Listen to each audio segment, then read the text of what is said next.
McDonald's employee.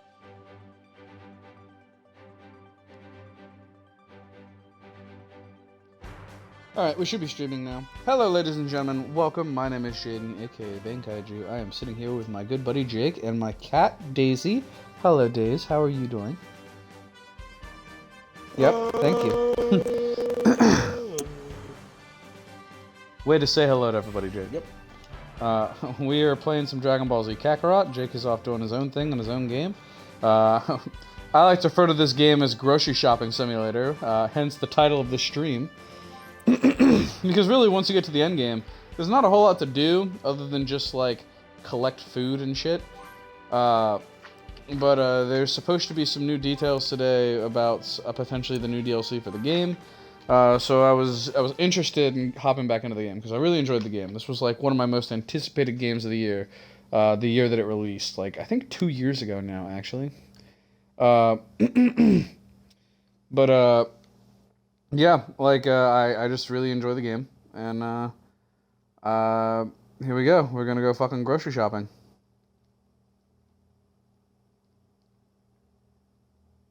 Let me just edit the tags of my stream while I'm sitting here. Casual playthrough. So we're just fucking shopping. End game. Leveling, because we're going to be doing some level up stuff. Single player PvE. Oh. We'll take PvE off. Update. I hate how long this game takes to load. God, I really want to get the fucking Series X. So what are you playing, Jake? Mass Effect Andromeda. Because I want to play Mass Effect so bad. But there's no point replaying the old ones when the new one and the remasters come out. I mean, you only got like 2 months until the next ones come out, so. That's why I want to play one so bad. That's fair. I remember when, like, I was like a month away from Kakarot's release date. I went out and bought Dragon Ball Xenoverse 2 just because I needed a Dragon Ball fix, you know? I wish the Xenoverse games were more interesting. I wish they'd double down more on the RPG aesthetic of it and less on the fucking arena fighter version of it.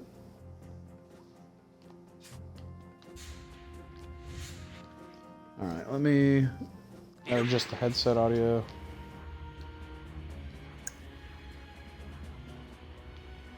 Let's see.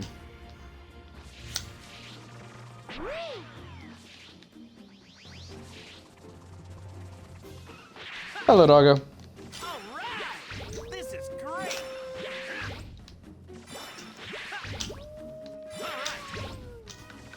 I don't believe that the Dragon Balls are actually on the field right now. They might be.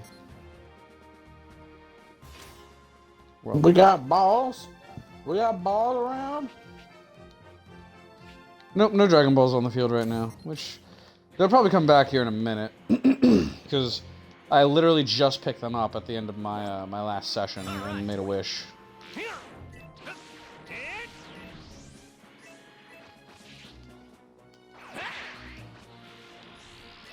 I never realized how weird the guy runs in this game.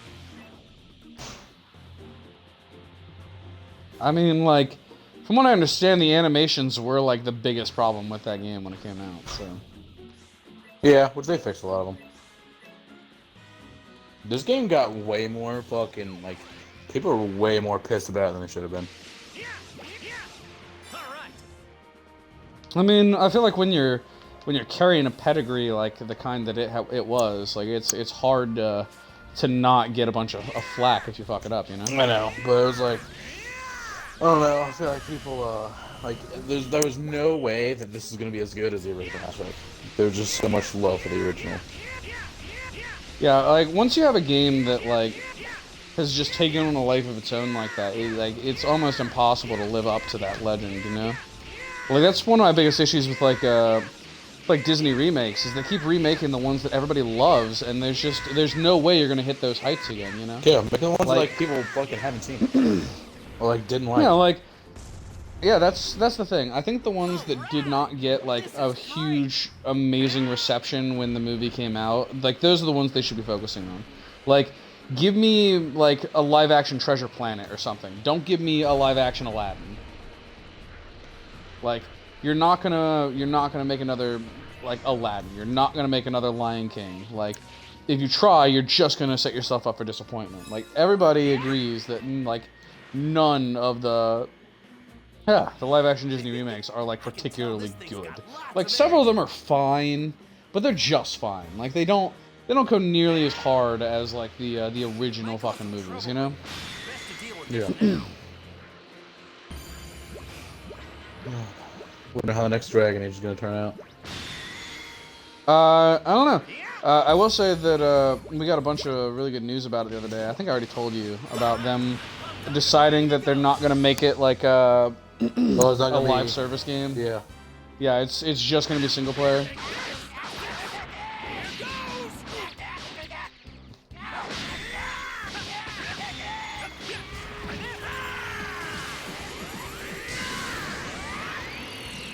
Fucking die, bitch.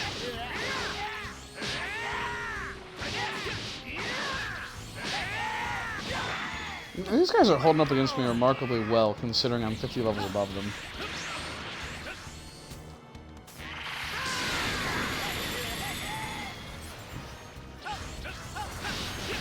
I do need to move my broadcast bar, because right now it's in the top right, and that's where the enemy HP is. I think the top left isn't used by anything, though. Nope. Alright, give me just a second, viewers, while I move this.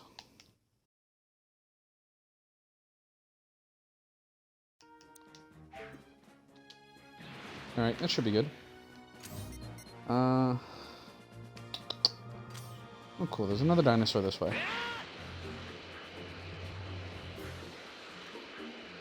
Yeah, it says someone is watching, so if you're just tuning in, my big goal right now is to essentially just go grocery shopping, to get the foodstuffs that I need in order to become stronger.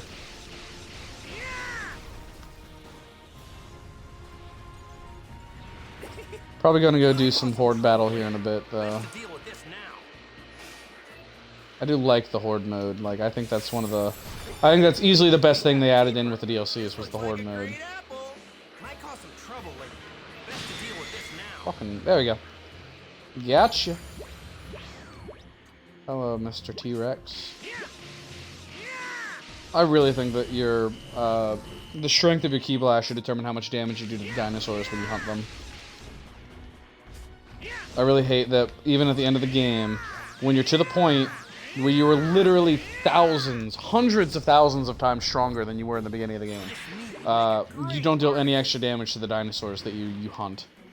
Why? I mean, I don't know, because they decided that was weird. I don't care if you're almost a god of destruction. Still can't beat a dinosaur any better. You know what's going on in the manga now, right? Isn't Vegeta like gonna become the fucking god of destruction or some shit?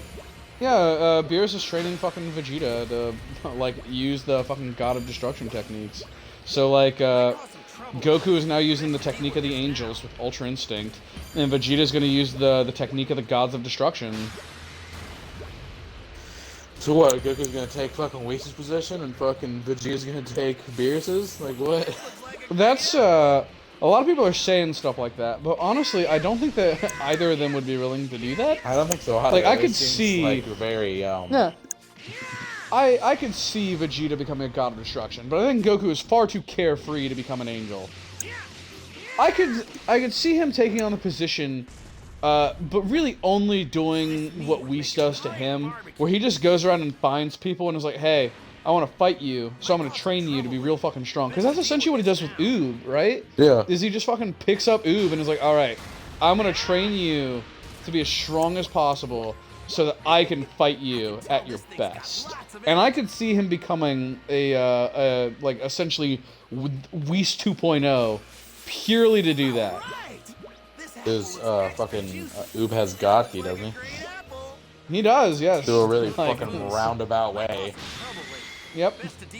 Is apparently when when Kid Buu ate the old West Supreme Kai, or that gave him fucking God Ki, and the God Ki was in Kid Buu when Kid Buu split off from, like, Majin Buu. And so Oob, as the reincarnation of Kid Buu, also has the key of fucking the Supreme Kai, which doesn't really seem to make sense, but it's whatever. Also, do they ever explain why Kid Buu is reincarnated, other than the fact of what Goku says to him when he kills him? That is the canon reason, is that King Yemma did it as a favor to Goku. What? Yeah. I'm just saying. Like, why would you recreate the literal fucking concept of evil, pretty much?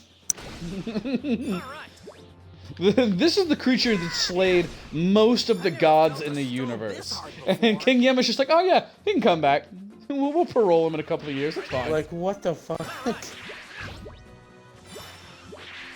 I mean, if nothing else, like, I think it's interesting. I find Oob to be a very interesting character. Oh, no, don't get me wrong. And I really... like Oob, but just his Yeah. existence is weird. I really want Super to start doing shit with him. I really think that, like, we need to get to the point where they just have a time skip to the point where Super catches up with the end of Z, and they just go from there. Excuse me. I wonder if Adele going in here. Ooh, excuse me. Jesus fuck. Hi. I don't know where that came from.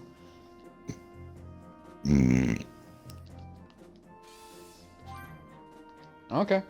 I just ran into Videl out in the middle of nowhere, and she's just like, I really respect Gohan as a martial artist. And I'm Goku, so I'm sitting here like, this bitch gonna bang my fucking son. I really respect Gohan's penis.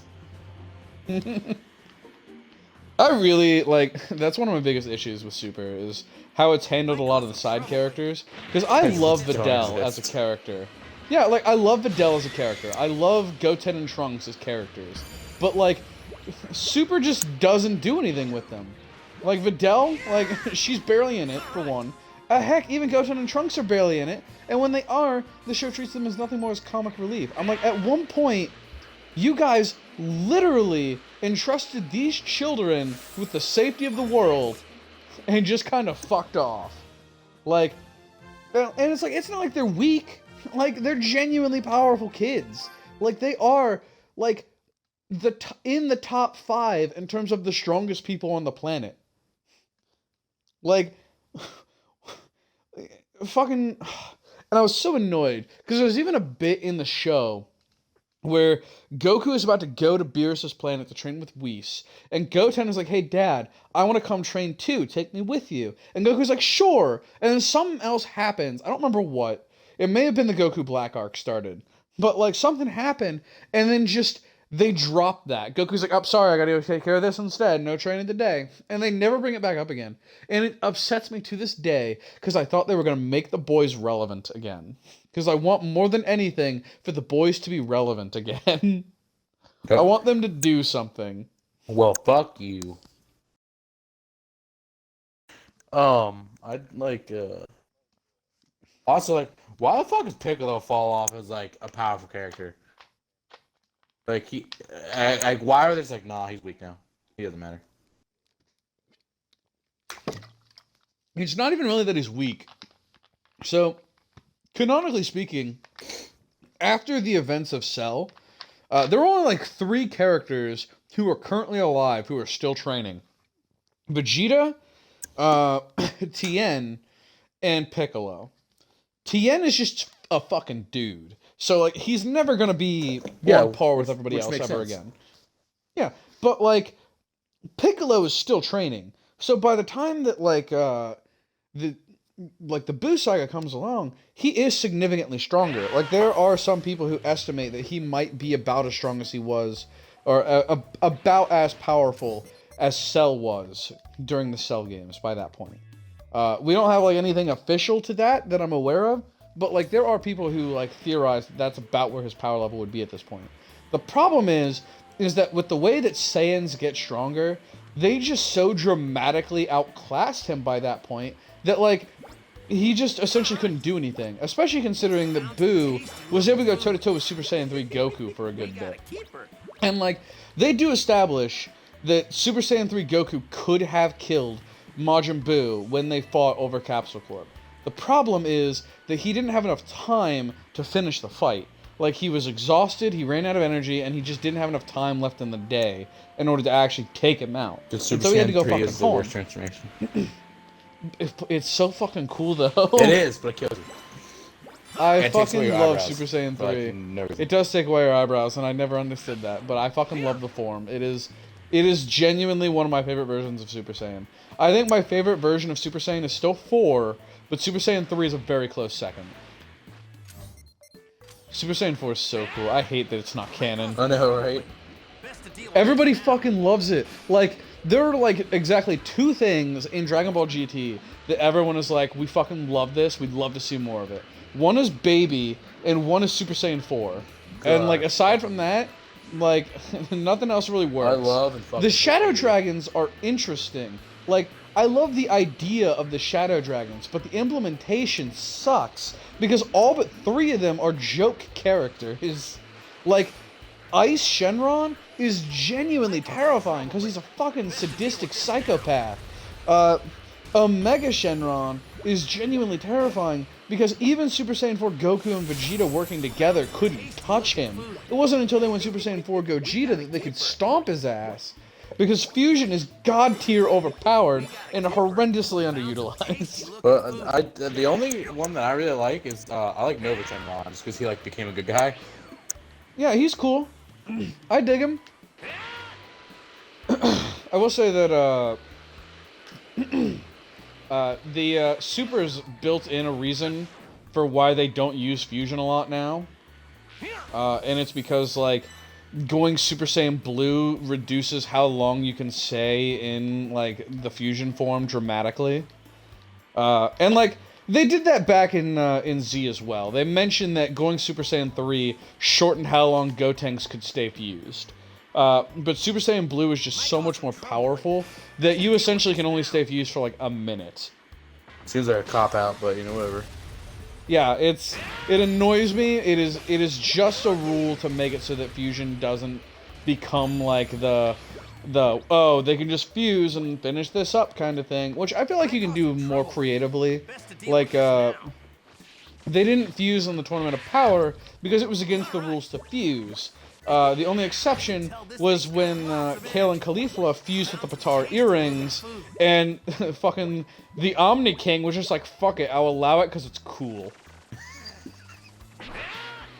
That is quite literally his justification. They do it, they bust out Patar earrings and fuse into Kefla, and like, the Grand Priest looks over at the fucking Omni King and is like, hey, this is against the rules. What, do you want to do anything about it? And they're just like, nah, this is awesome. Just let them do it. And he's like, all right, the king has spoken. Isn't the Omni King like a child?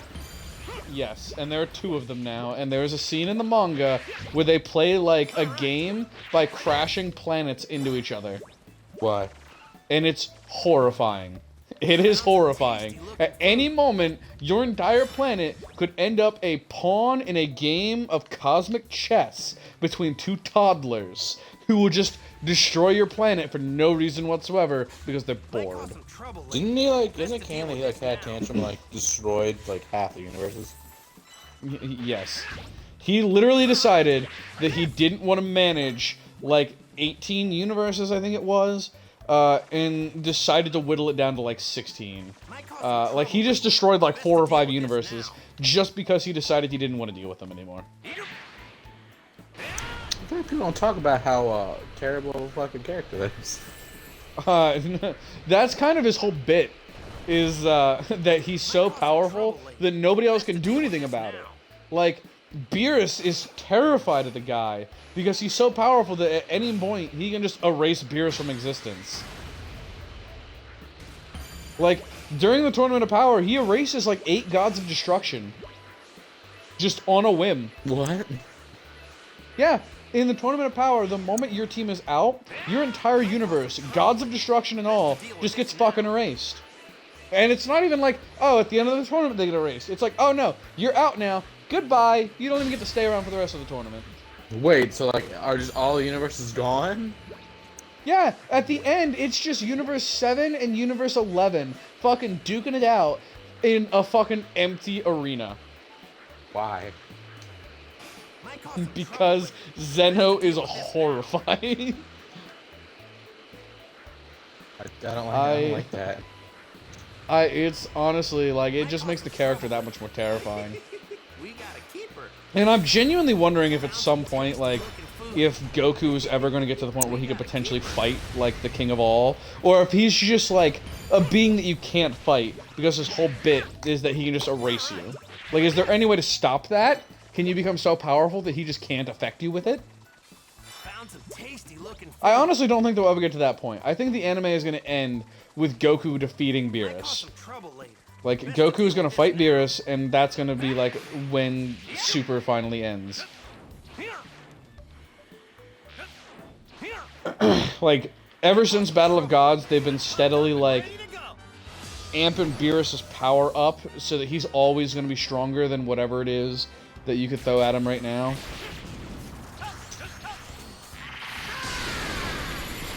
What the fuck's Frieza doing right now? Out being the Emperor of the Universe. But like, not? Yeah, like actually the Emperor Universe? I mean, so he's out there, and he's essentially rebuilding his army, and just reconquering the universe. But he just hasn't had a whole lot of time to do it yet. Found some tasty looking So like, are they gonna stop him or like? Not really. He's just out doing his own thing. Like, Goku and Vegeta are just like, yeah, as long as you don't show up on Earth, we don't really give a fuck. Okay. I mean, that's essentially part of their deal from, like, the Tournament of Power, is just, like, they'd let Frieza come back, and then just kind of let him do his thing. And as long as he doesn't come to Earth, they don't care. Did they at least like give Namek a pass too? I mean, essentially. They do end up on Namek again, actually, in the manga. This guy named Moro goes to fucking planet Namek and just eats all the Namekians. Might cause some trouble. What later. fucking Best to deal with this Namekians, now. bro? They fucking just have a shit life.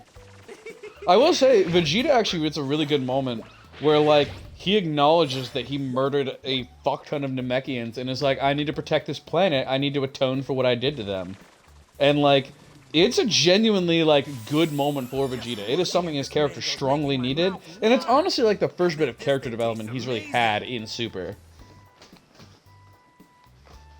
Because, like, he's just, like, straight up like, I did horrific things to these people, and I need to atone for it. Like, I need to protect them to just make amends for the person that I was in the past. And, like, it's a really, like, big moment to see from him, and I really enjoy it. Best to deal with this now. Also, Goku and Vegeta were deputized. What? Yeah, you know Jocko from the Galactic Patrol? Yeah. Well, the Moro arc starts because Moro breaks out of prison, and the Galactic Patrol shows up on Earth, and they're just like, hey, look, we know you guys are, like, the strongest guys in the universe right now. You're officially deputies of the Galactic Patrol. Come with us. We gotta kick the crap out of an old goat man. What the fuck?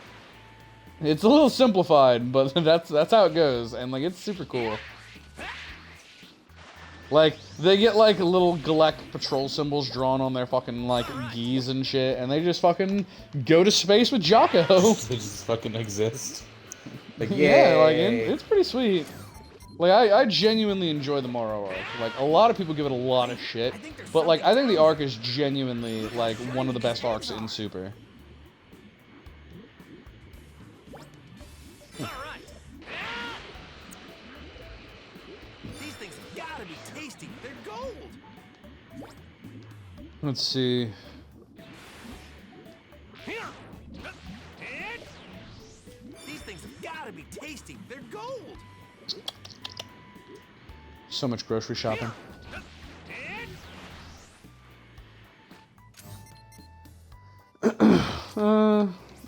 What's my fucking grocery cart looking like now?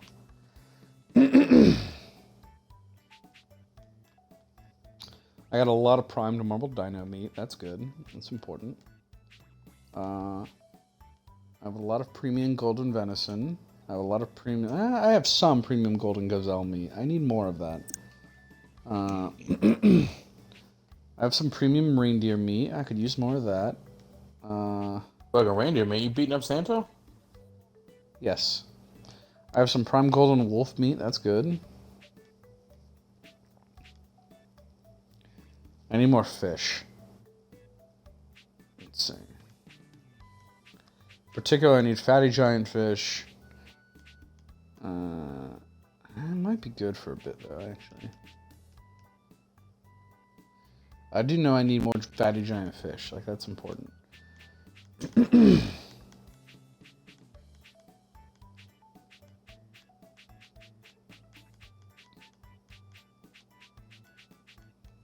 Something else I don't have a whole lot of right now. Not really. Oh, hey, the Dragon Balls are being collected now. Oh, good. I wanted to go here anyway, I think. This is where I can find reindeer, right? Yes, premium reindeer meat. Let's go. Can I find gazelles here? I don't think you can. I need to go where I can get gazelle meat. Because you need gazelle meat.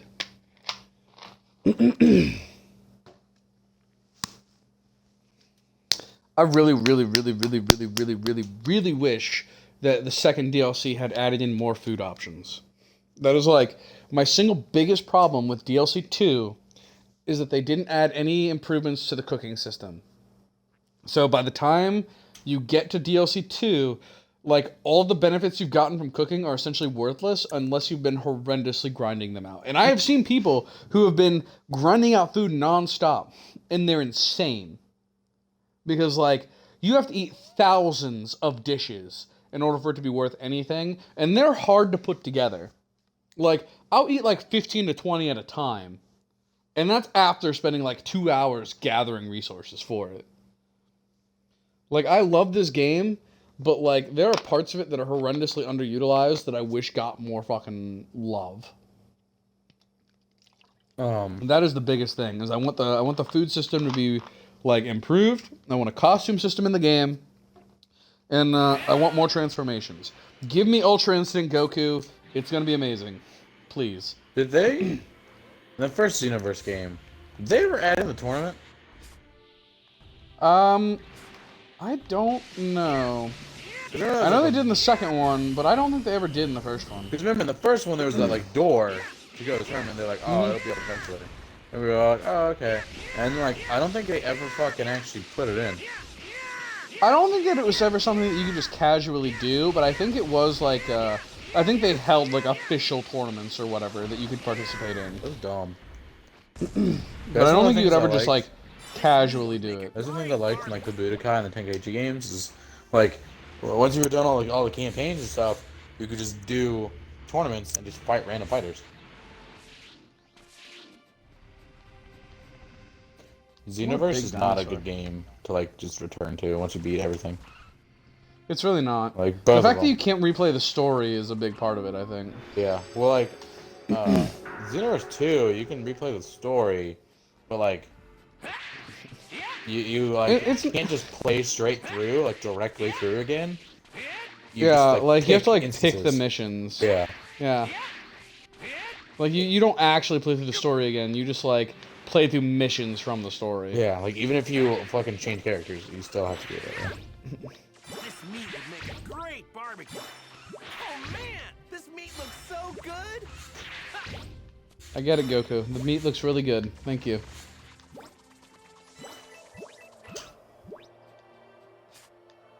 Dude, one of my fucking coworkers yesterday was saying some real stupid shit. Like what? So, two dumb things she fucking said yesterday. So my coworker, Brett, he's not even fucking conscious, so I gotta call him my name. It's nothing bad for him anyway. There's this chick that we work with that is very obsessed with him. And, keep in mind, the chick is, like, married and lesbian. Why is she obsessed with him, man? I don't know. That's a different story, though. So, we're talking to our other coworker that is also female that we enjoy talking to. Her name's Andrea. And we're telling her about like this thing that the other girl, Haley. None of these people are gonna fucking watch the stream. I'll call them names. Haley's the one that's obsessed with Brett. So Thursday, Haley like walks over to Brett and is like, "Can I tell you something?" And he's like, "Yeah, whatever," and blah blah, and she's like, "You haven't figured it out. You're really dense." Very obviously trying to be like, "Oh, I want to fuck you," but he was not gonna acknowledge that. So then we're telling Andrea about it, and she gets really stuck on the word dense, and she's like, "What does that mean?" And I'm like it means like you're stubborn, like you don't get something. And she's like, "Does it mean like she's saying you have like a really thick dick or something? Like you have a nice ass?" And I'm like, "Andrew, I just told you what it means." And so like we just kind of like went away from that part of the conversation because she just couldn't understand what the word dense meant. You should have just been like, "It's exactly what you are right now." But then the other thing she did, I don't think she did anything before, was for some reason we were talking about like the best underwear for men. I don't know why. And he goes like, "Oh, a boxer." She's like, "Man, my husband, his dick's so big he has to wear gym shorts." And I'm like, "How does that help?" And she's like, "They're more comfortable." And I'm like, "So he wears gym shorts instead of underwear under his pants, right?" And she's like, "Yeah." And I'm like, "So there's more fabric?" And she's like, "Yeah." I'm like, "How does that help?" Yeah, I really don't get it. And she's like, "It just does." I feel like no. I feel like that's one of those hashtag humble brag things, you know? Yeah, where it was- like it doesn't actually mean anything. You're just like, "Oh yeah, I gotta wear these because I'm so big," and it's like you really don't. Like, It's like that it's feels not gonna like help you at all. contradictory.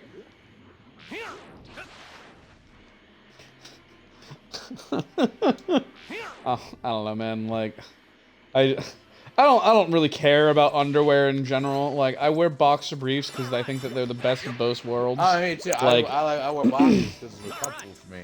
I don't care what people wear. I don't know why we're talking Yeah. about it. But like, why would you wear gym shorts and be like, "Yeah, my dick's so big I can't wear normal underwear"? Like, there's more fabric that you're putting in the way. That's more or less comfortable. Like, I've I worn don't gym get it. shorts under my pants before, like for gym in high school, and it is very uncomfortable. I don't understand people who like don't wear underwear. Like that seems super uncomfortable. Oh, it's like straight commando? Yeah, like I don't get it. Like it sound like you've just now got fucking jeans just rubbing directly against like the sensitive parts of your skin. That does not sound comfortable in the slightest. It Yeah, sounds it the depends exact on- opposite of uncomfortable. It depends on how tight your pants are. I don't know. I just don't think I want like some scratchy material rubbing up against my junk. I mean, I get that. I get not want to do it, but it just depends on what your no, it's not. Done already? I fucking want these. Yeah, it just depends. Got really distracted for a second. I'm sorry. We're having a really wonderful conversation for my fucking audience right now. Your sisters are gonna watch this and be like, "What the fuck?"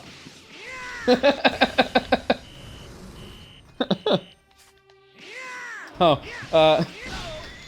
Chase texted me yesterday. Actually, the day before yesterday. And, like, I don't know why, but every conversation that Chase starts, she starts in the most serious manner possible. She just texts me, and rather than just being like, "Hey, what's up?" she just sends me my name. Just like, Jaden. And I'm just like, What Chase? the fuck? Yeah, she's just like, Jaden. And I'm just like, Chase? Yeah, what's up? And then, like, she'll start talking about something like it's the biggest deal in the world. And I'm just like, I really don't care. Like, you do you, man. Like, it doesn't mean, like, anything to me. That sounds really intimidating, Jaden. Like, because, so, I really hate when people talk to me and just use non-normal social stuff like that, you know? Because it just makes me feel like I'm, like, something bad has happened, you know? Like, we had this lady at work who recently retired, and she used to always send, like, messages, and she would include, like, okay, ... and then continue her sentence. Like, she could never just use one period, she always had to use 3. And it made me super uncomfortable, because in high school, in the social circles that I talked to, if you put ... it was like you were looking at somebody going, what the fuck, or tell me more, or something. Or just like, you're implying they're an idiot.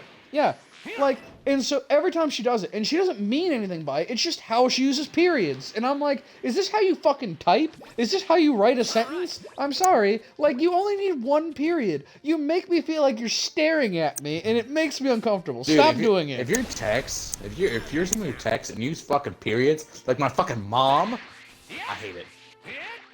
Like, I'll use periods to break up my actual sentences, but I typically don't put a period at the end of my sentence, unless for some reason I feel like being especially grammatically correct at that moment. No, like if I'm having a serious conversation, I'll put a little more thought into it, but like, I typically won't throw a period on the end of the last sentence. No, if somebody sends me a text and the last thing is a fucking period, I feel like I did something wrong. I'm like, what have I done? Why am I being yelled at? This is what happens when an entire generation grows up with anxiety. Just the most minor of things, a fucking period can send us into a fucking panic attack. What the fuck did I do? Like, at least for me, it's not just 1 period. I'm being bombarded with periods. Yeah, like that's like what the fuck? It made me so uncomfortable. Like, I liked the lady, like, she was one of the coworkers that I preferred to work with the most, but, like, anytime she sent me an email or a message on Teams or something, I got super uncomfortable, because I always felt like she was judging me. Might cause some trouble later. Best to deal with this now. I pause my game. No, I can't. I pause my game. Ooh, little fish in the west area. Oh, we're going to west area. Where's west area? Over here, West City. We're going fishing, baby! And by that I mean we're picking up small fish. I don't think that this applies to big fish as well, but...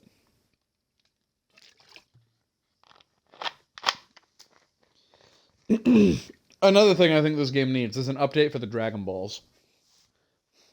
Because by endgame, the Dragon Balls are virtually worthless. Just all the wishes are just fucking stupid. Yeah, so you can wish for more money, which barely gives you any money. It gives you like 100,000 zenny, which is not a whole lot of money, really. They'll give you training orbs, which you use to unlock new abilities. But if you're at the end game, there's no abilities to unlock. And then you can wish for rare items, which is the only wish that's actually worth anything, because it gives you one of all the best food items in the game. And it gives you a bunch of sacred water, or not sacred water, but ultimate awakening water. Which again, by in-game isn't super useful. The only thing really good is the food items, because you can make meals with them. But they give you so few that you really only get like 2 or 3 meals out of it. But like, other than that, the Dragon Balls are just kind of worthless. I still pick them up, because getting those free meals is useful. Because like I said, this game is essentially a fucking grocery shopping simulator by the end of it. And any opportunity to get free high-quality meals is important. I really wish they added in a whole new tier of meals. Because, like, the best meals give you, like, I think 50 or 100 points to your stats or something. I don't remember what it is. I'll check here in a bit. Once I finish grocery shopping. But I really think they should have just added in a meal that was 10 times as better as the current best meal in the game and made the ingredients relatively easy to get. Can I change the color of my Pathfinder armor? I don't remember. Alright, I'll be right back. Maybe I'll fight, I gotta go do something with my parents real quick. Shouldn't take long now. Maybe I'll go fight Mira at some point. That could be fun. He's a tough boy. Where's the Dragon Ball right now? Oh, it's in the ocean. How useful.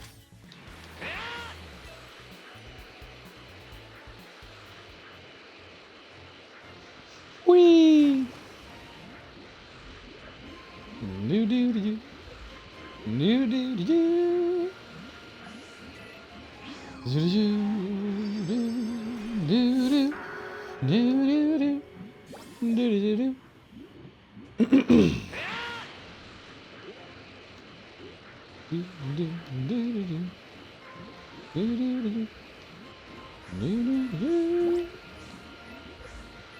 did I pick up gold ore? I don't think I hit anything. Oh, I get so much more fish now.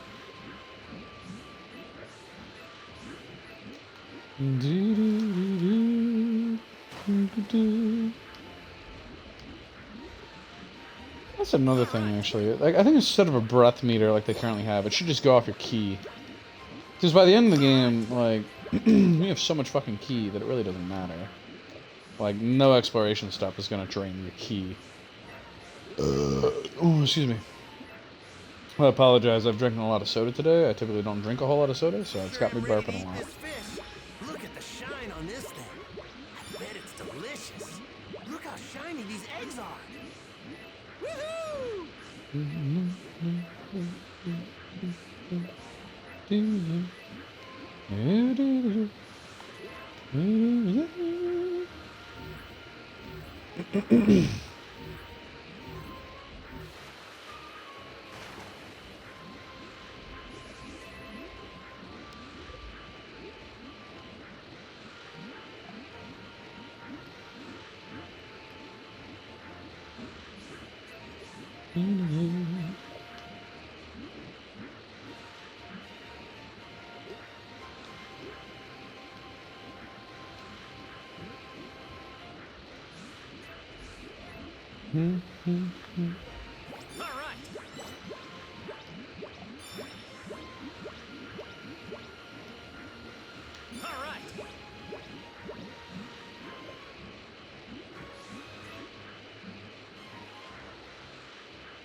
Actual fish eggs over here? Oh.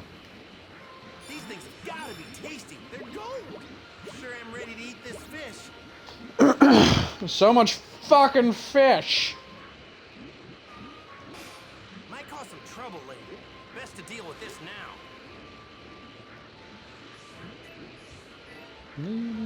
All right. All right.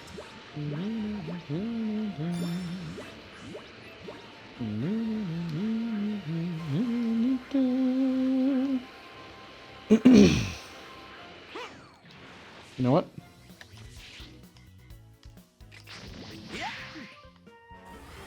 How do I drive? I don't remember. Here we go, ladies and gentlemen.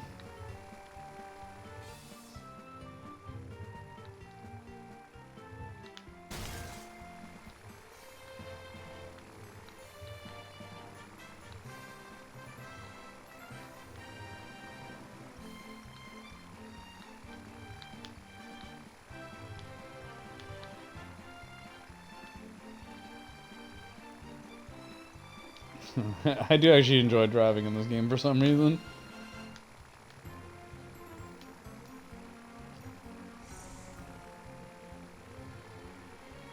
I don't remember how this works. Oh yeah, I can go in the first person while driving. I do not remember the fucking controls for driving.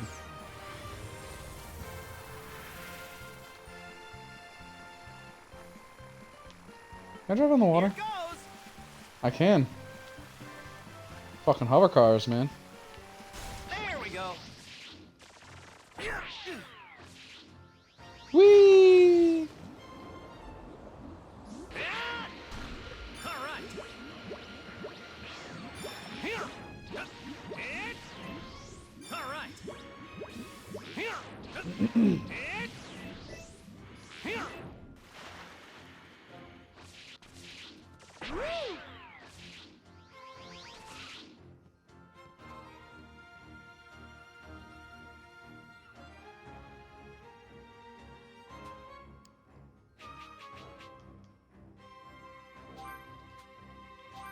Let's do some holy crab.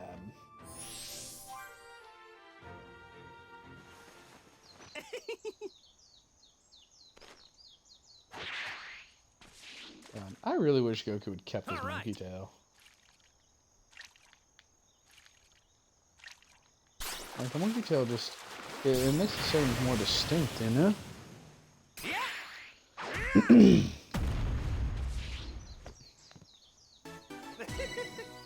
get a load of that. Ooh, lean giant fish and fatty giant fish. This one looks pretty tasty.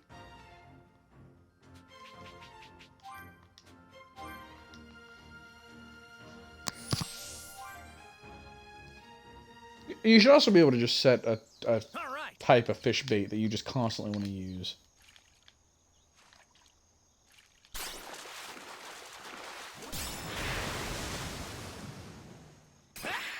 How's this?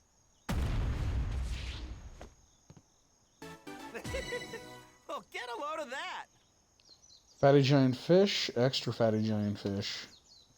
Nice. Look at the shine on this thing. I bet it's delicious. Need more giant fish. All right.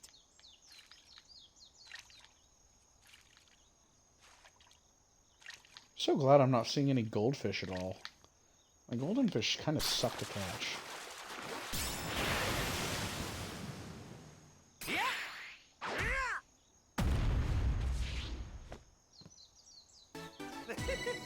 Oh, get a load of that. Lean giant fish, giant silverfish scale. This one looks I had a pretty really good tasty. thing going there. I need the fatty giant fish, and I was getting some good bits.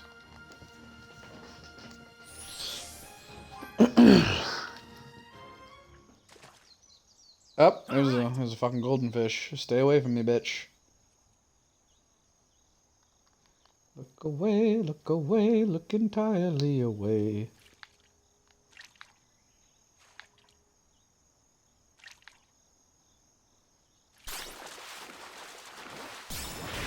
Whoop! How's this? Oh, get a load of that. Ooh, yeah, fatty giant fish and extra fatty giant fish again. Nice. Look at the shine on this thing. I bet it's delicious.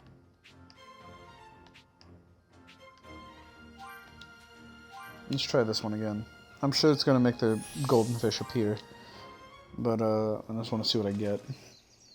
All right. No. No, I didn't wiggle the tail! I didn't wiggle the tail! Hello. Let me guess. Golden fish scales and gems and shit that I don't care about. Oh, get a load of that. I got an extra fatty giant fish, but then I also got a bunch of fucking fish gemstones that don't mean anything to me. Thanks, game. This stone's so shiny. I don't want the stones, though. I want the fucking food. All right. No! No! Why are you just... Okay, thank God.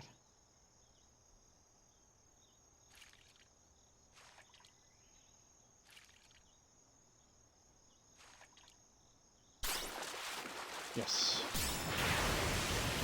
Ooh, hello. Take this. Giant trout thing. Oh, get a Yes, load turquoise of that. trout. Ooh, fatty giant fish steak, and extra fatty giant fish. That's all food items. How's that sound?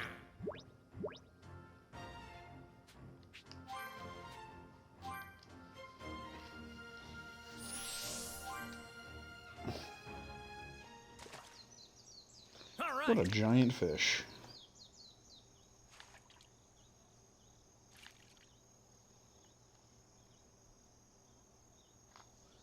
Oh, fuck. You gotta be careful. You don't want to get the gold ones. 'Cause they give you fucking cash items, and nobody wants that. Come here, fishies. Here, fish, fish, fish, fish, fish. Uh-oh. Uh-oh. Fuck, I don't want you! I don't want you! Whatever, I fucked that up. Yeah, that seems about right. Yep, I didn't get anything good. All right, I got one. Alright, let's do one more go here. All right.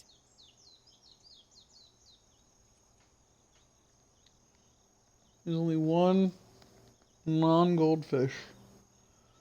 And you are the one that I want. This is gonna be a pain in the ass.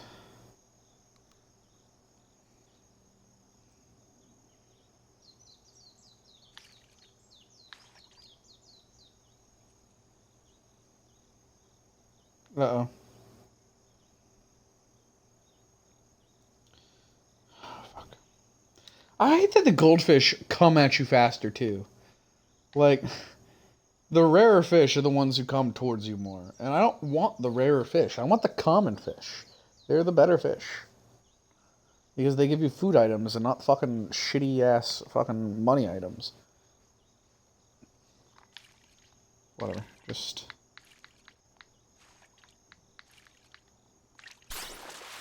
Wiggle, wiggle, wiggle.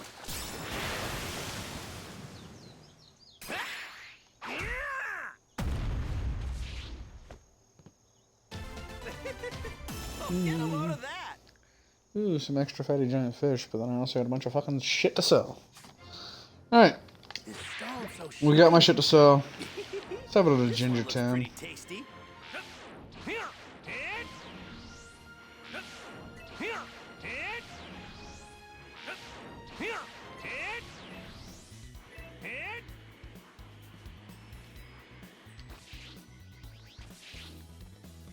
feel free to browse. I would like to sell you things, sir. Ooh, fancy piercing. I have a lot of fucking secrets to success items. Where do they all come from? But adventuring is the one that I need, and I don't have very many of it.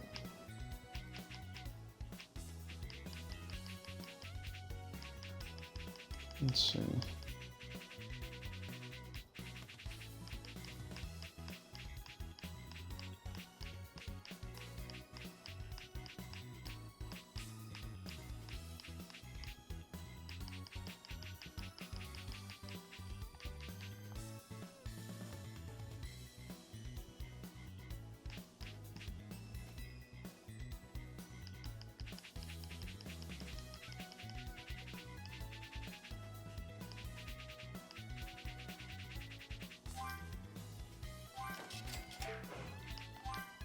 Alright, let's see.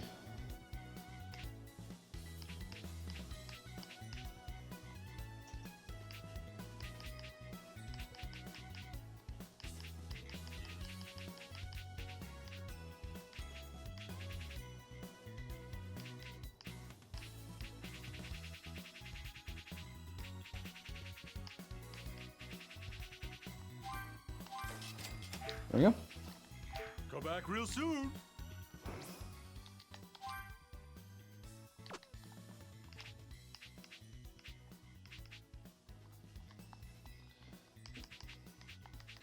Still need golden gazelle meat.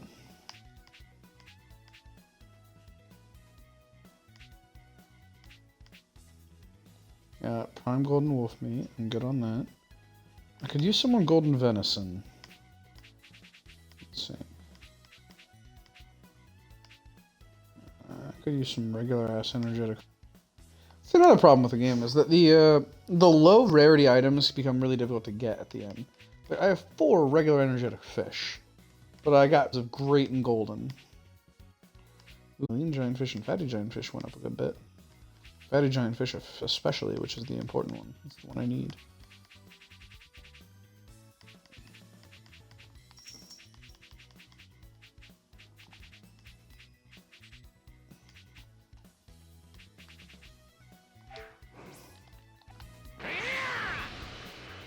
Oh.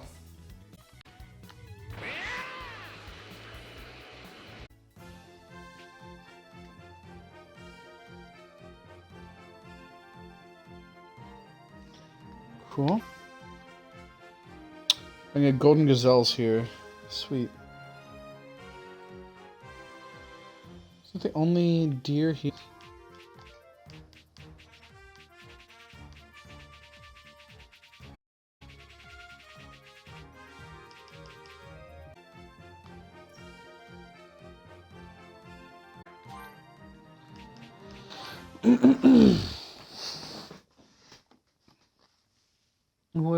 Where is a cold?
Come on.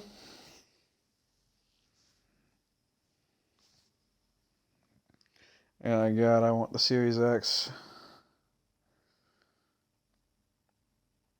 I think the load times have actually gotten worse with time.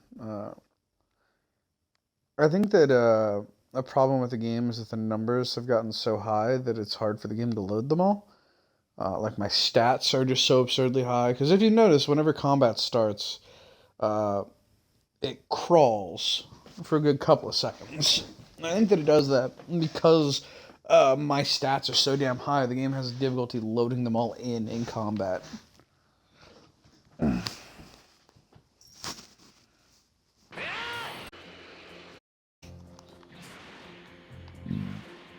thing's right over here.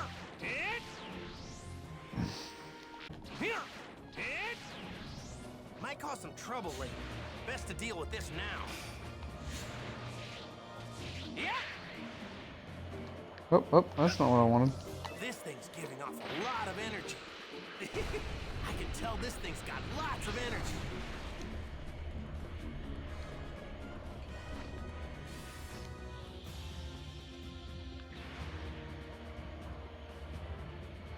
Is it?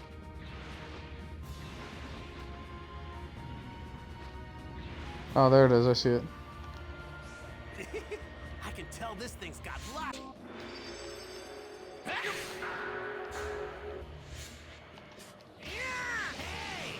All right.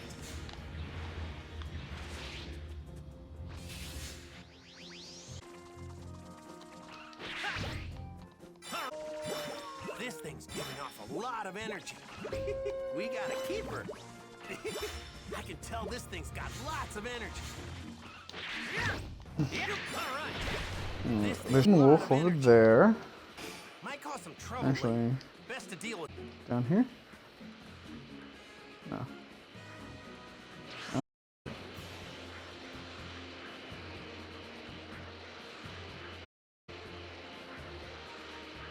Might cause some trouble. Best to deal with this now.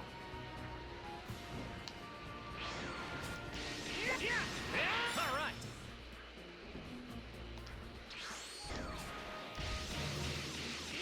Hello, dinosaur. Where is the... Oh, I do so miss him.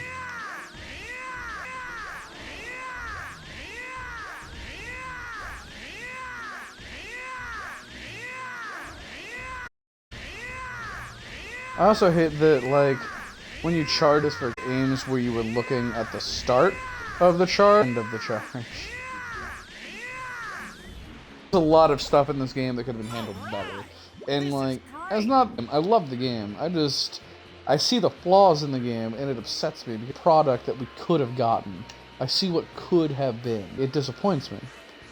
Because I love the product that we got, but I can see what could have... what we could have gotten instead, had they ironed out, had they fixed a handful of issues. We could have gotten something truly special.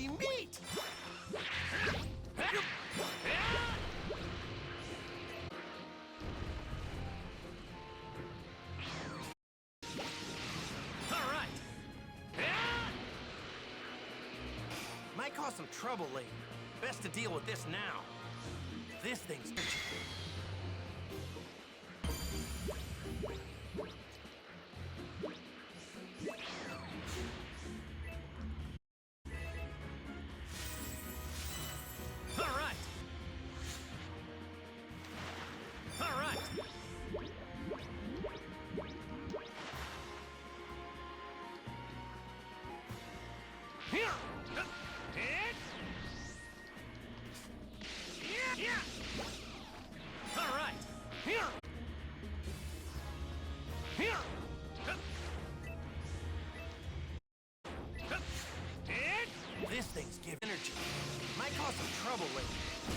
deal with this now. Died. Grocery shopping simulator.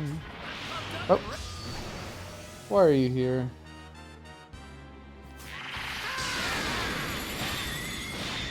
We're done already?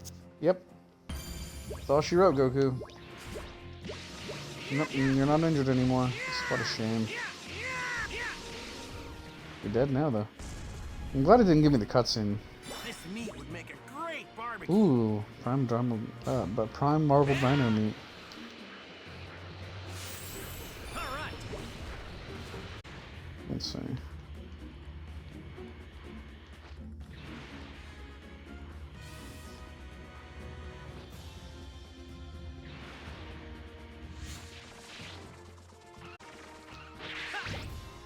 All right. Yes. All right. Need what I got, but golder. Oh. I also hate how hard it is to find the golden animals.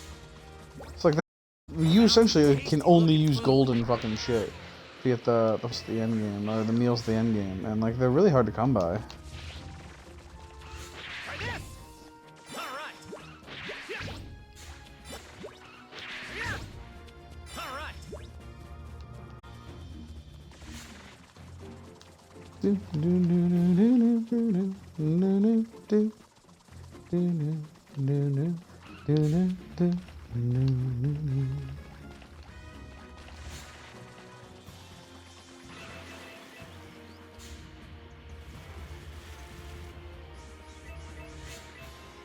Found some tasty looking food.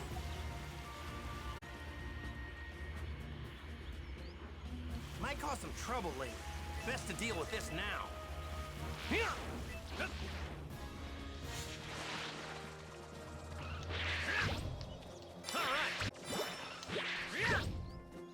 All right. This has got to be some tasty meat. Oh shit, I got 8. I love at the beginning of this game, they try to be like, oh yeah, make sure you sneak up on the fucking animals so you can hunt them. And then you just don't. You just fucking sprint at them full tilt and fucking scoop them up in your little grocery basket. And you're just like, you're coming with me, bud. Let's go. Let's see. Might cause some trouble later. Oh. Best to deal with this now. Hello. Hi, Dick. Hello. Up and ready to go. Anything fun happened since I left? Any new people watching? Nobody chatting at least. Already? It says one person's watching, but I'm fairly certain that it's not actually one person watching. Like, it's somebody who joined and then left. Regardless, I'm scooping up some more fucking groceries. Went fishing, scooped up a golden gazelle. It was pretty interesting. We got a keeper. More golden gazelles. This golden gazelle meat is hard to come by. Also, like, really important for the endgame fucking meals. There's at least, like, one endgame meal that I like that requires golden gazelle meat. And the golden gazelle meat is, like, meats in the game to come by. Because gazelles themselves only show up in... I also need golden venison, but that's also kind of rare. It's easier to come by, but it's still frustrating to get. This apple looks extra juicy. We got a Once I keeper. scoop up this fucking dinosaur into my fucking shopping cart here, then I'll move on to another area. I might change away from Goku to Gohan. Just because I've been Goku all game. Like, I love my boy Gohan. The thing that I dislike about the DLCs is that, like, This meat. abilities or new forms out of it are Goku and Vegeta. Because they're the only people in the anime and the manga that actually get to do in the Buu Saga, you know? But, like, still. You know? Still. It's a giant fish fiesta. For a short time, you can find more golden giant fish in the Western Forest area. Well, I don't want golden giant, just giant fish. Golden giant fish are fucking useless. But they're golden, Jaden. They're golden. It really bugs me, right? Because if you use the items that increase the drop rate from fishing, they also increase the appearance rate of golden giant fish. But golden giant fish often drop items that you can sell, like fish scales and shit like that, because they're golden. But you can't cook those. The regular fish almost always just drop cooking items. And I just want the cooking items. I don't want the golden fish gemstones or the golden fish scales or anything like that. I just want fatty giant fish. That is pretty much it. Fatty giant fish and nothing else. And instead, I end up with fish gemstone large. And I'm just like, I don't want this, and I can only get this from the golden fish. I don't want the golden fish. They are a waste of time. Well, you're fucking wrong. I'm very passionate about my hatred of giant fish.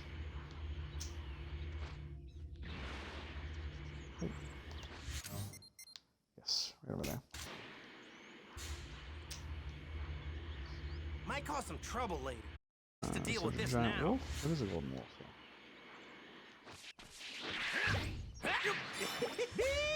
Look at this. I really loved Tasty talking to myself looking about it food. earlier, Might but cause like, some trouble later.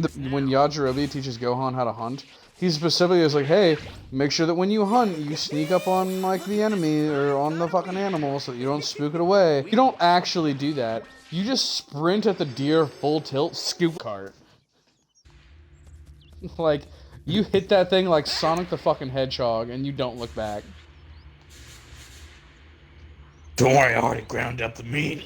Yeah, if anybody tells you they bother to put in the time to sneak up hunt like animals in this game when they're hunting, like they are lying to your face. Hunt at that thing full speed because you're faster than the fucking deer. Pumped up and ready to go. Does Steven play that game? I'm aware of. Yeah, he probably said he does. No, he's a prob. He only plays like the super high quality style games and shit, you know? I don't respect him. Dragon Age and Tactics. I get it. Objectively the wrong way to do it. Looks like a great apple. No sense. I will gladly alienate the viewers who think that's the way to play Dragon. Right. This has got I'm just joking. And to some degree, you're more than welcome to play the game however you want. I think it's objectively the worst way to do it. You play the way you want. Yeah. I just refuse. Just don't. He was trying to fuck convince me that it was right. It's not. It was like it's good for harder difficulties and like. Yeah, I can see like, that. keeper. Well, But, like- I still want it to be fun. Yeah, exactly. Like the challenge itself, sure, can be fun, but like I want the gameplay to be fun. Yeah, that's why. Like normally, I don't play games on harder difficulties, but like if it's a game I'm good at, and then I know I can get like when I played The Witcher on Death March, I just couldn't beat the final boss. For anyone. Like that was still fun. That was like playing Dragon Age Tactics to be good at it on a fucking harder difficulty. It's not enjoyable. Oh fuck! No! Whatever. Hello, redfish. Oh, get a Let's load of see. that. All right, giant fish. I didn't get Okay. any fatty giant fish. Okay. Anything about the dialogue in this game? Because this game is unfortunately. Playing Andromeda.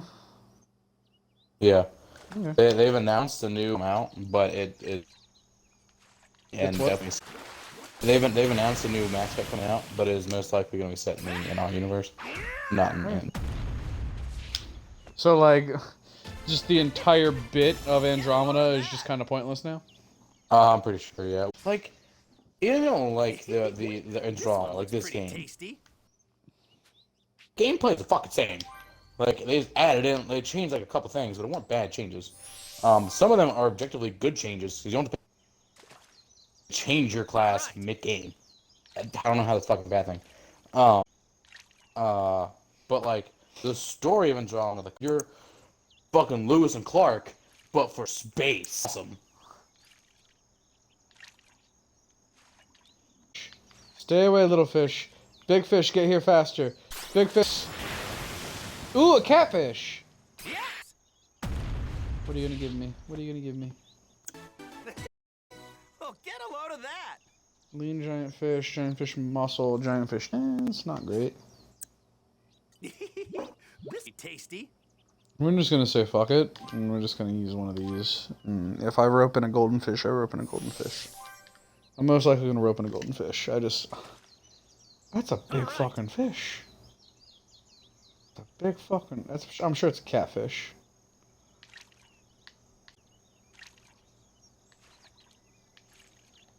Here we come. I really don't understand why they made it so the rare fish are more attracted to you than like the unrare fish. Like it seems so backwards. Like the common fish are harder to get than the rare fish. Oh, I got 3 fatty giant fish out of that though. That's nice. This one looks pretty tasty. All right.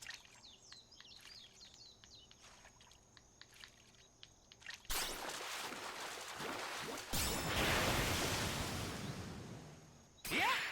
Take this. So what'd you go hands with? I just had to go sign my state taxes. Okay. I still need to do my taxes. They're sitting in an envelope on my table right now. I just don't care. Yeah, I did my federal ones yesterday. But then the website that I used, for some reason, like we finished it up, and then the website that is, I think it's the IRS one, will only do certain states this year. So we were like trying to figure out how to do my state taxes. And then my mom figured out that we would just do TurboTax for free because they didn't make enough money to pay for it. Okay. That's good. This one looks pretty tasty. Yeah, I keep hoping to do mine, but then I haven't worked at home for like 2 weeks now, because work has been a bitch.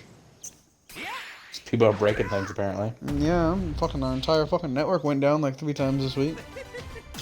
Get a load of that. What? Like, what are y'all doing? So this guy at my work, if you're not super familiar with how networks work, there's essentially one network, like one address on the network is essentially like the master of the network. It's called your default gateway, and it gives you access to the internet. Well, some guy at our work decided he was going to set up a server, and he assigned the same address to that server as our default gateway address, meaning there are now 2 machines, same IP address, and the other machines kept getting confused about which to talk to. And so they'd have 5 minutes where they were talking to one server, and then 5 minutes where they were talking to the other. And only one of the servers knew about the internet. And so you'd have where you knew about the internet, and then 5 minutes where you didn't, and then 5 minutes where you did, and then 5 minutes. All because some guy, because he's a fucking idiot and just did something stupid. Upper management's very unhappy with him about it, and they have, we have a meeting scheduled with him on fucking Monday to fucking address it. I've never felt a stone this hard before. I don't know.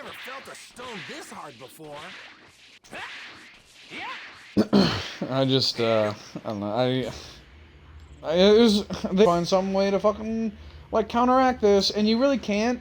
Like, there's no way to prevent somebody from just being like, oh, I want to use the computer. Like, you can't stop somebody from doing that.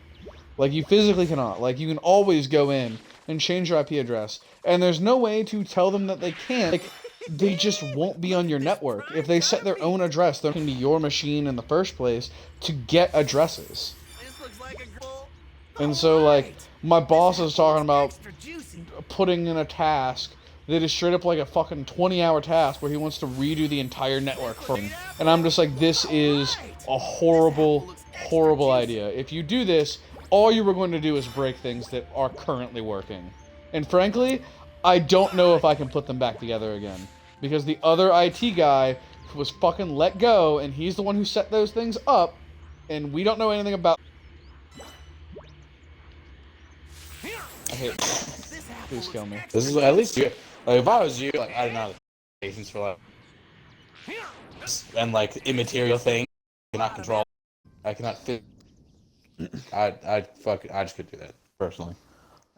I don't want to do it. I keep fucking. The thing that really annoys me is anytime I show even the slightest annoyance, like, they come down on me for being like, oh, you're sounding real defensive, you're sounding real angry, and I'm just like, yeah, these guys are treating me like fucking shit. Why do you guys get to be super angry at me and treat me like crap? But the moment I am even the slightest bit miffed, like I get a bunch of lip for fucking being angry or whatever, or just being confrontational. Fuck off. I hate my job. That's all anybody needs to know is I hate my job. I didn't realize that they were fucking shit here. So I don't know why it shows fucking greenery. I don't think there's any greenery in this location. Game, show me this sorrowful. I don't know what it is. I don't remember what it is. Anytime you talk about assault rifles now, my brain just immediately goes to fucking Black Ops Cold War. Because it's like the only FPS game I played in like 2 years. Apparently, I read an article like a little bit ago. Apparently the fucking, like the first person Dead Ops is fun. Really? Like, does it actually like keep you in first person like the whole time? Or is it just like certain points in the game? I think so. Because if you're just constantly in first person, but like if you just get like a power up occasionally that puts you in first person temporarily, then it sounds boring as hell. From what I maybe I misunderstood it. You're in first person the entire time. Alright. I've always found the concept arcade interesting, but like the gameplay itself has always left something to be desired. Apparently, like the first person version is like really fun. It's weird to me that Dead Ops is still a thing. Like, it's just been in like every fucking Black Ops. Like, I don't know anybody who actually likes the game mode. I don't know why they're like, yes, this needs to stay. Fuck off, Bobby. I mean, the Soldiers. first one, you literally had to like do a hack on the computer to get it. Yeah, like it was like a big fucking. That was the only reason. Yeah, that was the only reason that I fucking did, like the first game was because like it was like an Easter egg. It was a thing. And then I also tried to play Zork because I like choose your own adventure. But Zork is like one of the first choose your own adventure games, and it's rough. It is not a well put together game. It is not at all. I remember back in like middle school when I was super into Aragon. Like they had a War Aragon content, and they had a choose your own adventure game on it that I actually thought was really interesting. And it played like Zork. It played like a simplified or a more modernized version of Zork. I like the concept of games like that. If there's anybody out there who really enjoys choose your own adventure games, I strongly recommend looking up a company called Choice of LC.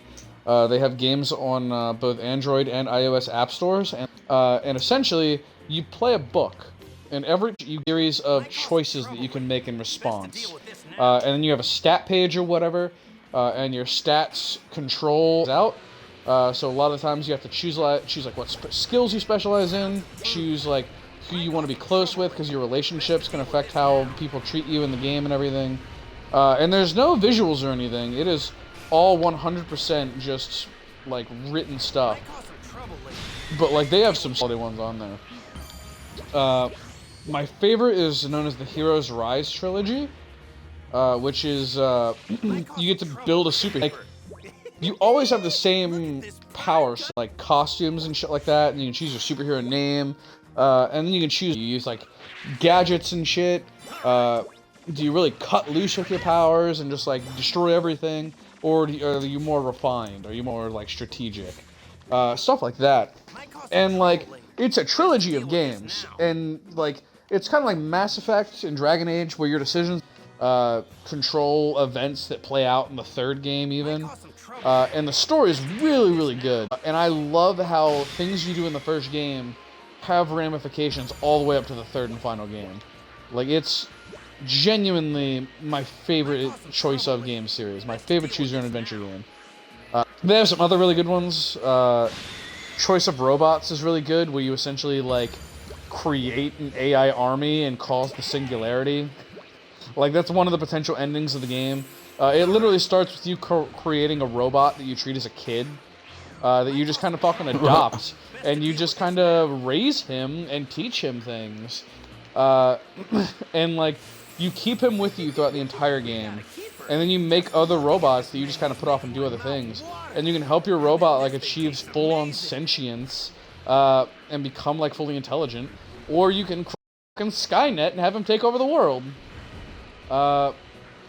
Like, it's super interesting.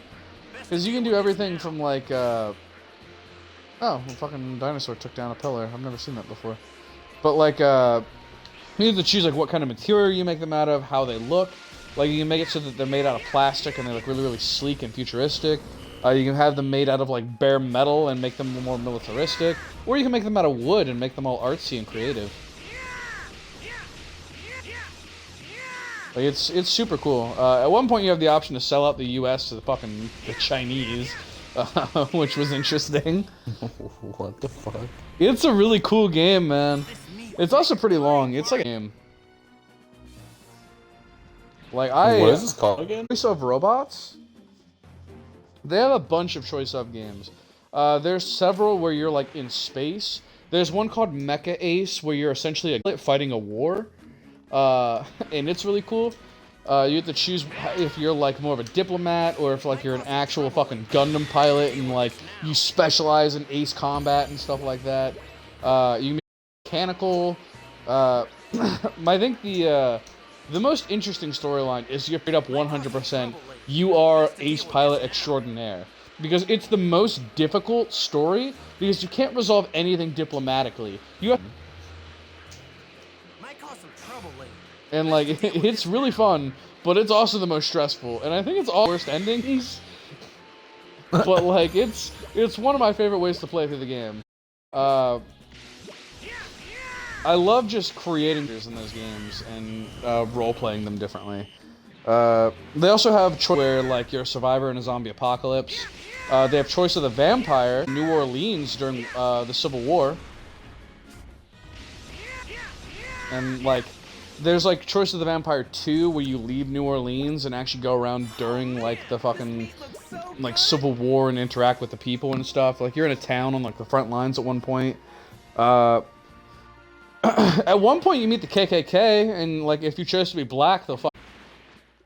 What the fuck? Yeah, you can be a black vampire, and you meet the KKK, and they try to kill your ass. Oh, the first Choice of the Vampire is free. Several of them aren't fully free, but they give you, like, the first, like, chapters free, so that you can at least try them and see if you like them. Let me bring it up my, They have a master app, by the way, which is what I recommend, which is just called Choice of Games. It's literally just a little app store with all of their things. Let me just check through my library real quick.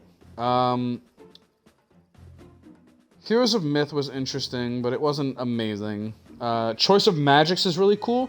There's, like, 5 different schools of magic, and each are, like, drawback. Like, there's one negative energy magic or something. And essentially, every time you cast a spell, it leaves, like, nuclear radiation behind, and just that area becomes incredibly dangerous. There's glamour magic, where you can charm people, but every time you do, your body rots internally. There's, like, vivisectionary, I don't remember the name of it, but it's life magic, where you get to rewrite, like, the DNA of a living thing to make it something else. At one point, you make super carrots. However, the drawback is that the magic is chaotic and uncontrolled to create it. So, at some point, it may just mutate. The super carrots to bite the people who try to eat them. Okay. There's machine magic that essentially just creates global warming. But instead of creating global warming, it creates, like, a never-ending rainstorm. Where it's just constantly thundering. I can't remember at the moment. I think enchanting magic, and I don't remember what that one does. Let's see. Oh, there's Champion of the Gods, where you get to be a Greek hero. And, like, the gods send jobs to do, and you want to say fuck the gods and try to screw them over and kill them, or if you want to be, like, their loyal champion. Just There's download their app. there's Choice of the Deathless, where you're a lawyer in the afterlife. Choice of the Star Captain, where you're essentially Han Solo. There's Sword of the Slayer, where you get a sentient longsword, and it trains you to be a sword master and fight demons that infest your city.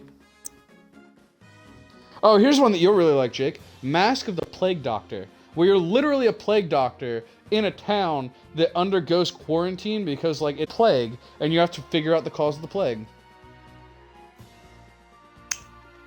Is that one free? Do you know? I think it's like $2 or something. Oh. Let's see, what other ones do they have on here right now? I can go ahead and try it though. Go for it, man. $7. I'm not gonna do that right now. But I think the first vampire one is like totally free. It might be. Yeah, I cannot have ads, but I can start it. Yeah, alright. There are several of them that include like in-app, but they're all optional. Like the Heroes Rise series, you can pay and it will tell you the result of your actions ahead of time, ending that you want. I feel like that defeats the point of the game. But A little bit. I think there's another one. What the fuck was the name of it? I own like the first 3, and like they're currently in the middle of making more. Versus, the Versus series, and like the thing that you can buy for that one, makes it so that you don't see the actual outcome of your decisions, but you see stats affect that decision and what stats increase after making that decision, so that you can build your character better. So you don't know what's going to happen because of that, but you at least know what you use to make that decision, as opposed to it just happening. Oh, okay.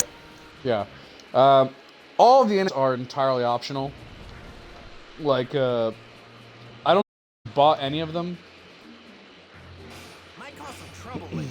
Best to deal with this now. There were several that I wanted to. I may have bought one of them in the Heroes Rise series, but I spent like $15 to buy that whole fucking series because I love it, because it's so fucking good.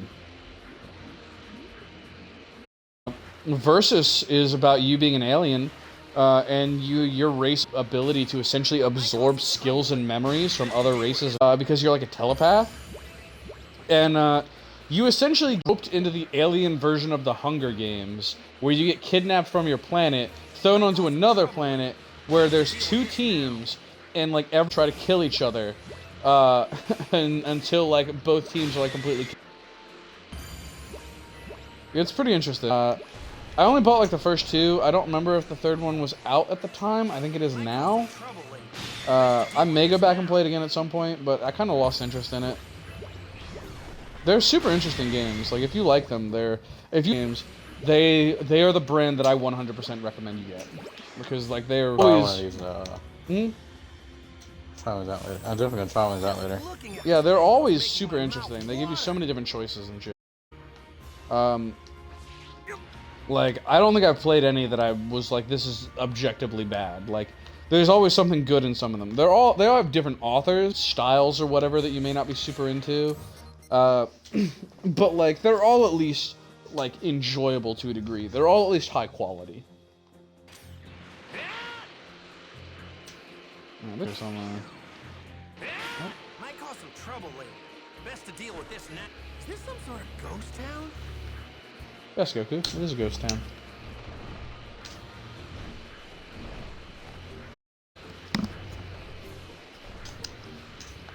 Might cause some trouble later. Best to I also appreciate that there's a lot of the times they very rarely have like an objectively good or bad decision. Like there are several where like you can just straight up be a fucking murderous, horrible person. But like for instance in the Plague Doctor one, the city official that sends you in really doesn't care about anything. He just and so like he'll have you make decisions where it's like, hey, yeah, like if you want to like get the best thing here, you need to help me or I won't send you fucking resources. So you have to, do I want to do this short-term bad thing so they give me more cure the fucking plague? Or am I not going to compromise my morals and I'm willing to work with less resources to get shit done? Like, very interesting, like, complex moral decisions have been rolled into a lot of the more recent ones. I think the one that definitely gonna try this company. It sounds like really interesting. I think the one with the most potential options is probably Choice of Robots. Because, like, that game has, like, 20 different fucking endings. And they're all super interesting. Here! Might cause some trouble later. Best to deal with this now. Alright, do this! Fuck off, sir. Fucking Bobbity Troopers. Nobody gives a fuck about you. You can't even fucking hurt me now. Ready?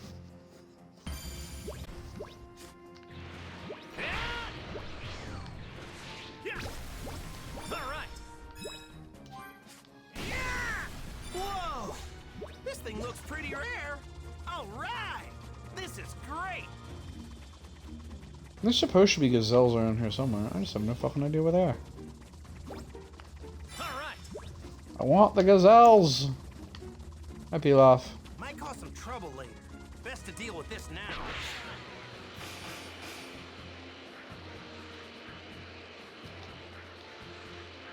Actually, Might cause some trouble later. Best to I think deal the with this gazelles were now. up there. I hate how many fucking enemies are just fucking dicking around right now. I don't want to fight you. I just want to fucking collect fucking deer meat. Might cause Leave me some trouble alone. later. Best to deal with this now.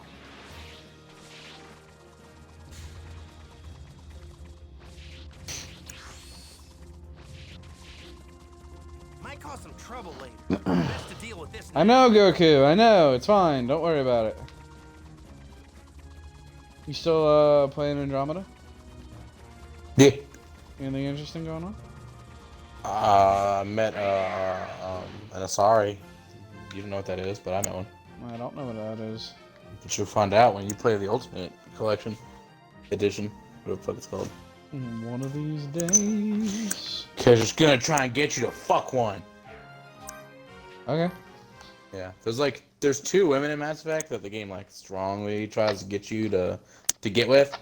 I don't get with either of them because there's another female that I like, but Is that the race where, like, if you, like, make out with them, you have, like, a heart attack because, like, they have so much pheromones or something? what? Yeah, there's, like, there's some race in Mass Effect where, like, if you, like, try to bang them, you literally, like, fucking die from it. Like, it kills you. Oh yeah, there's a I don't remember what they're called. I think what you're talking about is a type of Asari where they're basically like they're pretty much succubi. Mm-hmm. I only know that because, like, Outside Xbox did a video on, like, 10 decisions where, like, the game told you it would kill you and then it did, or something like that, like, 6 years ago. And one of them was, like... Blue ladies? Yeah, one of them was, like, making out with some blue lady, and then, like, you have a fucking heart attack and die. Yeah. Yeah. I forget what it's called. It's like a whole like disease or some shit. And they like send them to a temple. But yeah, it has something to do with like because Asari can breed with any race. And like it doesn't change the Asari's appearance. But it will give them like extra attributes. Like they breed with a Krogan, they'll be like super fucking strong. Mm-hmm. But some of them like develop an ability where pretty much their sex just fucking kills you. And then they send you off into like It just seems counterproductive to have your fucking main means of reproduction be your main method of killing your enemies. No. It's only some of them. Only some of them do that. I mean, it still seems counterproductive. Oh yeah, it's pretty much like a mutation that they have. But they like put them basically in an asylum where like they can't like fuck anybody. Not only would this be the best delay of your life, it would also be your last. Hey, you'll also fucking die. Best to deal with this now. It's truly the most humane method of euthanizing somebody. Best to deal with this now. They pretty much took Liliana's past and made it a fucking character ability. This is great.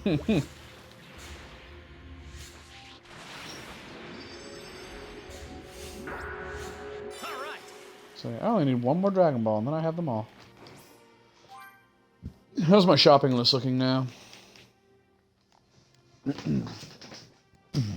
Excuse me. Plenty of prime marble dino meat. That's good. Plenty of premium golden medicine. I have a decent amount of golden gazelle meat. I'd prefer more. I have a lot of premium reindeer meat. A lot of prime golden wolf meat.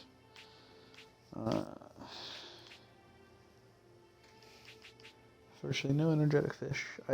I have 69 golden energetic fish. Nice. And I don't get any more and don't use them. I've got a good amount of fatty giant fish. They're the difficult thing to get often.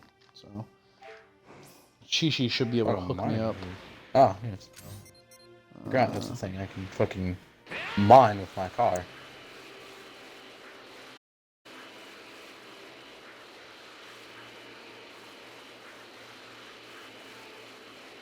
Might cause some trouble later.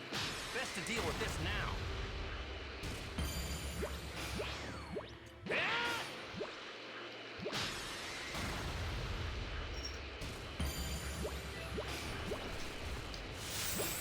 I bet this thing tastes amazing.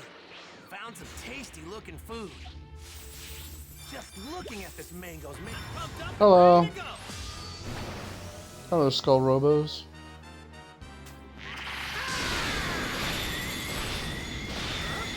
You're done already? At this point, literally the only reason I'm still playing as Goku is because he has the ultimate Kamehameha. And it just creates an AoE explosion that just wipes out any enemies that deign to start combat with me. Fools. Premium golden gazelle meat over there. Might cause some trouble later. Best to deal with this Golden now. gazelle over here? There's a golden gazelle over here. Found some tasty looking food. We got a keeper. Whoa! This thing looks pretty rare. Thank you, Might cause some Goku. trouble later. Best to deal with this now. I bet this thing tastes amazing. Thank you, Found Goku. some tasty looking food. We got a keeper. We got a keeper. Just looking at this mango's making my mouth water. Let's see. Might cause some trouble later. Best to deal with this I now. get it, Goku. Shut up. They only programmed one response to any situation in this game in terms of your vocal response. So every time that you see an enemy, Goku's like, might cause some trouble later. Best to deal with this now. And it's I just ran past 15 enemies, Goku. You've said this 15 times. I fucking get it. Shut up. But Jaden, best to take care of this now. No. You're done already? Yes, Daisy. What's up, girl? Don't pull at the carpet. You know better than that. You won't listen to me about it, but you know better than to do it. Might cause some trouble later. All right. She's a troublemaker. Such a sassy diva. All right. Let's do this. You should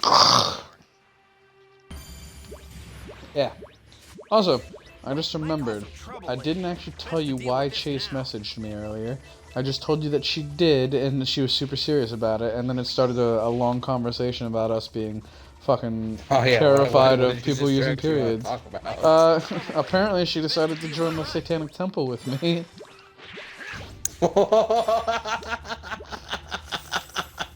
I have a convert. tasty looking food. Might cause some trouble later. And Deal with this now. she decided to also order a membership card and the fucking certificate, and she wants to frame the certificate and hang it in her room. And I just told her, Chase, you know this is just gonna cause problems. You know Mom and Dad are gonna fucking give you shit over this. She goes, I know, I don't care. And I'm just like, I know for a fact you're gonna call me in a month fucking bitching because Mom and Dad are fucking getting on you. I need you to understand that your actions have consequences, okay? And she's just like, I don't care, they're gonna yell at me anyway. And I'm like, alright, you're just looking for trouble, but it's like, welcome to the club. Your sister's 100% gonna get fucking kicked out when she turns 18. It's not already. But you know what? It's her choice. Yeah, like she just kind of responded, "Yeah, I already have a pride flag in my room, and they hate that." And I'm just like, "Yeah, I need you to understand. There's a big difference between you supporting gay rights or being gay Supporting and Satan. you fucking worshiping the with me." There's definitely a yeah, there's a big difference. Yeah, there's a bit of a leap. And the worst part is that mom and dad aren't the people who care. Oh yeah, Satanists don't actually worship Satan. All they'll care about is, oh my god, you're calling yourself a Satanist. You're a monster. I've raised a monster. My parents don't understand nuance. Never address that if they are raising a monster, it's their own fault. My parents are horrible people. I fucking hate my parents. You should like mail them pictures. You wearing all your satanic stuff, and by that I mean just your necklace and a holding certificate. I really wish that there was like a satanic chapter house in the area, but like the closest one is in like Pennsylvania. I was honestly surprised there wasn't one in DC. Wait, is this one in fucking Pennsylvania? Yeah. That's weird. Also, their headquarters is in Salem, Massachusetts. That makes sense. I'm weirded out that the place with the Amish is they have a temple there. If you go to Salem, Massachusetts, you can actually have the fucking like high priest fucking perform your marriage ceremony. Dude, I've fucking seen the pictures of like their like the main satanic temple. God, that fucking shit's beautiful. Like, honestly, I kind of really dig the idea of being married by the Satanic Temple. They're currently working on a process for like They have, like, other ordaining merch? priest, and like once they get like actual priest ordained, those priests will also be able to marry you like around the country. You won't have to travel to Salem for it. I'm just a priest of dudism, man. My religion's simple. Nobody believes in it. None of the people that practice it.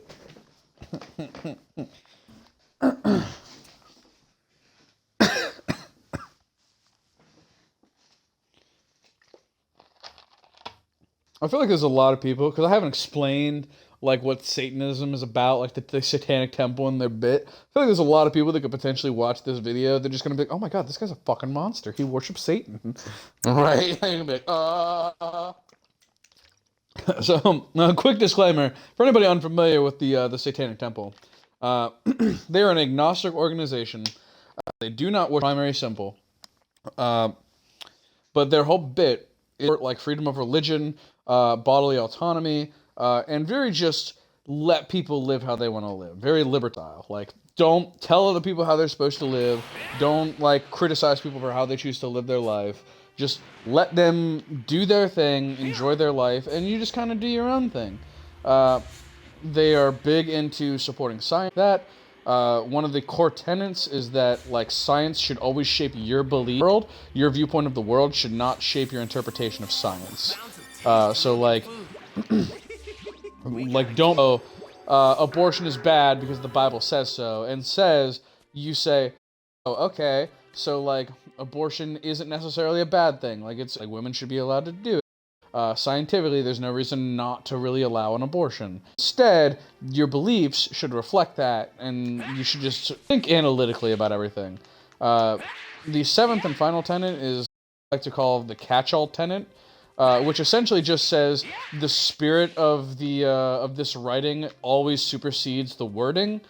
Spirit is to always act with nobility and kindness. To just always try to be a good person. The final goal, that is the end point.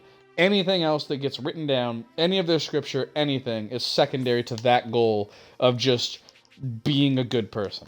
And I think it's definitely a message a lot of people would get behind. They do a lot of really good stuff, you know? I put almost 100 hours into this game.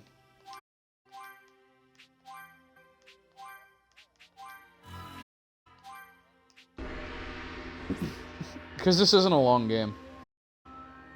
Like, the story of this game is like 20 hours long.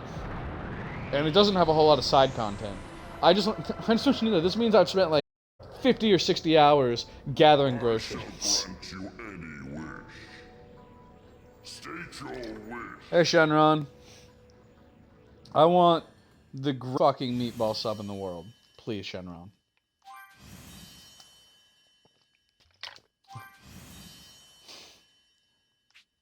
He did not give me a fucking amazing ass meatball sub. How disappointing.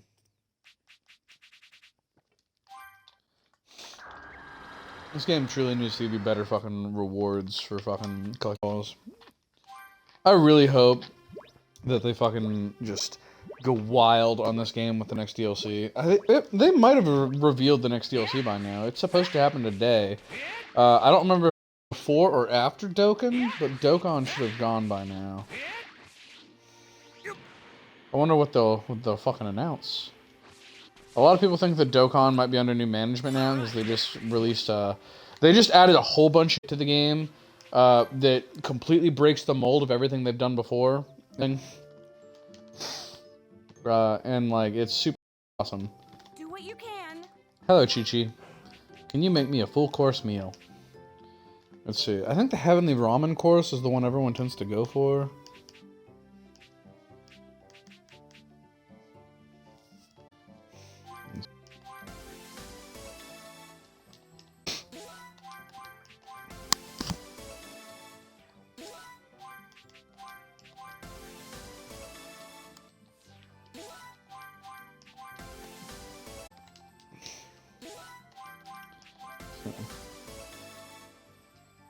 Let's see, we're gonna make enough for like 10 of this fucking meal. I think the premium meat course is the other one that I want to make. Does fucking melee attack.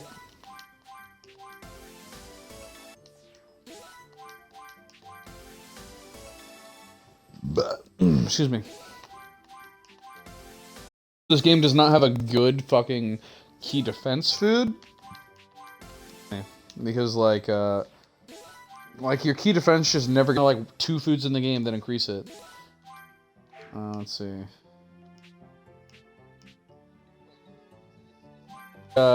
There's no good food in the game for increasing your key defense. Yeah. So for instance, right here, the best food in the game, your key defense, increases your key defense by 25 points. The best food in the game for increasing your melee defense increases it by 150 points.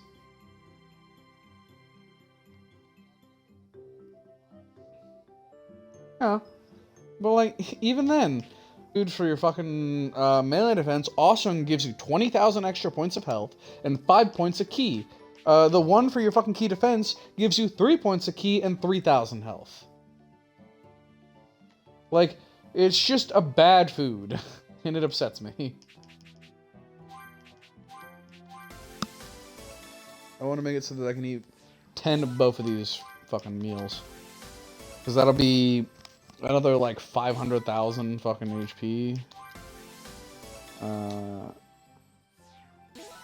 more than that. 10, 20 times... It should be 600,000 HP total. And then... times 10... 5 times 20, actually. 200 points of ki. Which isn't a whole lot, but it's enough.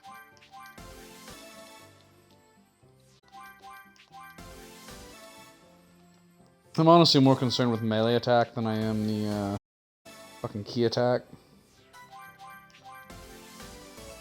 Because the melee combat's a bit more attacks constantly. They're both fun, but like I use a lot more melee attacks than I do ki attacks. I can also use the fucking Dragon Fist, which is a melee attack, so I mean why can't I? Why wouldn't I do that, you know?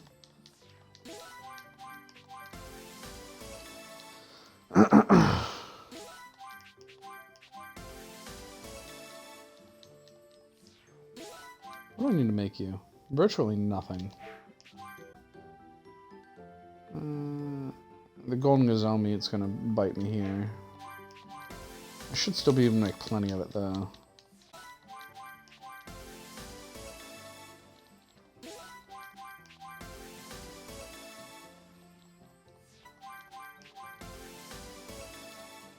I do appreciate that having out means anytime I make a meal, I always double the amount of food that I make, so I make 2 of the meal instead. And then when I make a full course meal, I automatically get, I think 20% added to the stat bonus, because it's always a super effective meal.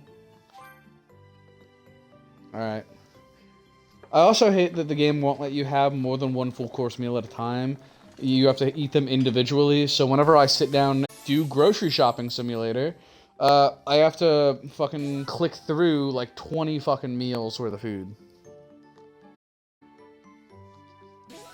Yeah, like it's a real pain in the ass. I can't just have it all at once. I have to individually eat 20 meals, and there's a cutscene for all of them. Do what you can.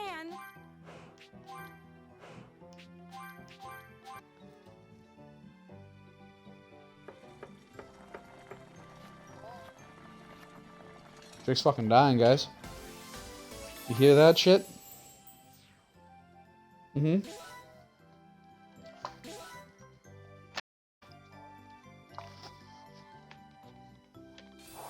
Do what you can.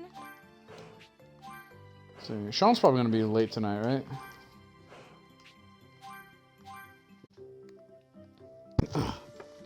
I'm also probably not gonna be on tomorrow, by the way. I got plans to meet up with him and hang out. They just released the new Smash DLC, so we're all gonna meet at the house and play some fucking Smash Bros. We might the new Pixar movie, like Raya and the Dragon or whatever it's called. We're gonna have to see what happens. Yeah, I don't know. I heard that it's apparently about like a Southeast Asian or something and a dragon. Okay, yeah. I saw it there, but like I haven't seen anything conclusive. I will say, wasn't a huge fan of Soul. Like it's a movie, it's a pretty movie. It just didn't really resonate with me. But I don't think it was. I think that might be because it wasn't like. As a small town white boy who doesn't play an instrument, I don't think I was the target demographic for that movie.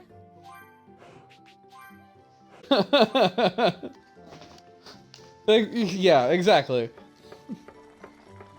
Like, I don't know, like, the movie just never really...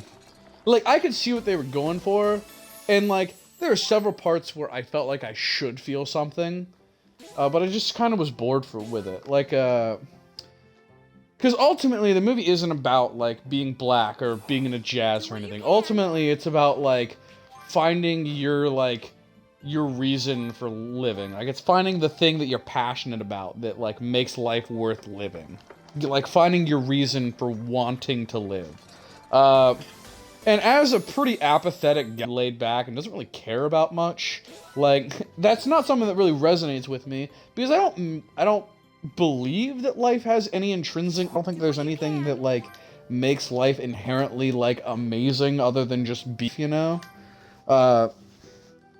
So, like, I just don't think that life really has a bigger purpose. We're just kind of here. We're doing our best. You enjoy your life. Good. Have fun with it. That's not anybody who does, like, believe life has a bigger meaning or anything like that. Like, I don't care. That's the whole point of what I believe. Like, you're more than welcome to go out life however you want, and as long as you enjoy your life, I'm happy for you. But, like, it was difficult for me particularly to resonate with the movie, mainly because there's nothing I'm super passionate about, you know?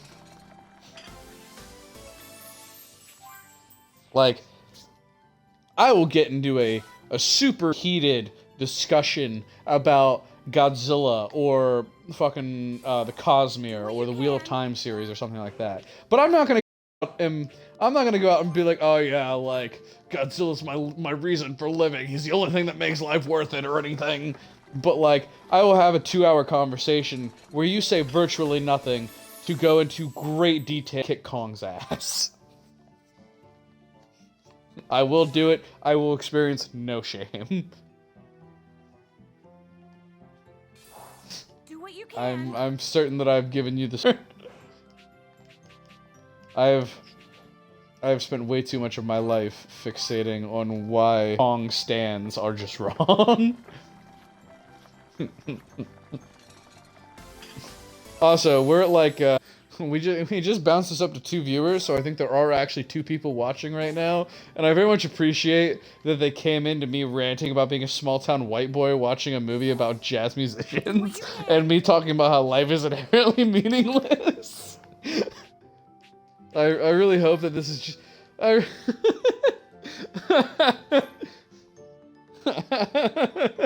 really hope this is just some random ass person and not like one of my regular ass viewers, and they're just like, bro, this man's got some issues.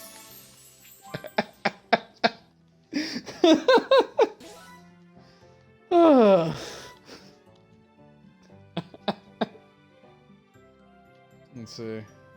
Do what you Let me can. finish eating my food. And once I do, I'll make a grocery list again and see how much, how many more foods I can make. I'd like to make a food of pretty much each type. Since I have all the fucking shit and everything, so I have a full fucking suite of stat boost. At least the temporary stat boost, and then I can jump into the deal horde mode stuff. Because I still have some characters that need to hit level 300. Do what you can. Everybody's at like at least 260. Fine. So it's not like it's a huge deal. And I don't think anybody who is, I don't think any of the characters who aren't level 300 are going to be relevant going forward. Unless they decide to do a TOP DLC where you go into the Tournament of Power. In which case suddenly everybody's fucking important. Everybody except for Goten and Trunks. Do what you can. Mm-hmm.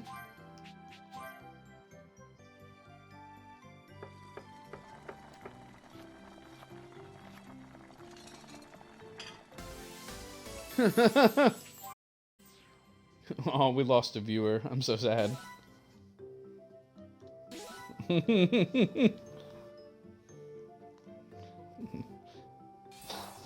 what you can. Let's see. I will say, I will assume that I probably have 1 viewer right now. Unless 2 people joined at like the same time. I can't imagine there are many people streaming Kakarot right now. So, like, I'm sure that, like, the people joining are just bouncing between fucking Kakarot streamers, if nothing else. Maybe another streamer ended their stream, and this guy's like, no, I still want to watch somebody stream some Kakarot, and jumped over in here, and just watched me spend 10 minutes fucking making food, while ranting about how life is inherently meaningless. I make great first impressions. I will say, when I was at work on Friday, I went back through and I rewatched part of the Call of Duty stream that we did the other day. One where we were with us making jokes about you shitting yourself on stream. And like the first like 20-30 minutes of that stream, man, is fucking gold. Like I just didn't stop laughing.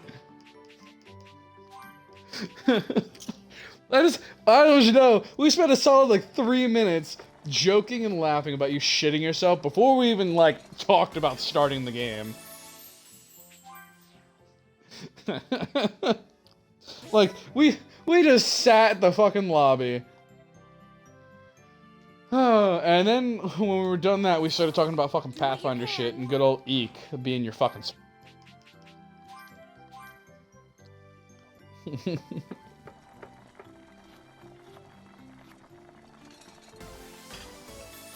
Also, baseline kobolds, and they're like a CR 1/4, meaning that like the only stat they have that is above 10 is Dex, and it's like a 12. It's like a 12 or a 13. You can. So I think I'm gonna make him a kobold blade because they're at least people. Like their Dex, which is like at an 18. The kobold blade is what Anthrax was before he left the village, and that's why he's like stronger, you know, because he was already essentially a CR3 like heavy armor and fucking great sword of a paladin. I'm sorry, oversized longsword.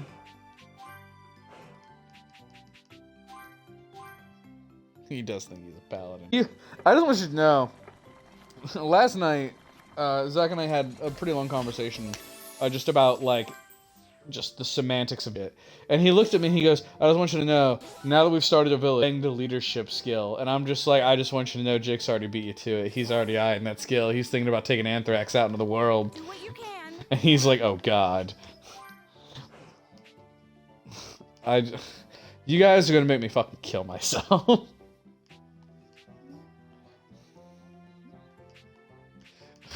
So here's my only issue with both of you guys taking leadership skills is I have so many NPCs at this point in the party that I have to manage. Because you have to remember here, not only do I have to manage Celine, but now I have to manage Mia, I have to manage Diva, I have to manage Eon, I have to manage Lean, and if you throw in both of you guys having leadership, I'm gonna have to manage like 7 fucking NPCs just in your party at all times. Like,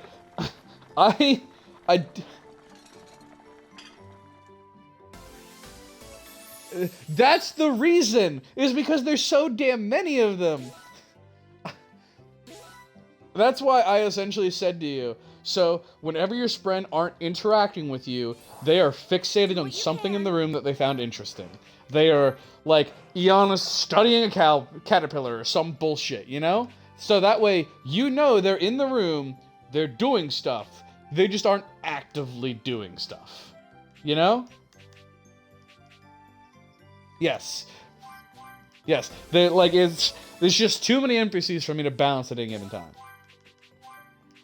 Like, that's why Celine also tends to just sit off to the side and let you guys run the show. Is, for one, I don't want to override anything you guys do. Like, I don't want to make you guys feel like I'm trying to push you in any particular direction. I have been very clear from the start that Celine's main goal is to simply be there so that I have a voice if I need to push you guys in a certain direction. Like, if you guys are genuinely confused, you're not sure about ideas or something, or if I just want to make a suggestion to you, I have a mouthpiece that I can do it in person. She's also there so that if I overtune fucking combat, I don't fucking murk your asses.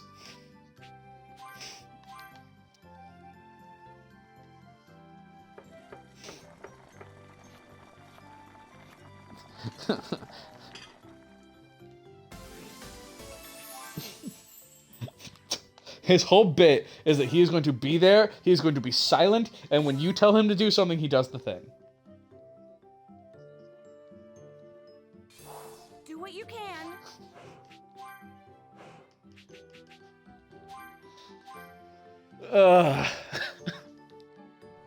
I think of all the characters that I've made, Eek and Anthrax are probably my 2 favorites because they're so fucking stupid. Eek and Anthrax. Eek is just the fucking substitute mayor of your kobold village. And he's the... I like how the first thing you fucking did after fucking fucking setting up this kobold village was put a human in charge of it.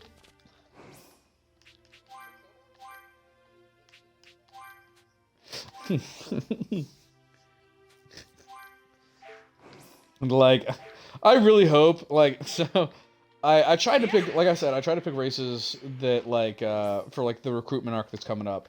They all had, like, a different thing to them, you know? Like, a different feel to them or whatever.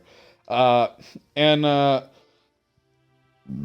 specifically picked one race that is highly intelligent so that I can have a thing where it's like, when you guys aren't there, they're running a school in the background or whatever, so that when you guys come back, I can make your fucking kobolds and shit people.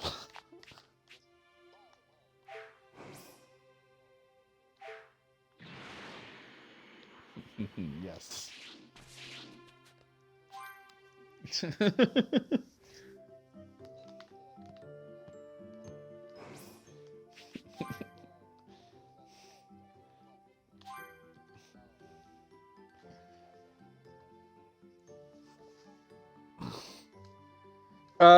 Yeah, I'm gonna have to double check all that stuff, but I'm fairly certain you're at least gonna start with like a smithy. You're probably gonna start with like I don't know, like a garden or a farm or something. I haven't double checked the buildings that you can build yet, but you bought enough shit that I'm. Yeah, like I don't know if you can put the farm in the village though. I think it has to be like an its own hex off to the side.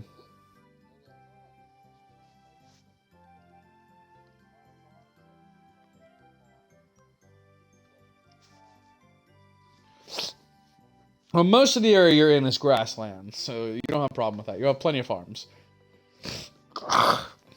Your people can be an agricultural utopia. It's fine. Also, so I just want to show you the disparity right now in my stats, right? So, you want to know how many, like what the total increase to my melee attack stat from eating is?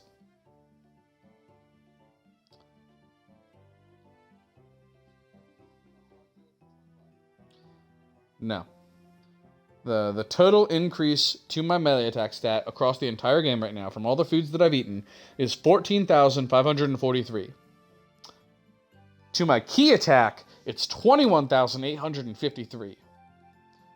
To my melee defense, 7,650. To my key defense, 1,570. Not even a quarter of my next lowest stat. In terms of ki, I've almost doubled the amount of ki that I can have. And I've added an extra 10% to my HP. Like, yeah, come on. I honestly think that them adding 50 new levels really threw off the balance because it added so many more stats to you that, like, it just made eating virtually irrelevant. Like, my base melee attack is 801,000. So the 14,000 that I'm adding to that is virtually negligible. It does almost nothing. You know? And it upsets me.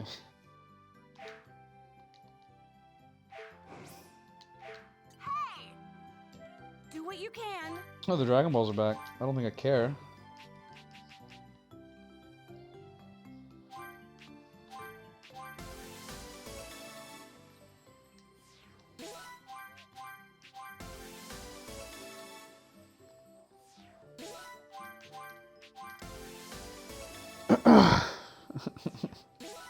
I just typically don't think it matters that often. Like, I'm going fast, I can control myself. I don't really need to know how fast I'm going specifically. I just need to know that I'm going fast. I want to be a fast boy. Alright, I'm out of premium golden gazelle meat. Wonderful.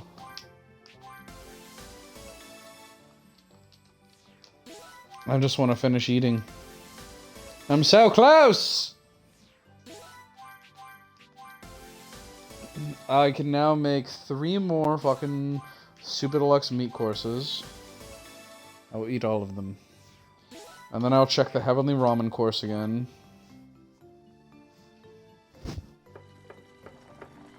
If nothing else, I just want to get my ki super high. Because Super Saiyan Blue has a massive ki drain if you just, like, assume the form. If you put on auto Super Saiyan Blue, it's fine. You don't have to deal with it. But, like, if you just take on the Super Saiyan Blue form, like, it pummels your fucking ki. So the fact that I've doubled my max ki without any extra, like, temporary bonuses or anything is really, really good. That's kind of the main incentive for eating full course meals, in my opinion, is to get your ki higher. Yeah, so you transform for longer, do more super attacks, all that wonderful stuff. It's really the only stat that is, like, significantly impacted because your ki stat is very low. Like, by the time that you're level, like, 300, you've only got, like, 1,000 points in your ki stat. And every time you eat a full course meal, one of the high tier full course meals, and you have a maxed out cooking stat, you get 7 points added to your ki. So, like, you eat, like, 150 full course meals of that tier, and you've already doubled your fucking ki. You eat 150 full course meals of other types, and, like, you really haven't made much of a difference in your stats. Your health benefits, your key benefits, everything else, eh. Do what you can. I really want to know how many full course meals you would need to eat in this game to fully max out your stats. Probably too many.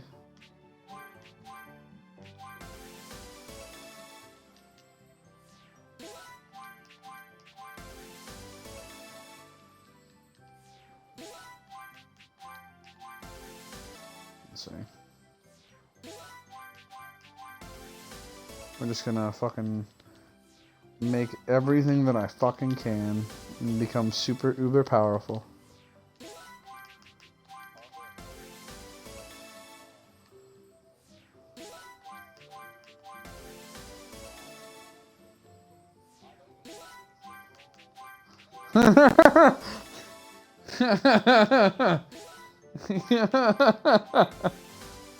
Justice.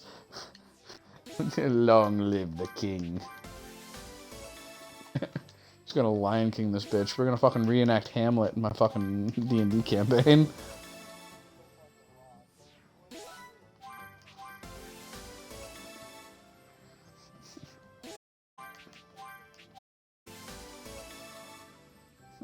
His own little, like, come with him, you know?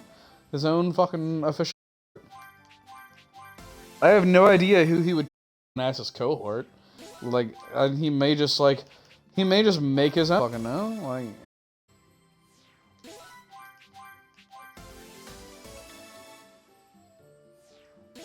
I truly.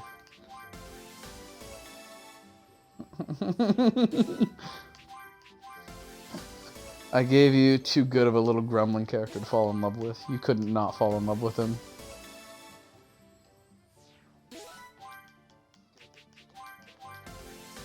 He's gonna fucking have like a stroke from pure excitement.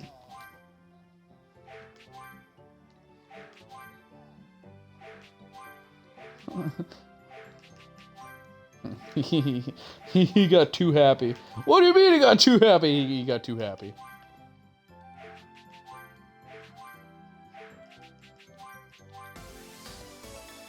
He just yells smite with every attack.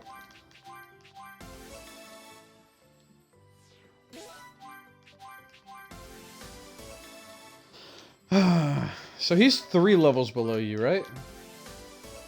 2? Alright.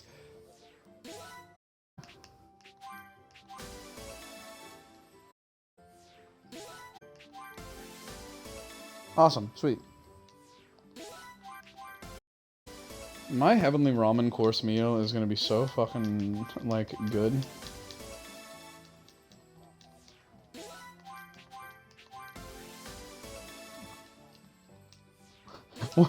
Wait, he'd be a higher level than you?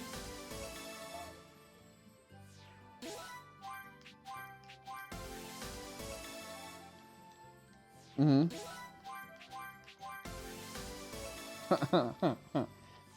I feel like a reasonable restriction on that would be that he can be at your level but not above you. But I also feel like that since his whole thing is that he is a follower, he's supposed to be subservient to you, it makes sense that he's going to be weaker than you.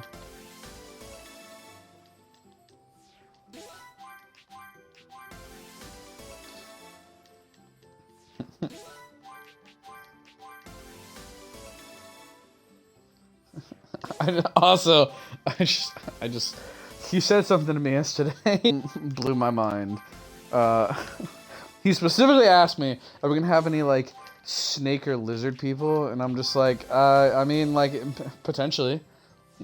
And he's like, good, because I want a full suit of, like, snake hair so that I can just look at them and be like, look, I'm one. And I'm just like, I just want you to know, you're doing the snake equivalent of blackface and hoping they'll like you. He's just like, I use all of my fucking investiture points on fucking diplomacy and be like, but you love me. And they'll be like, yeah.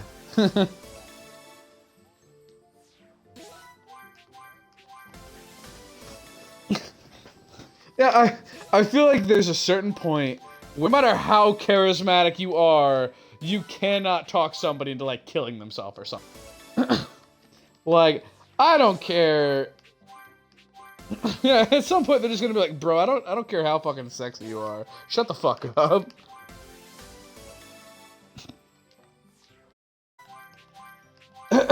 God, my key stat is about to fucking shoot through the roof. So I just had 20 fucking full course meals. At 7 fucking key apiece, and I'm about to... I currently have 21 more sitting on the back burner that I'm fucking banging out right now. Maybe this is why everybody grinds out this specific meal, is that there's just so much of it.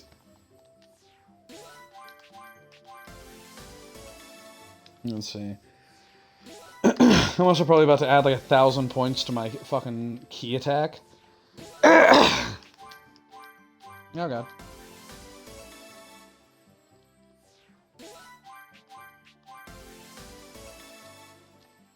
Alright. How am I looking in terms of my ingredients now? Okay, I can only make 2 more things. I need fucking prime marbled dino meat. That's pretty much the problem, honestly. It's prime marbled dino meat and fatty giant fish. Extra fatty giant fish is also a problem. But the fatty giant fish is more of a problem. I'm also gonna run out of peaches at some point. And fucking rice.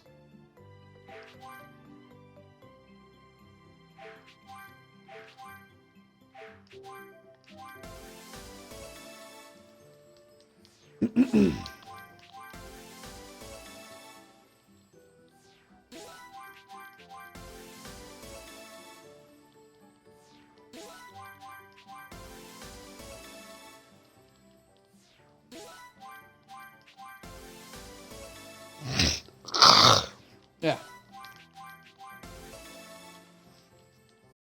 So if I've done my math correctly, I'm about to eat another 29 fucking full course meals. I just want you to know, I've literally been sitting here for like half an hour now, just making food and eating food.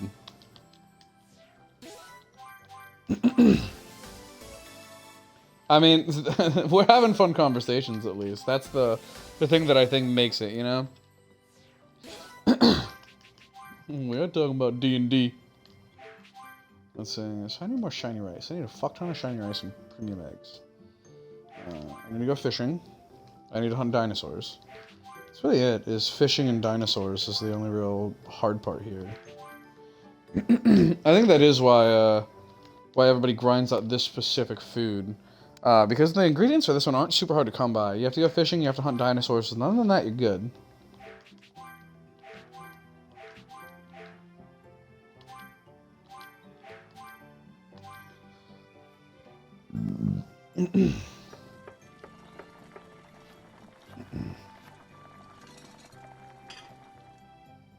Come on.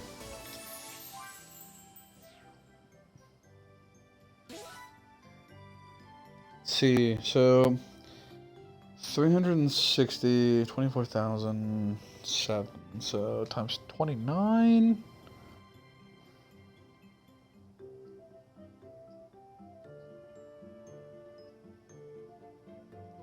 We should just multiply it by 30, so 72.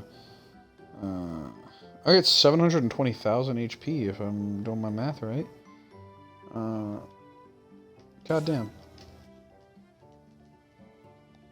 That may make an actual major difference to my fucking HP stat. I'll have to see what my stats are after I fucking clean fucking Chi-Chi's kitchen out here. Goku, I'm sorry, but you have fucking diabetes.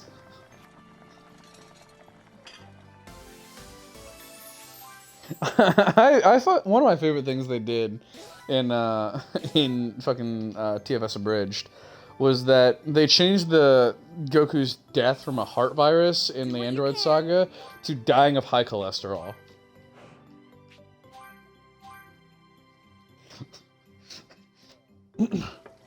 Yes, but I fucking love it because it's done in like a really serious manner. Like, Trunks tells Goku about the androids, and he's like, I'm sorry, but you won't be there to fight them. He's like, what? Why? He's like, you die from a heart attack. He's like, what? How? High cholesterol. How did that happen? Too much bacon. Goku goes fucking Super Saiyan, looks at him with his real stern voice, and is just like, you take that back. Do what you can.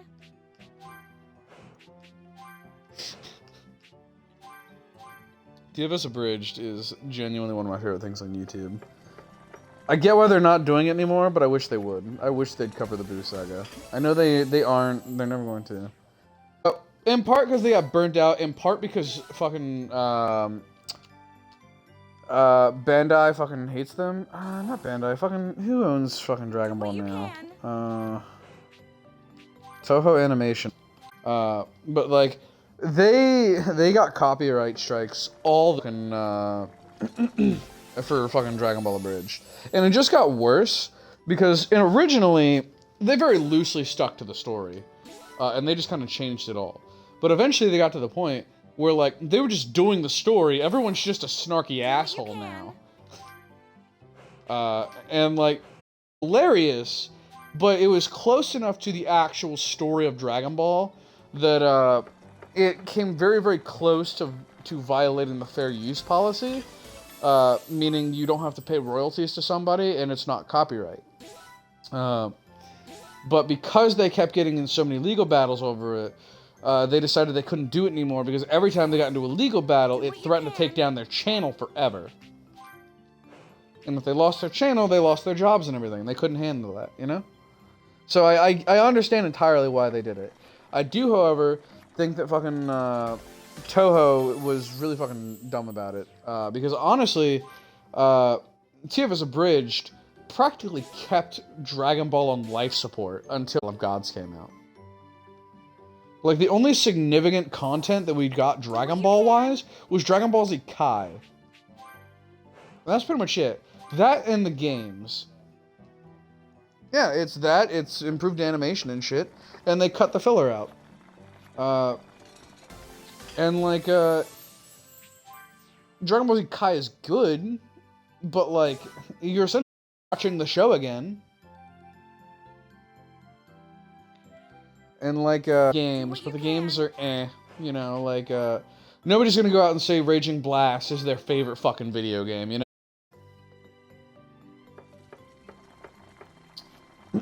But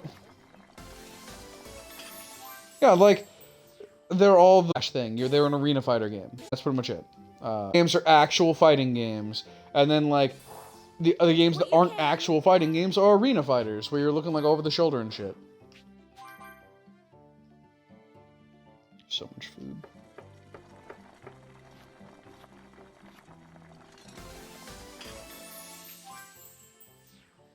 I can't wait to check my stats when I'm done on all this food and see what kind of difference it's made. Do what you can.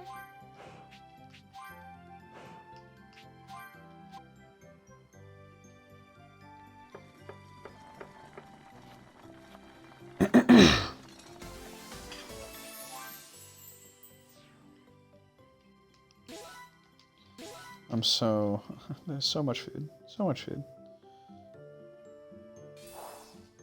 I'm gonna go ahead and save real quick. Because I have a pass where, I've been going through and eating a fuck ton of food and then the game crashes. And I don't wanna minutes of fucking eating food that I've been doing right now. Because I did do some saving earlier to make sure that, like, it didn't fucking die on me. But now I've doubled the time that I'm doing this since then, and I don't want to lose half the fucking progress I've made should the game crash.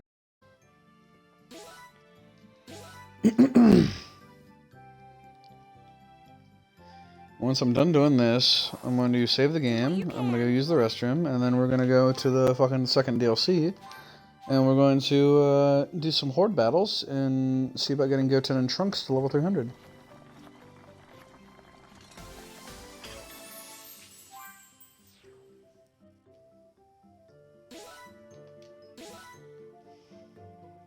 Maybe not Goten and Trunks. I don't remember if Gohan's at level 300. I think he's like 280 or something.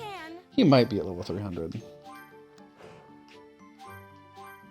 I think he is, because I'm fairly certain I was doing Goten and Trunks for a while there.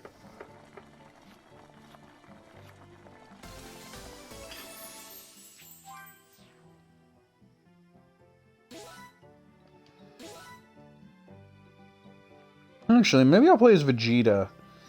And, instead, I'll put Future Trunks and Young Trunks in my party together. People suspect that DLC is going to be the Goku Black arc, which I don't think it will. I do not think whatsoever it'll be the Goku Black arc, but a lot of people do. Super Saiyan Rose.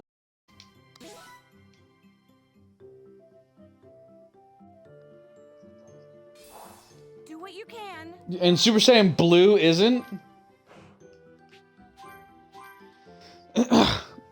Especially the official name of Super Saiyan Blue in the West, which is Super Saiyan God Super Saiyan. It's the dumbest thing ever. It is dumb. Everyone says that Super Saiyan God should have just been Saiyan God. And then Super Saiyan Blue should have been Super Saiyan God. Do what you can.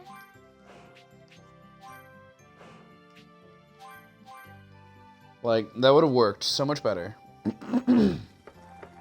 I really don't understand why they didn't do that.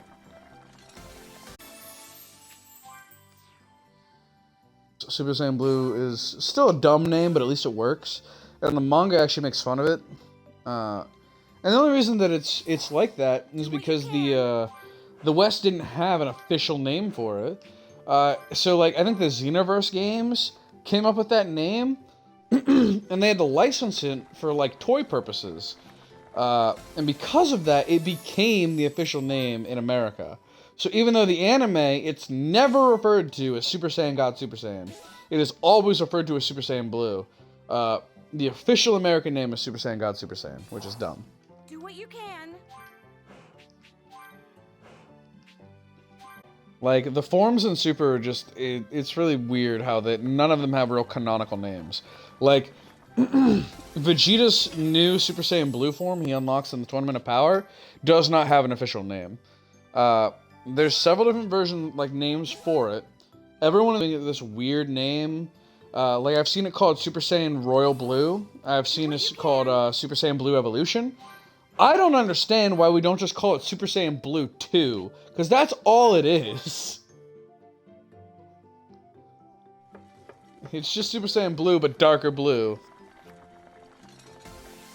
I really don't understand why we don't just call it Super Saiyan Blue 2. Because that raises the possibility of a Super Saiyan Blue 3, where it's Super Saiyan 3, but with blue hair! Do what you can. It also just kills you, but this time with God Key. So it's a divine death.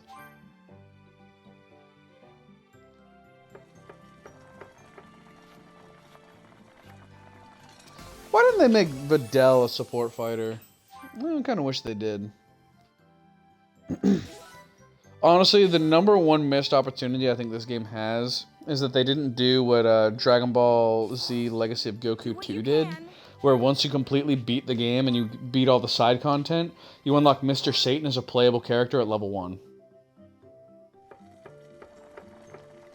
Because I would love to play this game as Mr. Satan. Like, it would be so fucking hilarious. I know, it would be amazing. I especially love it because, like, in Dragon Ball Z Boost Fury, they gave Mr. Satan a Ki Blast, but actually perform Ki Blast, they gave him a gun, and the Ki Blast was just him shooting you with a fucking bullet. And frankly, I love the idea of being Mr. Satan flying around with, like, dual fucking pistols. Just Ki blasting people with fucking pistols.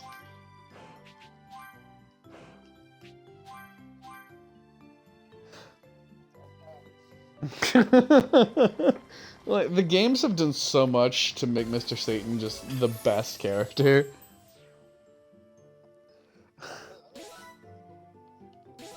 Like, honestly, Mr. Satan is a character who, as a kid, you hate him. But as an adult, you get the joke. He's hilarious. He's like, as a kid, you're just like, oh no, Gohan defeated Cell. He needs to get the credit. Screw this Mr. Satan guy. But then as an adult, you're like, nah, Gohan doesn't want the credit. Mr. Satan, genuinely kind of a good dude. And he's just fucking hilarious. Also, he is, canonically, the savior of Earth. Like, he is the reason that Goku is able to fucking perform the Super Spirit Bomb and take down Kid Buu. And I think that's amazing. Yeah, like that's what I love is that the Boo Saga, all of its faults, it gave Mr. Satan a chance to live up to his reputation, to be the hero of the world. Do what you can. And frankly, I love the guy for it. The voice actor for Goku in TFS Abridged, Masako X, he has a YouTube channel, and his most popular series is like the What If series, where essentially, excuse me, he puts forth an idea where what if X happened, and then he just Can. tells how he thinks the story of Dragon Ball would have changed if something had been different. And his most popular video is What If Raditz Turned Good. And it's genuinely fascinating. It's actually really, really good, and it's like, he's got a lot of fucking, like, merch and stuff based around it, where Raditz ends up marrying Launch, and they have a daughter named Ranch, who has, like, a thing with Trunks, and it's fucking adorable. But there's another one that he did, where what if Mr. Satan trained like Goku, where after Mr. Satan's martial arts school disbands, back during the original timeline of Dragon Ball, he decides to seek out, what's his name? He seeks out Jackie Chun, which leads him to Master Roshi, because he knows that Jackie Chun was like a great martial artist or whatever, and he wanted to see if he could like get him to train him. And it leads him to Roshi, where he joins the Turtle School and becomes like a serious martial artist combatant dude.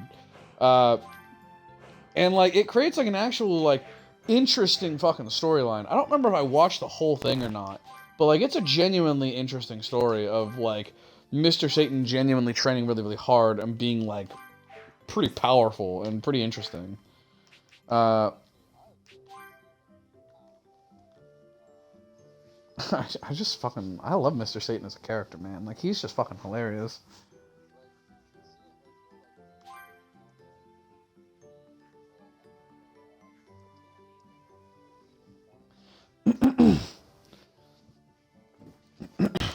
I officially have got my meal bonus to my HP over 10%. And I'm happy.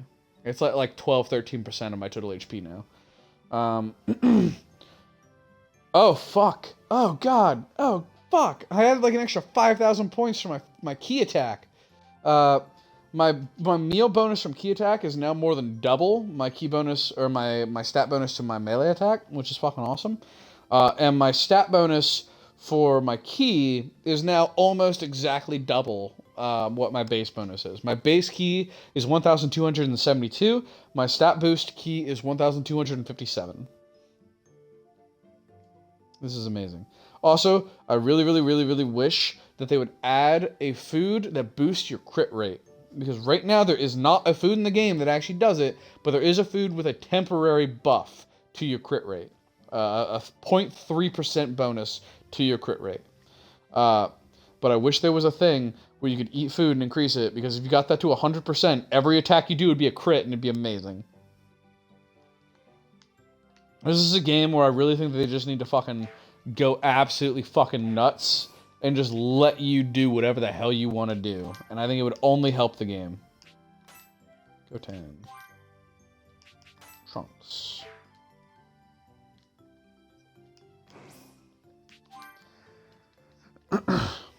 I have leftovers in my fridge. I need to fucking have them here in a bit. Let's see.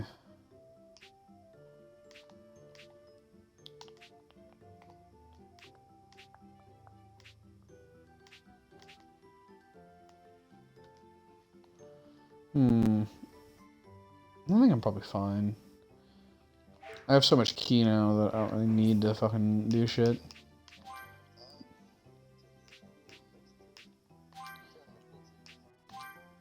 Alright. I'm gonna go pee real quick. So my lovely viewers get to sit here and watch a loading screen for a second while we both disappear for a minute.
I appreciate that I got back at the exact moment that the fucking loading screen ended.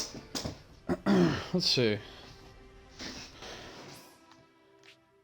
Characters. Vegeta. Ultimate Gallic Gun. Charges a devastating being. Super Big Bang Attack. Ultimate Vanish. Yes. Auto Super Saiyan God. Self-medication. Godly Pulse. And all that jazz. Brick Wall. King of Key. Merciless. Battle Instincts. Battle Instincts probably isn't super useful. Is there anything else that's useful here?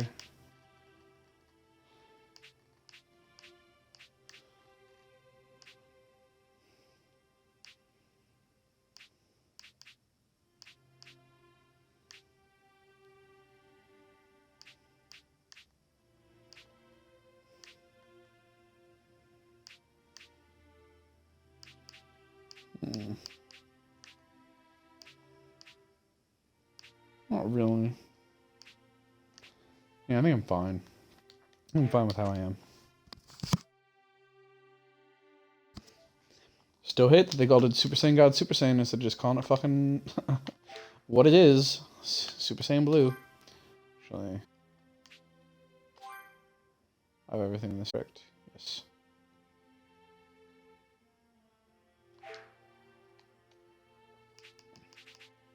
Goten, Trunks, I got all your shit, right? Yes.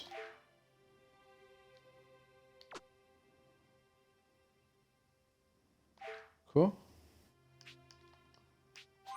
Trunks. Got all your shit. 18, do I have all your shit? I don't remember. I remember at one point going back and realizing I didn't have everybody's things filled out. Hang on. Trunks, I feel like you should have more things. Whatever. You don't get like extra transformations or anything. You're stuck in base Super Saiyan. Same with Piccolo, so it makes sense you guys have less shit. Chaozu. Wow, I've done nothing for Chaozu because he kinda sucks.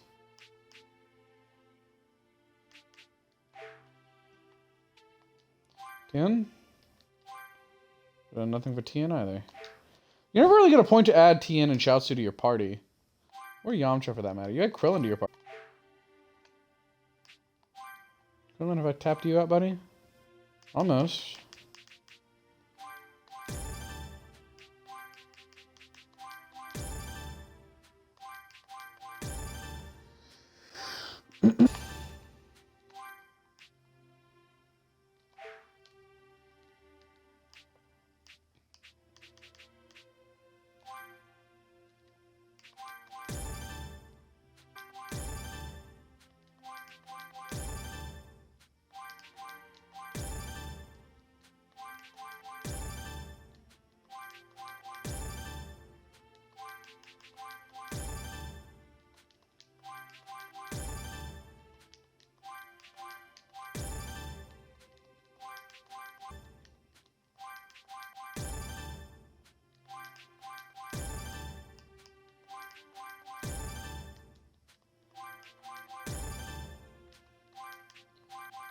Is there just an unlock all option?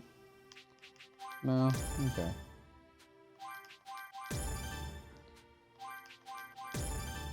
I don't think there's anything really to gain here by doing this, but there's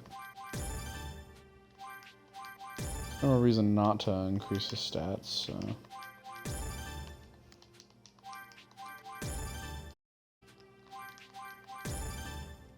I'll eventually end up using Yamcha and them once fucking the boys are all leveled up. Honestly, I'm probably not going to end up using them for very long. Because once I max out Goten and Trunks, I'll probably end up doing Piccolo and fucking Future Trunks, and then Krillin and 18. And by the time I get to there, Yamcha and Tien and Chaozu are probably going to be pretty much maxed out.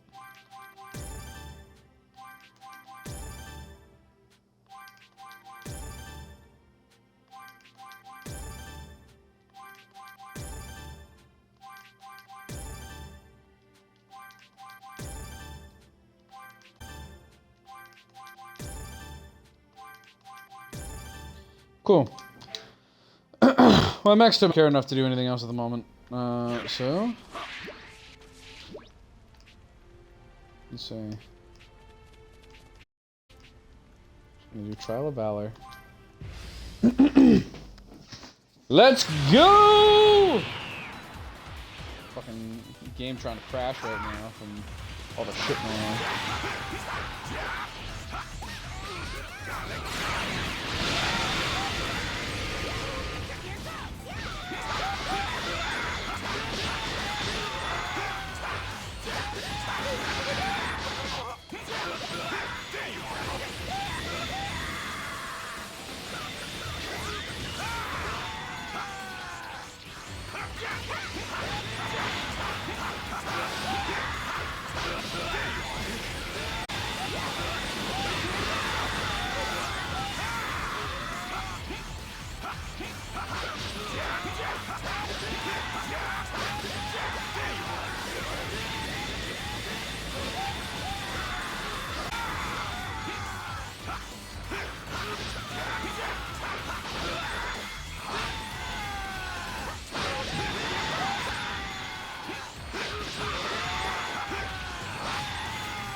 Come on, come on, come on.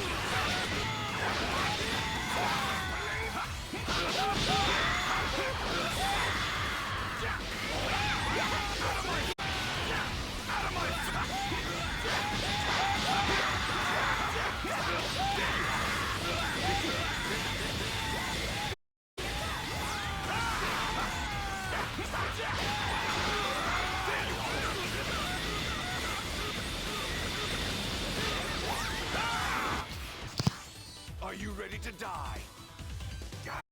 Trunks, why are you not Super Saiyan? Sometimes it does this.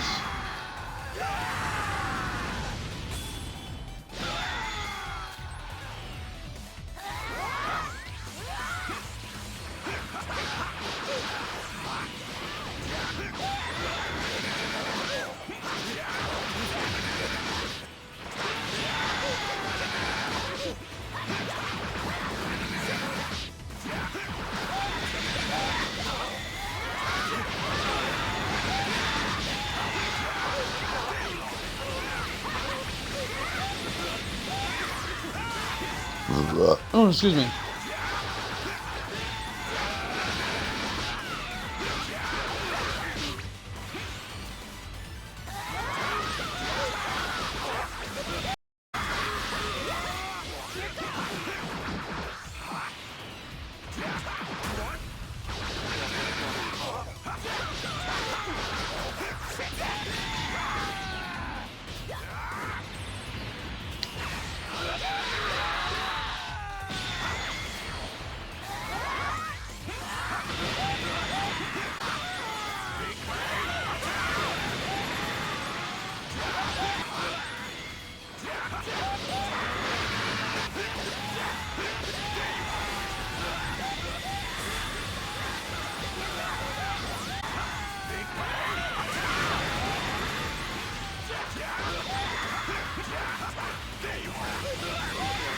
Come on, come on, come on.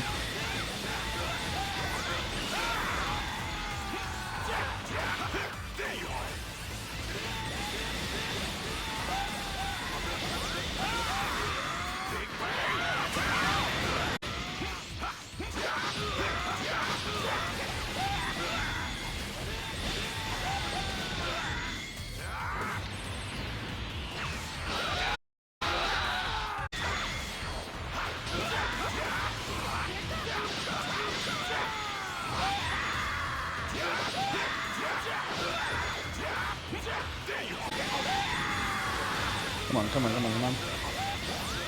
I want to get my combo capped out, people.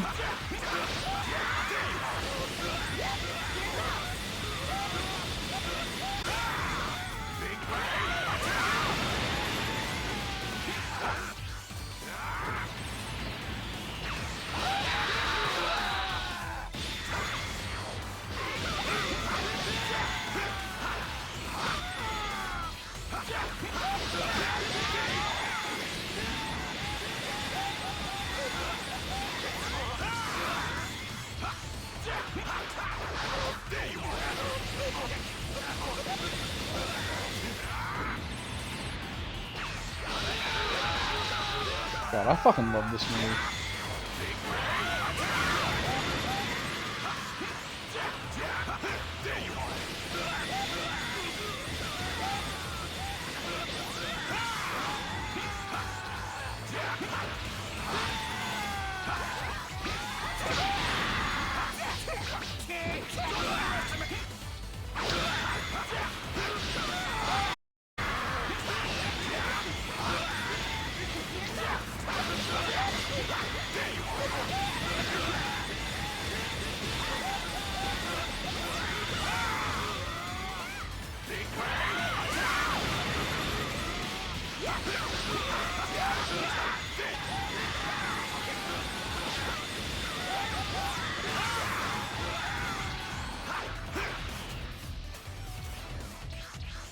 Are you ready to die?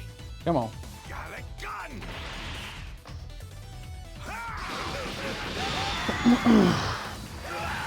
It only kills like, oh, it killed 300 people.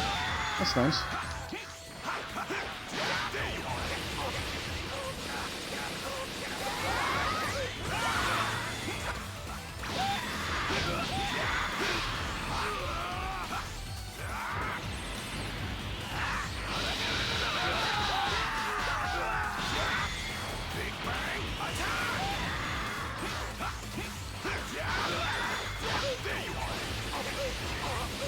Fracka!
Are you ready to die?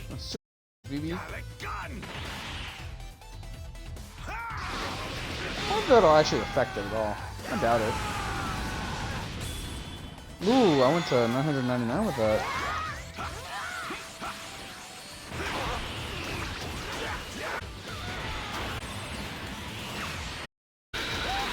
Ooh, nice.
I think Jake's gonna come back to eat. I don't know if he's just gonna fucking eat and then come back.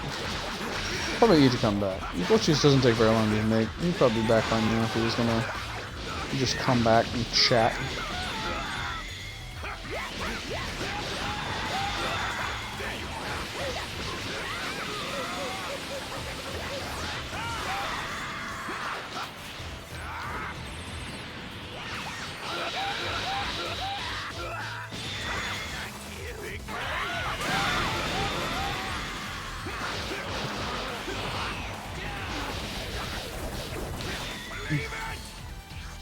Come on. Are you ready to die?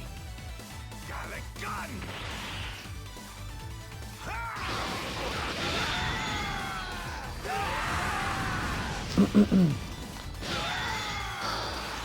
If I can get to 35,000, I will break the ESP barrier. 3,500. So I'm almost halfway there.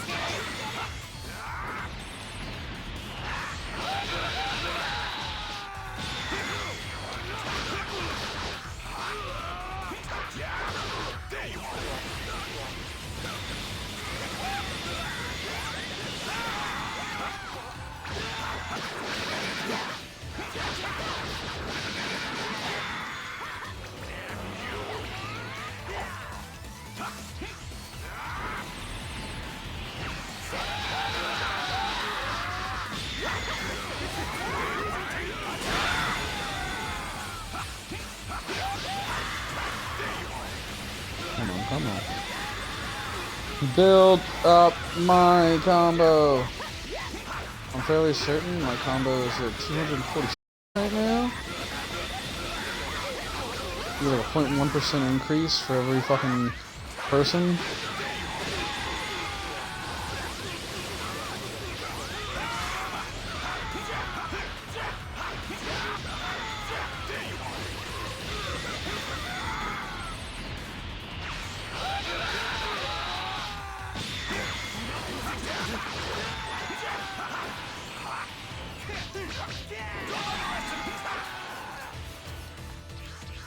Z attack. Ready to die?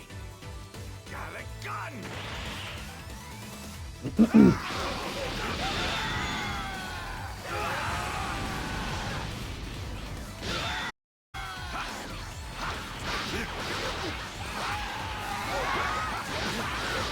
Yeah. Yeah, I was gonna ask, like, like, did you just make it, bring it back here? But it sounds like you made it. Okay. I missed you. Yeah, you still got that table flipped over on the ground, don't you? Don't lie to me.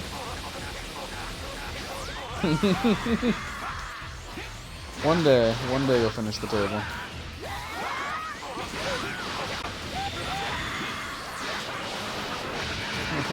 I know nothing about manufacturing, so.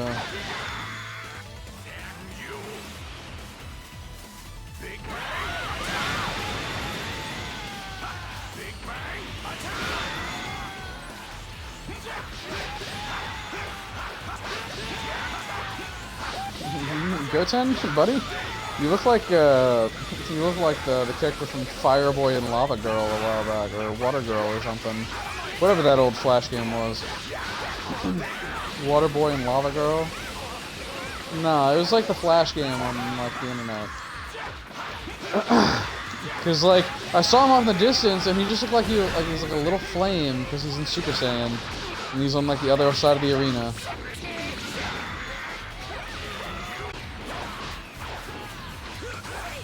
Did you just tell them no? That's a bad idea.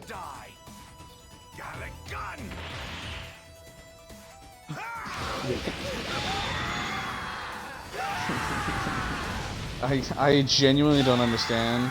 Every time I check Netflix, that movie is one of the most fucking like watched movies. Like it's always in the top 10 of movies on Netflix, and they have to be lying. They just have to be. It is horrible. It is genuinely one of the worst movies I've seen in years.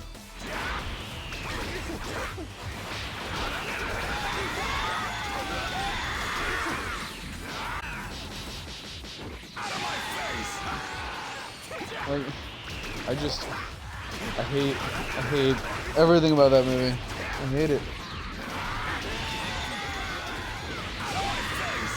The main character is just, she's also just such a Mary Sue. Like, she doesn't do anything. She's just the only one who has common sense. Like, anybody could have done what she did.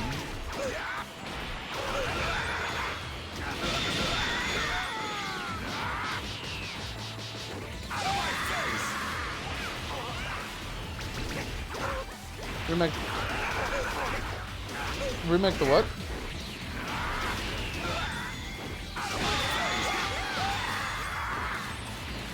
Oh, yeah.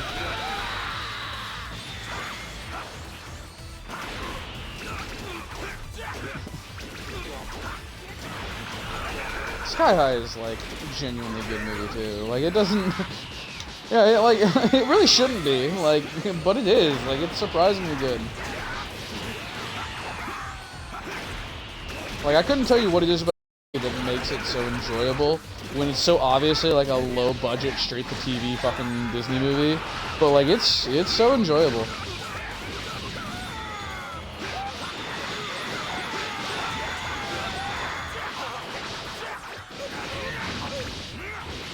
Yeah, the concept of a superhero high school like that in the sky is very interesting. The world itself is very interesting. The show also, like, the movie is also very, it's aware. And it has some pretty good comedy. Like, the fact that at, like, the very beginning of the movie, some chick freezes two guys for, like, touching her butt. And then just for the rest of the movie, every time somebody walks through the fucking entrance of the school, those guys are just frozen in the front yard.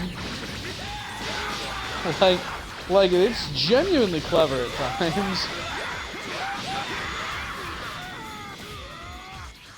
Are you ready to die? Got a gun! Yeah. Like, it's genuinely a clever movie, and it's pretty fun because of it.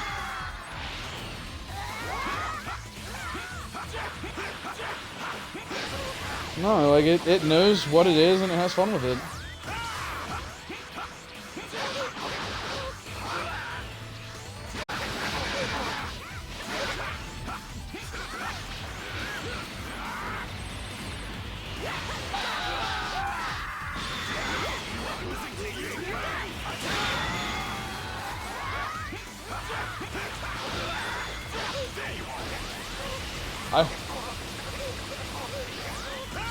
Yeah, like, we never see him do anything of substance.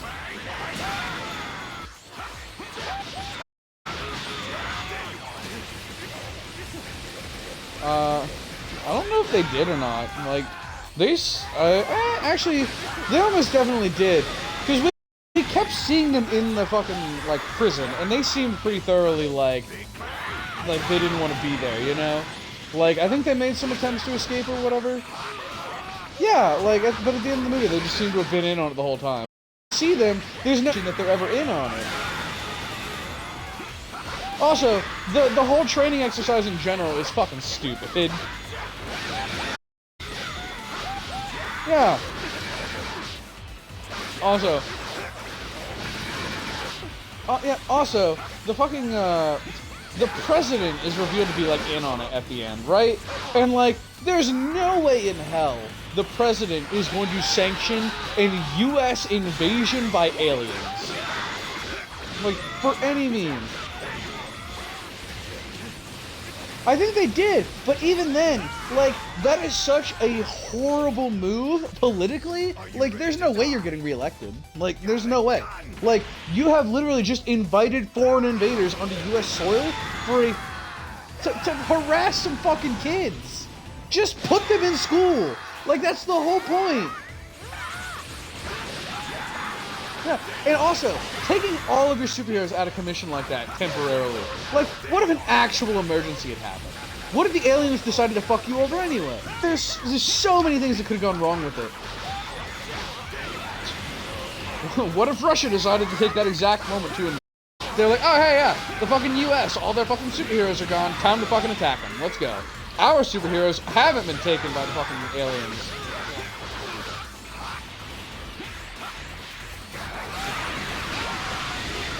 The whole movie is just stupid.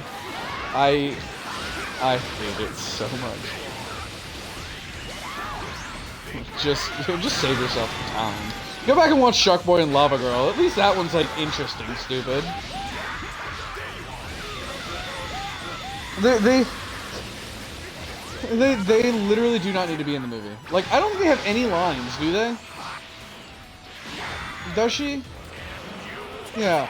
But, like, Shark Boy just kind of smiles and acts derpy.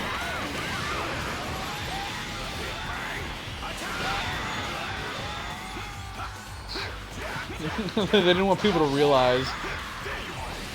That's probably why they gave him a mask, in all honesty. So that people wouldn't know. Because Shark Girl, like, Lava Girl doesn't have a mask. And, like... Honestly, like, Guppy was the only character I found relatively interesting, and they tried to play her too seriously. Why? Fucking of course. Of course. That director, like, he's famous for making movies for his kids. Like, he made Shark Boy and Lava Girl for his kids.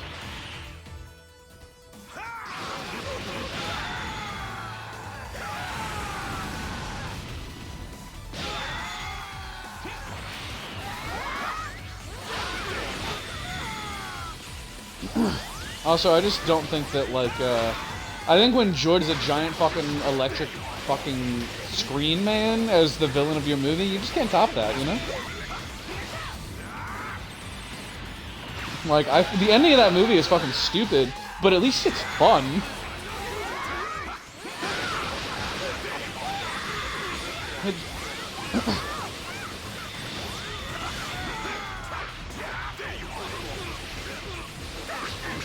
Honestly, they never answer the question, and I think it benefits from them not answering the question.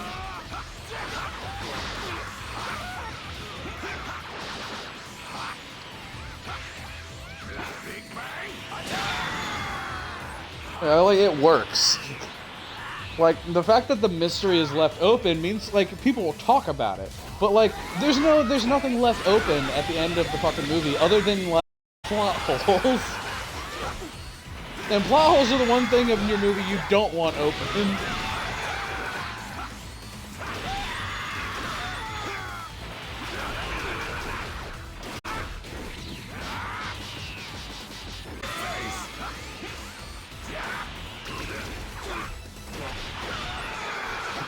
Also, the dude does several things where he, like, lifts things with his arms. If he was so strong that his leg muscles would, like, destroy his bones, like, his arms are going to do the same thing. Like, he's essentially a paraplegic.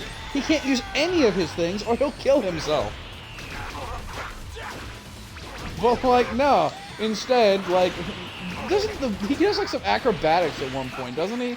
Like, he, like, grabs a bar and, like, does, like, a handstand on it and shit like that. And I'm just like, I'm sorry. You've literally established that your muscles will, like, fucking destroy your bones. Like, your muscles don't stop at your legs. I'm sorry. I feel like they thought that, like, an inherently crippled character who's crippled because he's too strong was gonna be, like, a really cool thing. But then they just make him the brains of the operation anyway. Made him super intelligent.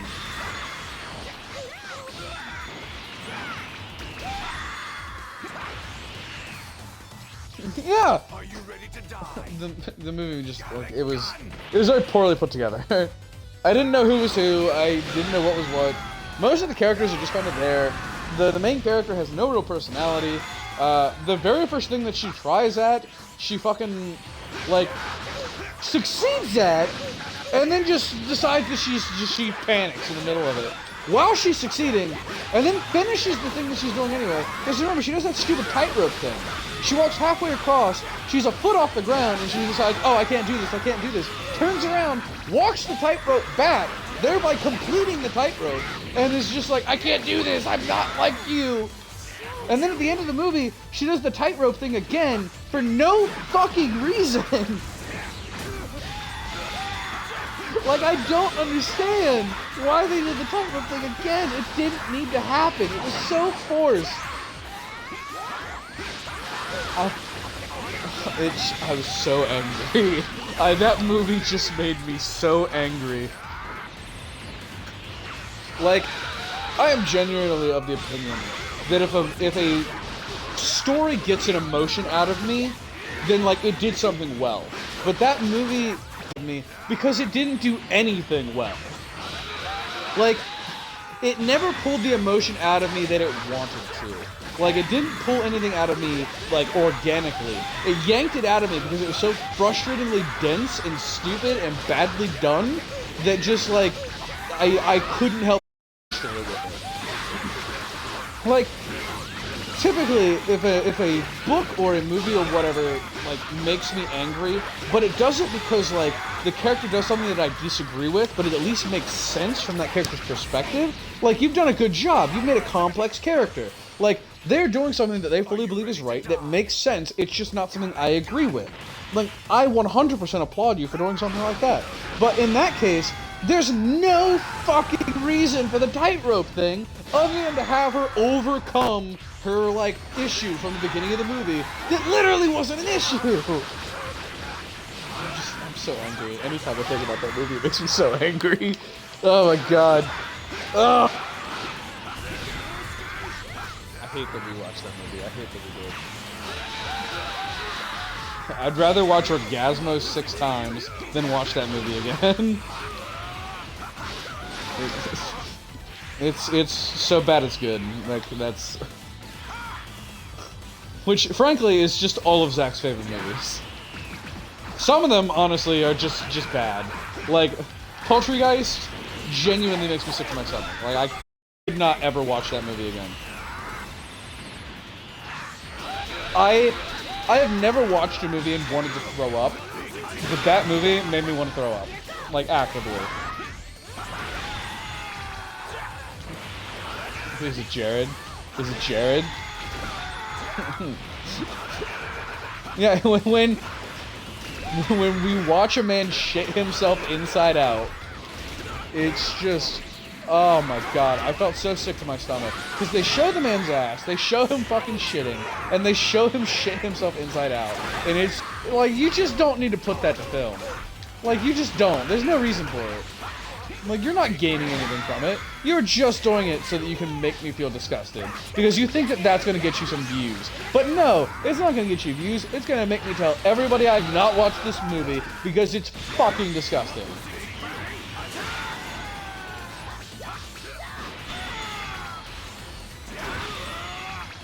I hate that movie. Like, there aren't a whole lot of that I genuinely hate. I throw the word hate around, but there's not a lot of things in life that I really hate.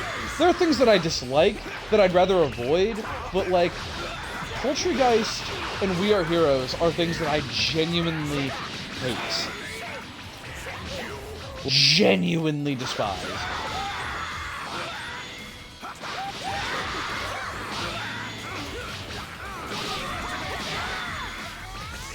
Oh fuck, come on.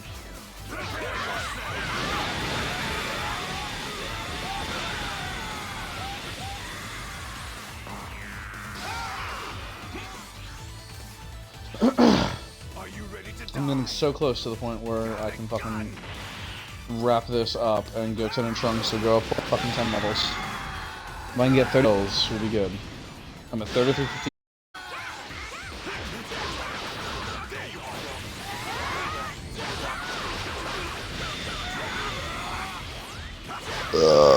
Fuck.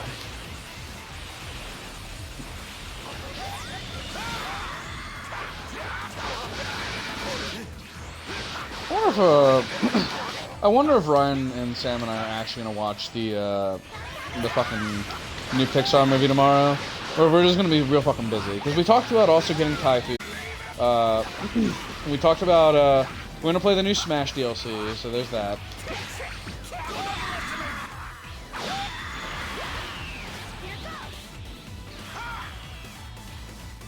Indeed. Like, we typically hang out, like, really late in the day, so... Like, we're meeting up at noon, we're like fucking... I won't get home until, like, after dark, so... Like, I don't hang out with people very often, but when I do, I just make a day out of it, you know? And then I take the rest of the week to reach social batteries.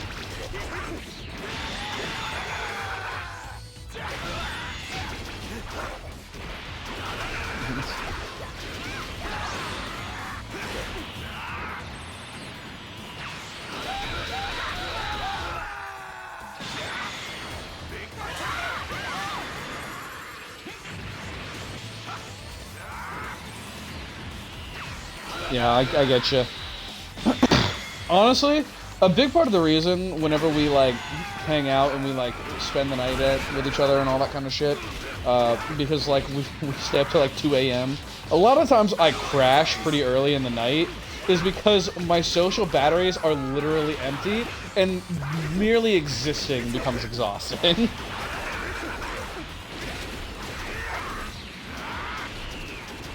Yes, yes, because I'm drained.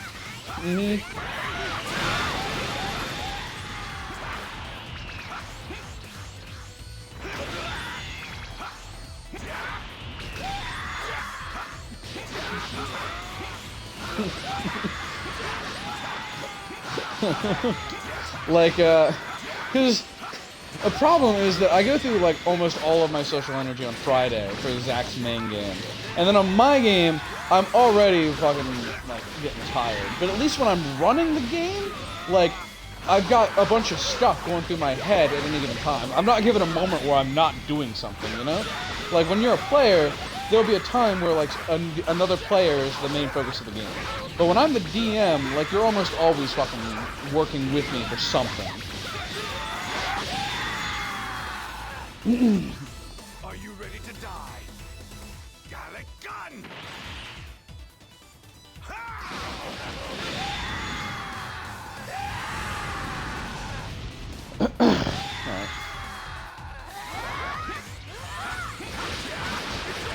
So I'm at the point where I should get max XP when this fight is over.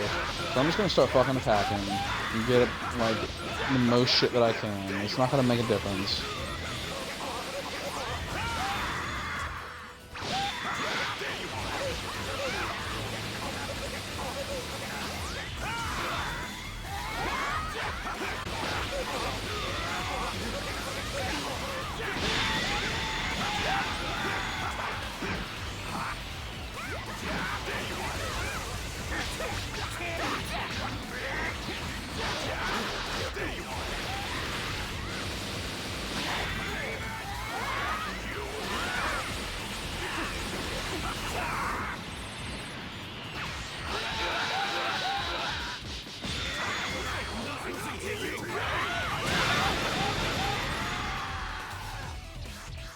Are you ready to die? Got a gun!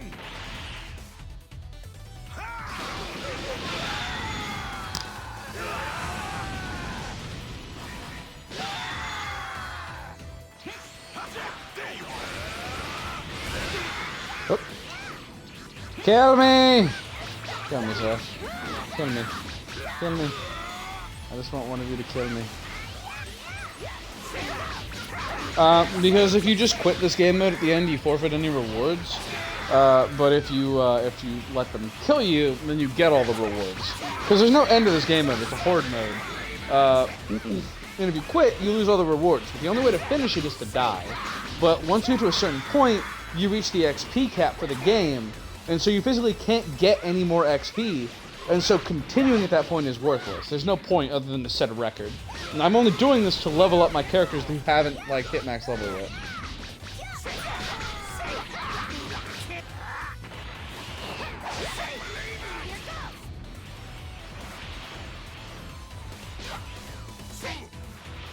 What the fuck, Idaho? Come on!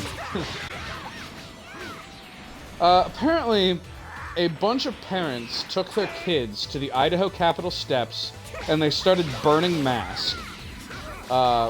Like, they took their kids to the Idaho Capitol steps and made their kids burn their mask. Yesterday, Idaho, of all the people tested in Idaho for COVID, 24.9% of them tested positive. The highest rate in the country. And they're burning their fucking masks. The parents are making their kids burn their masks.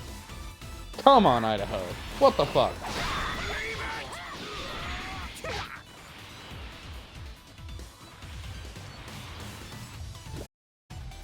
Were you thinking it was like a fetish thing, sir? You fucking disgusting motherfucker.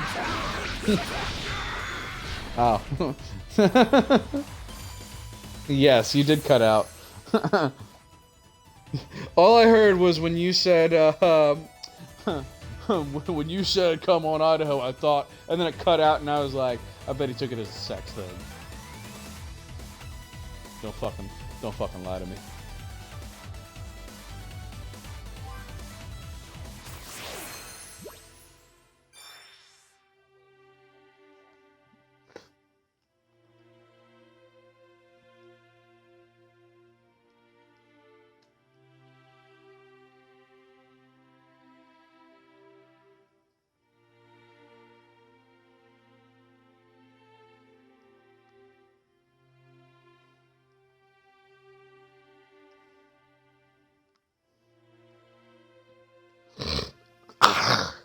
Yeah. I have an announcement on my fucking Discord. Alright, I have read the announcement. I no longer care.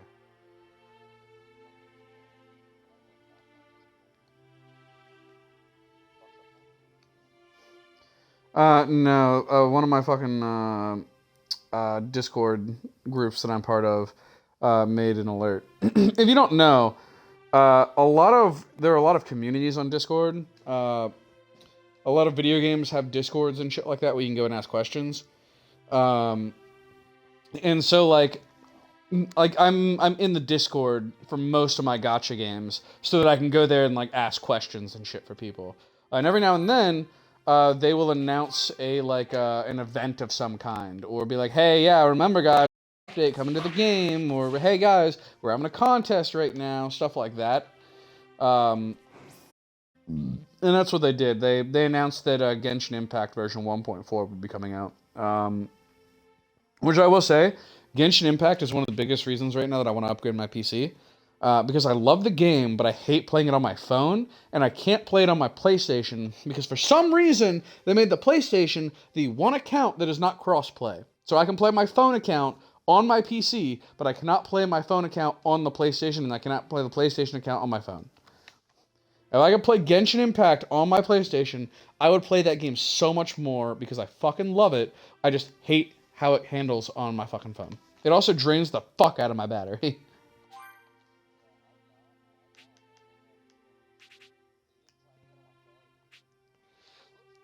Like, it's a genuinely amazing game. Like, it is one of the best fucking mobile games out there, in my opinion. It's just not satisfying to play.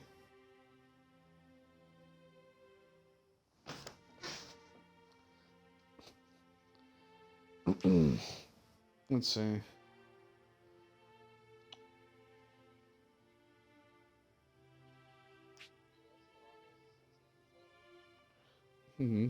That's disappointing.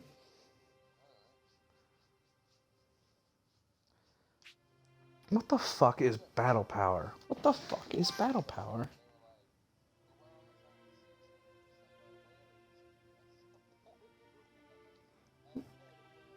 I did see that.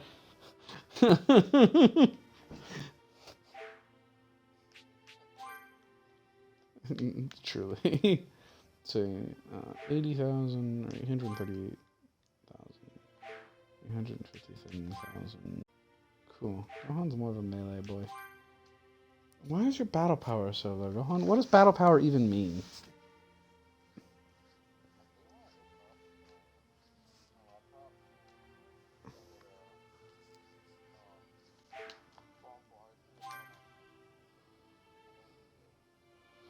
The thing that gets me is when I open my fucking laptop and it opens like every fucking app on my computer. It doesn't bother me that much. It just bothers me just enough.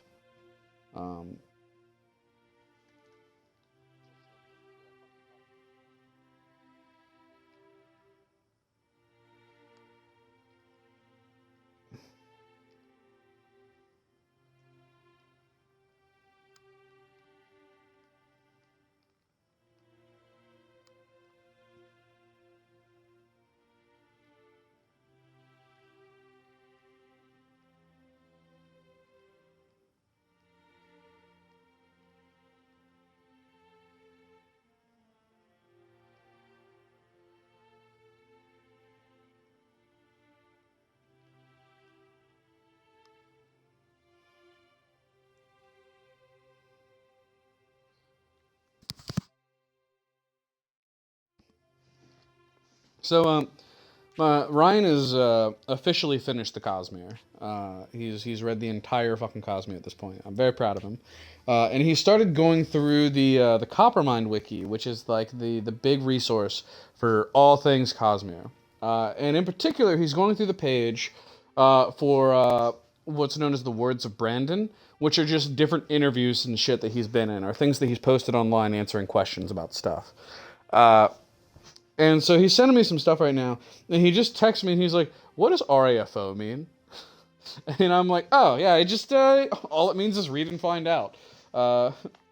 Robert Jordan, the guy who wrote The Wheel of Time, used to use it all the time whenever he was asked questions that could potentially future books. And Sanderson, as Jordan's like unofficial successor, decided to keep the tradition going. And so anytime he's asked a question that could like mean like they could potentially spoil something or just reveal more or just even anything he's not comfortable answering yet, he just replies, "Read and find out," or RAFO. And it's become very big in the fan base to just be like, "Hey, RAFO guys, RAFO, RAFO." What the fuck are you talking about? What does RAFO mean? It's a big fucking golden deer.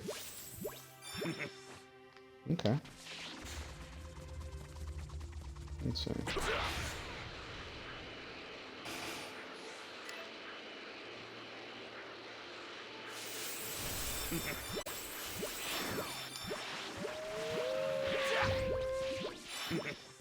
It really fucking blows my mind that of all the years that I've been reading The Wheel of Time and the Cosmere, and all the people I've recommended it to, the only person who I've ever met who's read them both in their entirety is Ryan.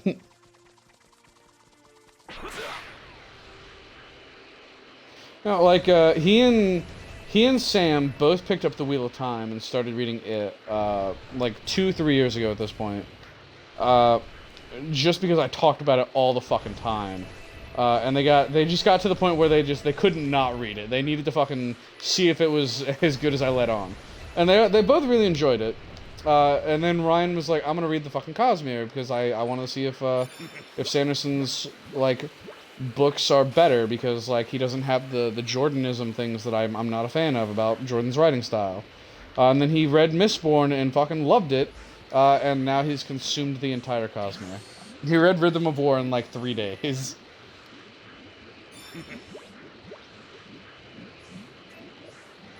I fucking... This is the power of the Cosmere. All who read it immediately become beholden to it. I mean, if you enjoy the rabbit hole, is it really a rabbit hole?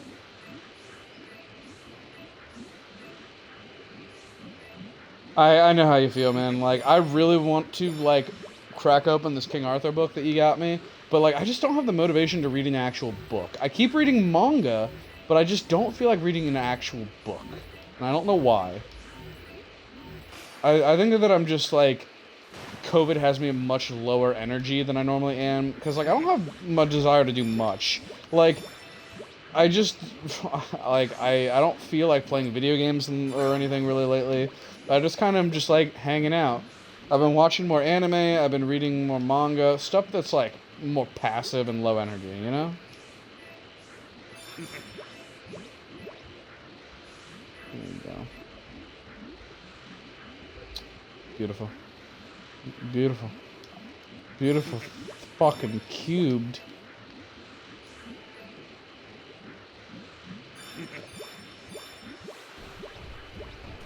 It was too quiet. I couldn't hear it.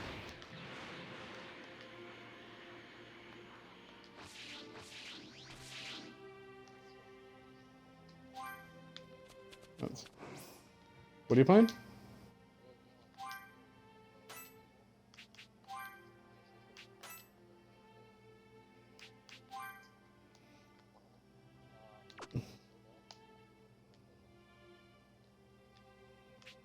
Okay. Yep. I see.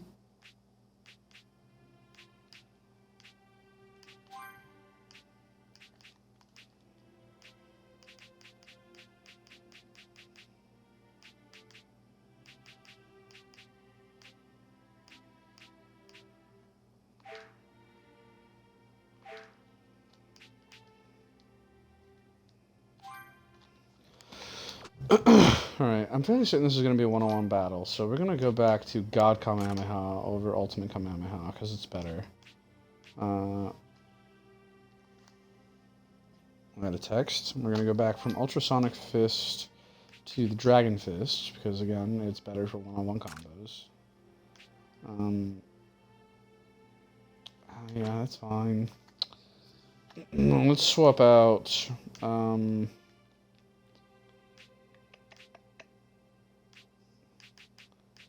we can probably ditch Merciless and Destructive Blow. Let me check the quest real quick.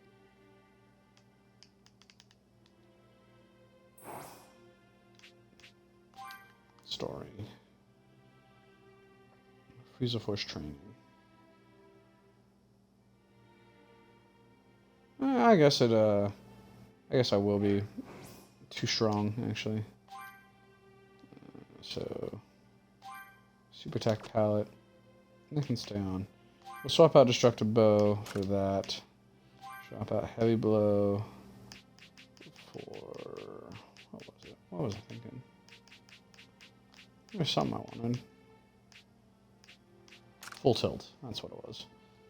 Because Full Tilt is amazing.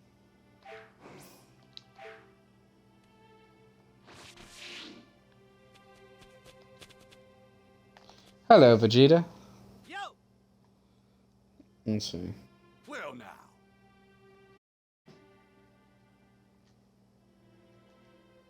Huh? Hey!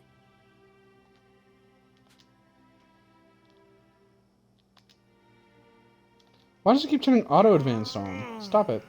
Let me think. Give me a second and text somebody.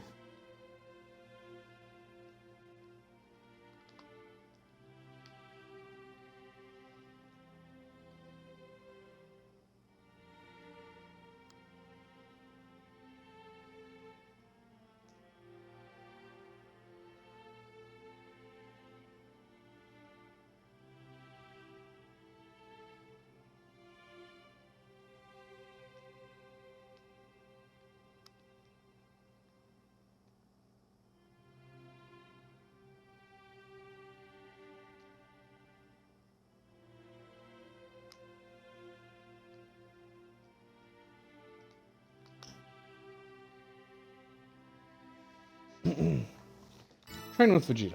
Let's do this, Jeets.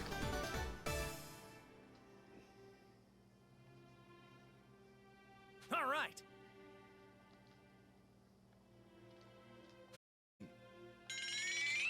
What's this? No. The weird groans and shit they use in this game for unvoiced dialogue all sound terrible. Sorry. Fine.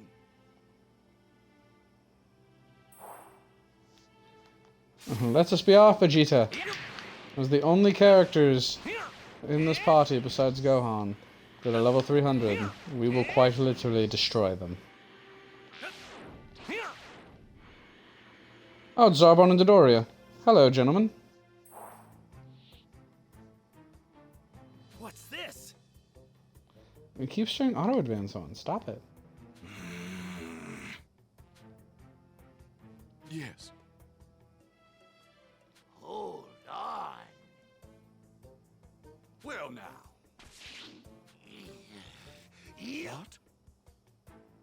What? I hate Goku's Resurrection F outfit. I genuinely despise it. It's literally just his normal gi, just without the blue undershirt, but the blue undershirt just makes his outfit.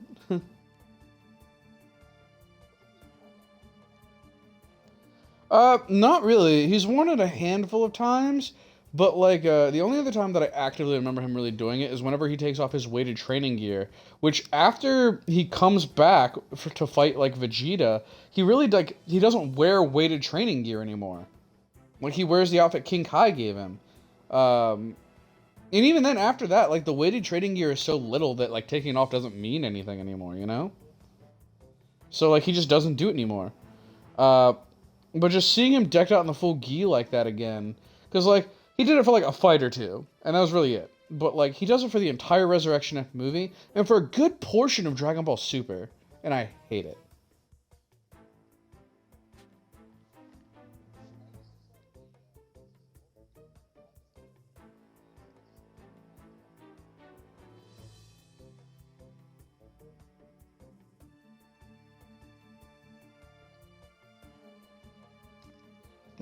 What? What did you say? Huh?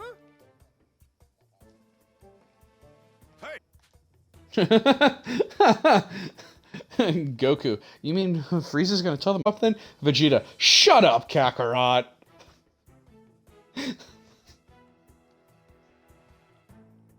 I remember a few years back when Team 4-Star was playing Cards Against Humanity online, and they were reading the cards out loud, and they got to the point where one was about fucking Goku, and they had Lanny read it as Vegeta, and his Vegeta voice, and he's just like, oh, that just feels wrong, and so he rereads it, and then he gets to it, and he's like, and then Kakarot, and it's just like, that feels so much better.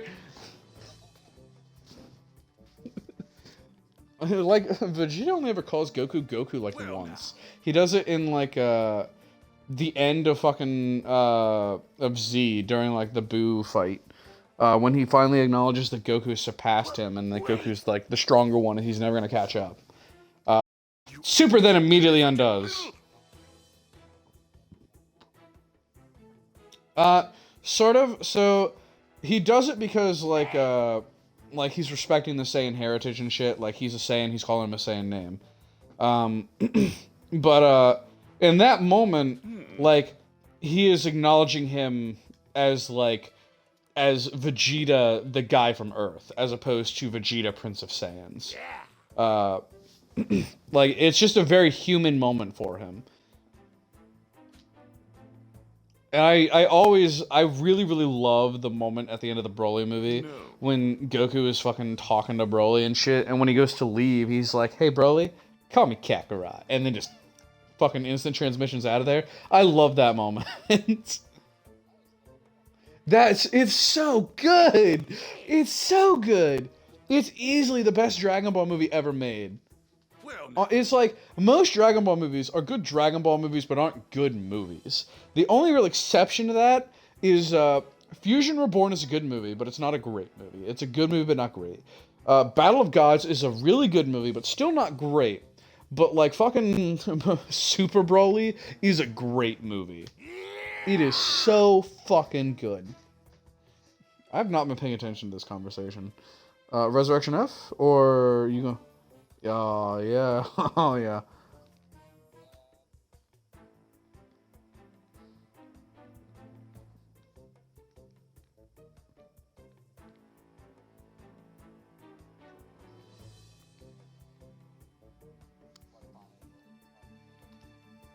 Because nothing about that movie makes sense.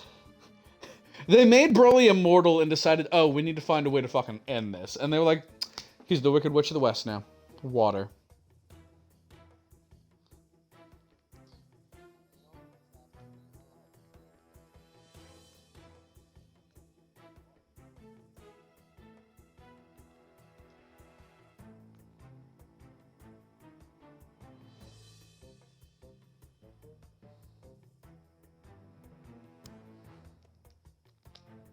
Let's see.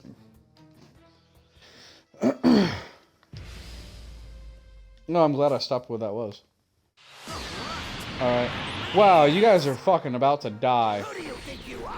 You're not better than me.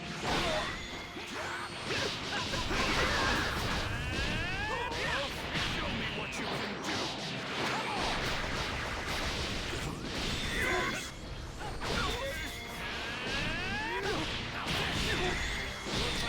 do. Vegeta and I are both level 300, and we're fighting Zarbon and Dodoria, who are both level 195.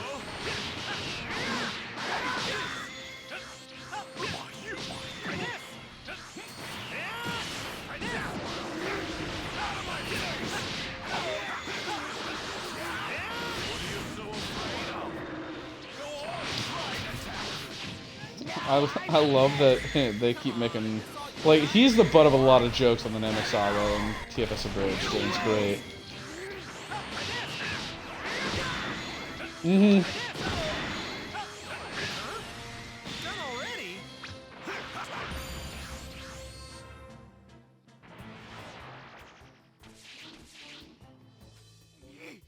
No! Hang on.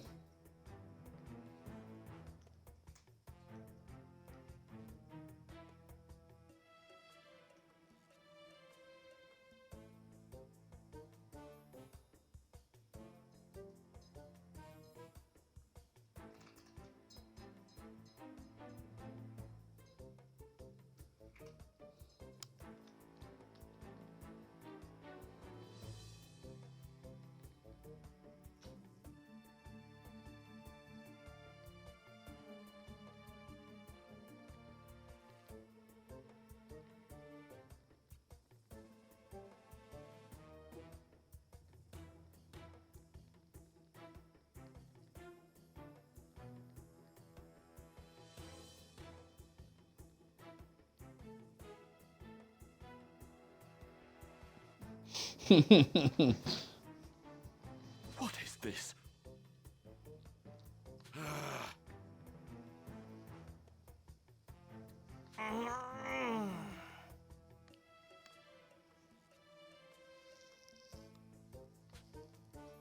What?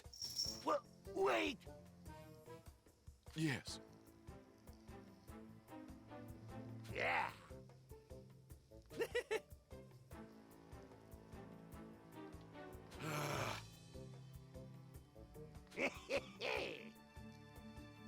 Yes. Whoa, no way! Fine. Hmm.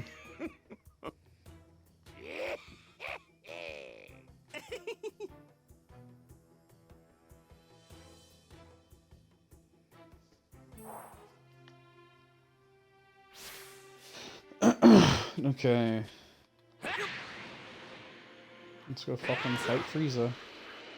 I'm 90% certain this is gonna unlock the special level 300 fight against Frieza that is apparently actually really difficult. And I'm not sure I want to do this right now.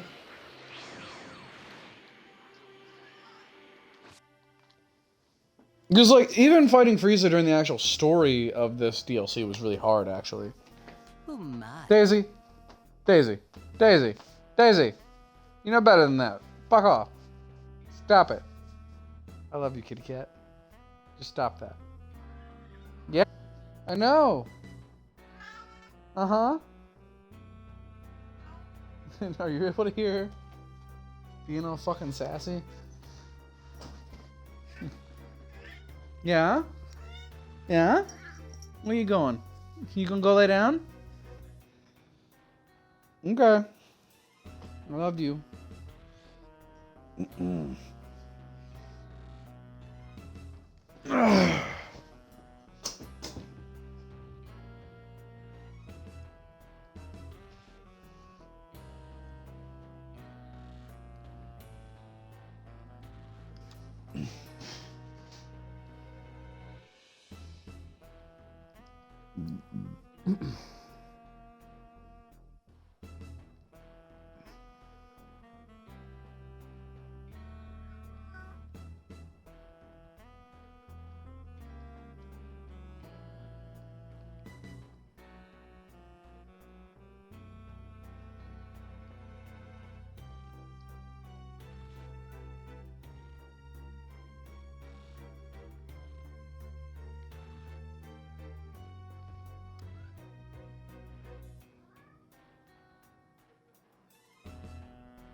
Let's see.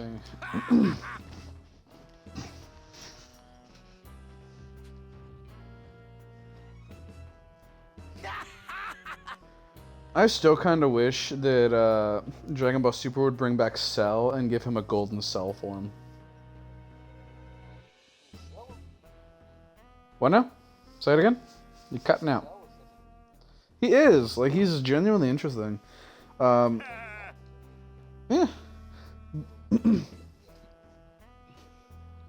Dragon Ball Heroes brought back Cooler and gave him a golden form. So, we got golden fucking Cooler. That was pretty interesting. The Dragon Ball Heroes is... Yo!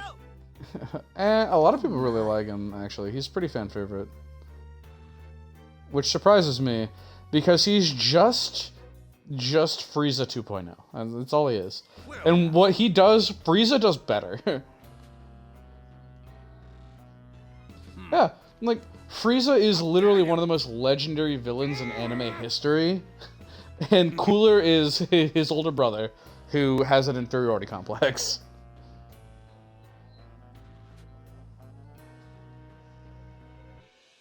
Just his design, right? His final form design.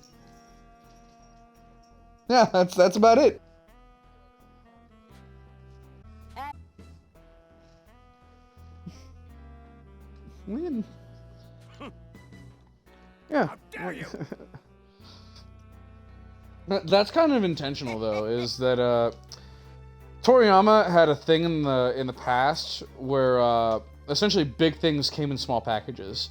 The idea that something simple and understated could be much more terrifying than something over the top.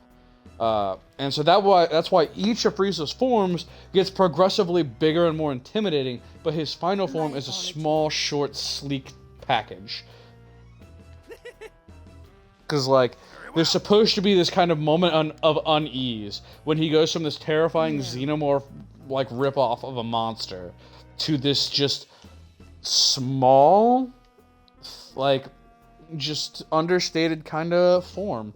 You're supposed to be wondering, like, is that it? Is that it? And then when he fucking hits you and fucking wipes the floor with Goku in the gang, like, it's supposed to be like, oh shit. Oh fucking shit.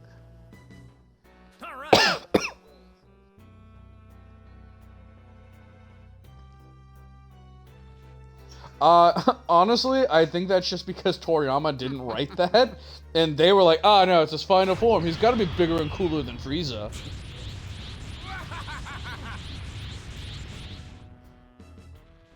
Alright! Like, most Dragon Ball movies have a thing where they just decide to be, like, bigger, cooler versions of, like, an actual Dragon Ball villain. Janemba is just bigger, cooler Super Boo.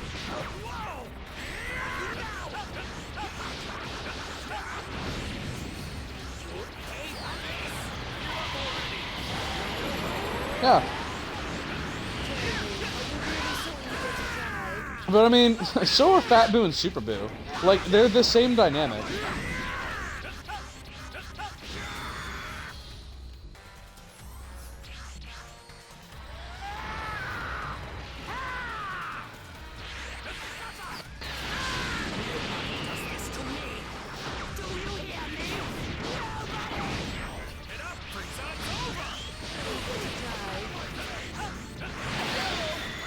Fucking, I hate your moveset, Frieza. God, you're so fucking hard to fight. Your foolishness knows no bounds.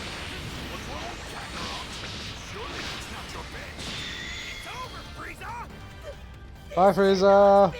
Bye, Frieza! God. You have so much fucking... You hurt me so much for being 100 levels lower than me. I don't understand how. Useless. What? Why you?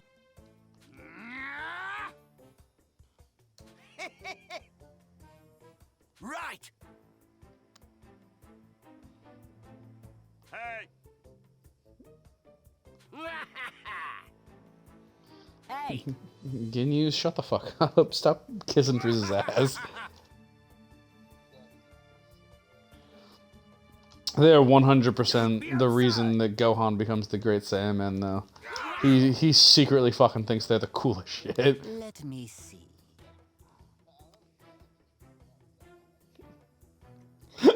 I think that because he was an impressionable fucking, like, 7-year-old on Namek, he fucking saw the Ginyu Force and was like, oh my god, this shit is so fucking cool. Let me see. Mm-hmm. He does.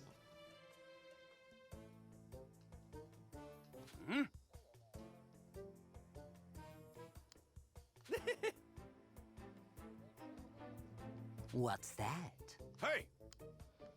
I love that Videl becomes a fucking great Saiyaman too. Yeah!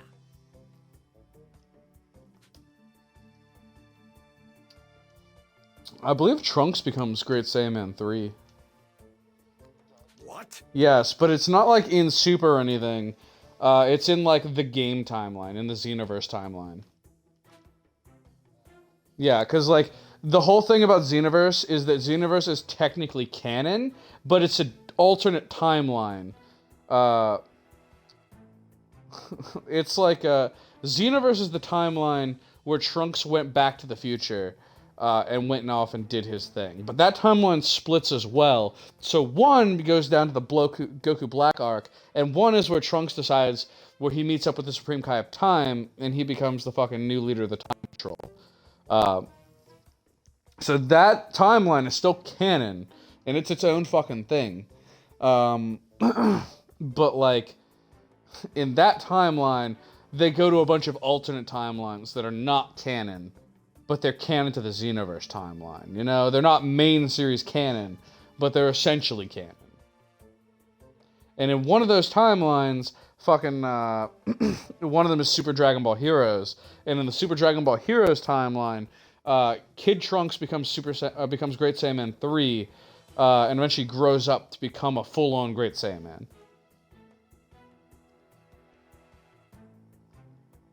I don't remember why he does it. I just know that he does.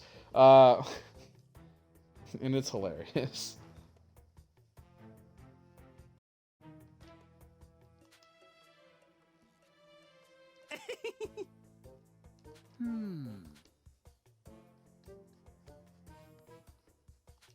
Very well.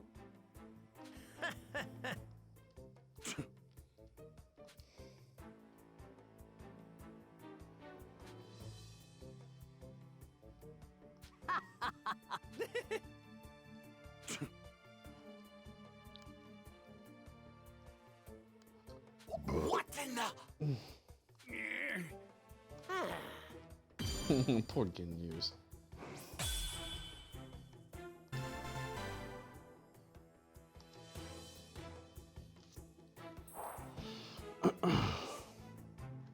You can fight Golden Frieza over and over again in Indomitable Emperor. Each time you complete the battle, Golden Frieza will get stronger and his level will increase until it reaches a certain number. Simply speak to Frieza on the field to begin the challenge. Oh, so at this point, every time I fight him, he levels up and eventually he hits 300 and stops. Alright. Okay, that's how that works. Community boards. I don't remember what I get for the adventuring one hitting maxed out. Oh, apparently I did max it out. Just doubles the recovery item effect, really. I think it'd be awesome if they added a new fucking community board shit. There's nothing, like, super useful about it. Like, cooking would be really, really good, actually. If they fucking made it, there was a new fucking cooking stats or whatever.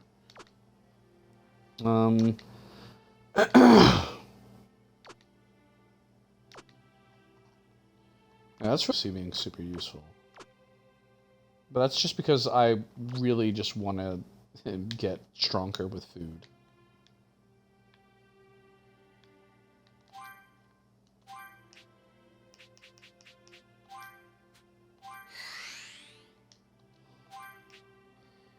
No real point in doing this anymore, but I'm still doing it just cause.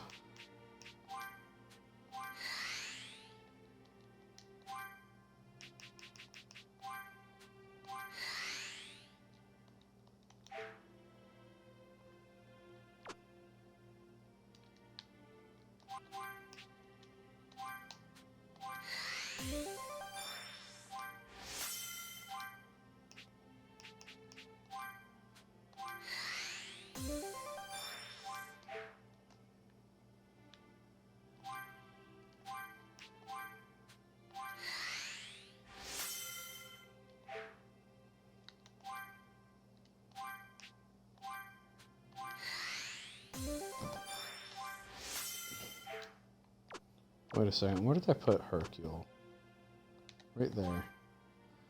And he's terrible in literally everything, as I remember. But you know what, Hercule? We're gonna make you fucking amazing, bud. We're gonna make you fucking great at training and shit. Fucking amazing. And it's gonna be... There's literally no reason to do this. I'm just doing it because.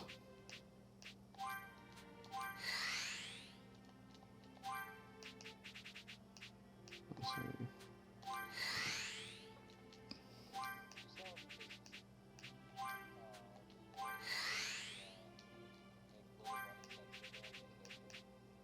I did not see the petitions, but I heard that there were a lot of people that were really disappointed that they unsexied her. Are you kidding me?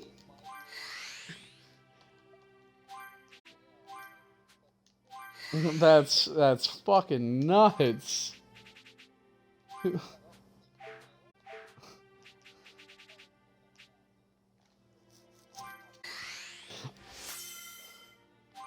Oh yeah.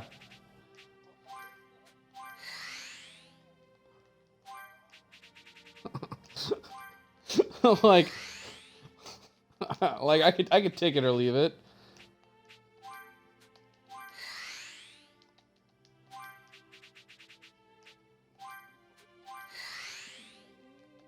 I think it's hilarious personally.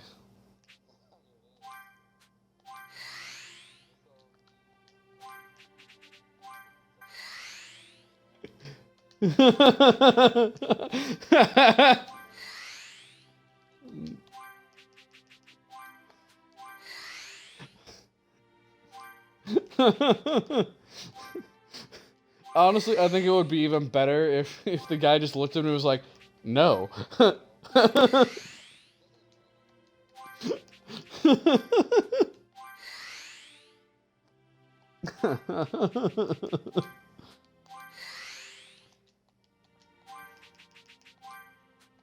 There's no reason for me to make Hercule this fucking strong, but I just have to make Hercule this fucking strong.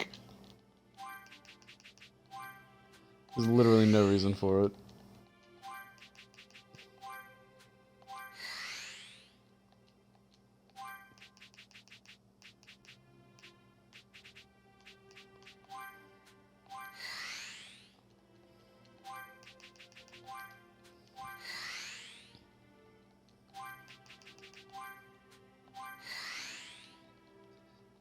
Did they? What a shame. How dare they silence the masses?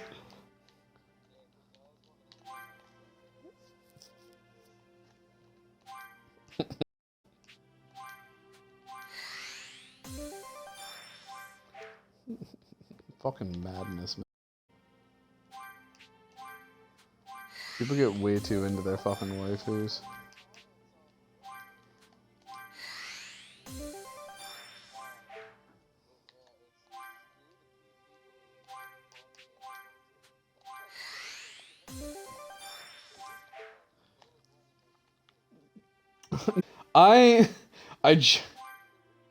I genuinely hate the words cancel culture, because there's no such thing as cancel culture. There just isn't.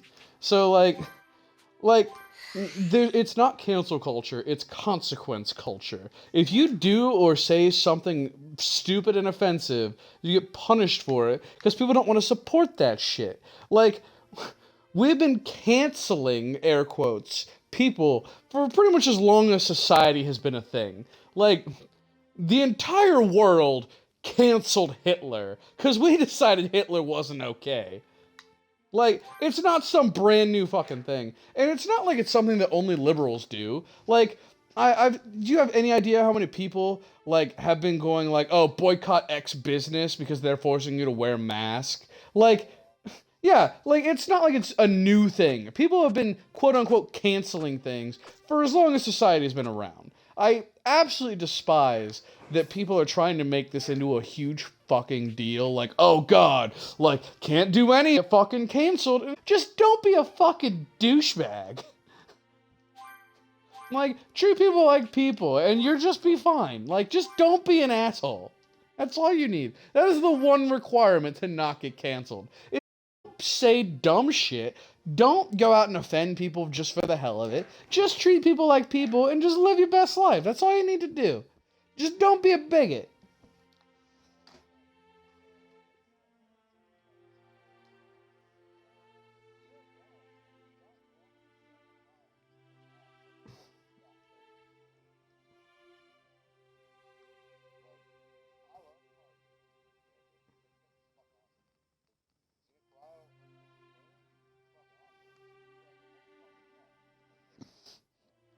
Yeah, like, I haven't really kept up with what's going on there. I know about it, but like, there's a point where like you need to understand that like when you're a public figure, what you say matters. And when you are associated with a large company like that, what you say extra matters because what you say is now their brand and they are going to care what you say no matter what it is. So you need to just make sure that like what you say isn't going to be controversial. Like there is a point where when you become a public official, every single thing you say is going to be scrutinized. And so if you go out and you start saying a bunch of offensive shit, just being like, oh yeah, like you can't fucking touch me, First Amendment, blah, blah, blah, blah. You need to understand there's going to be consequences for it, you know? Like, I understand if you have the occasional slip up or whatever. Like, you accidentally say something that, like, is super offensive to somebody because you don't understand the culture or whatever. Like, right? But, like, that's an understandable act. If you were, like, repeatedly being told, hey, this is not the kind of stuff that we as a company, you need to stop this. And then you just keep that's your own fucking fault. Like, and especially because one of the big things that gets me is that the people who keep going against quote unquote cancel culture, they keep citing the First Amendment and shit like that. But like, the First Amendment doesn't fucking apply. The First Amendment just says that, like, the government can't fucking, like, arrest you for what you say. And even then, there are types of speech that the First Amendment doesn't cover. The First Amendment doesn't cover slander. It doesn't cover libel. It doesn't cover hate speech. Like, there are multiple things that you cannot legally say. But, like, Twitter can take you down for whatever fucking reason they want to. Like, Facebook can take you down for whatever the fuck they want to. Target can ask you to leave for whatever reason they want to, as long as it's not discriminatory. Like, as long as they aren't just kicking you out purely because you're black or you're gay or something like that, then, like, they can kick you out for whatever reason. And especially the mask thing really gets me. It's like, the same people who are rebelling against wearing masks are the same people who grew up when every store had a sign that said no shirt, no shoes, no service. Like, if a business can mandate that you wear shoes or a shirt or anything, they can mandate that you wear a mask. Like, it's just more clothing. That's all it is.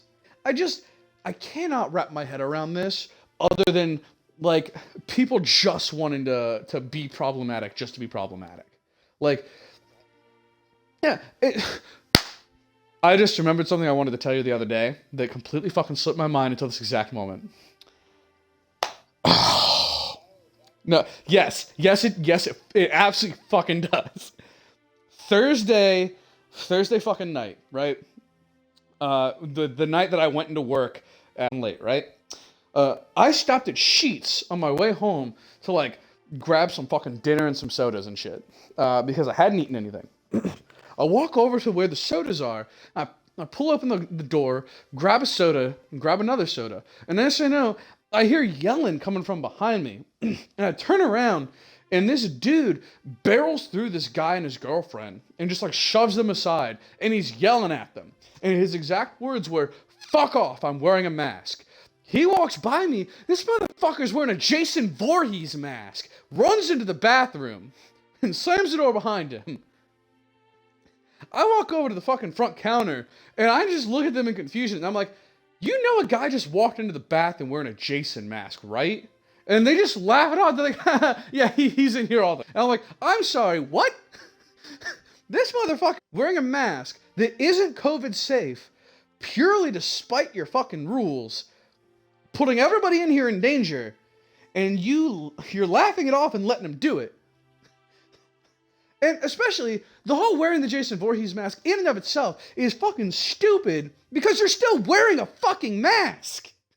Like, it's not like you're not wearing a mask. It's not like you're being like, oh, hey, yeah, I don't have to wear a fucking mask. You're still wearing a mask. You're just being a douchebag for no reason. You're just being a fucking asshole.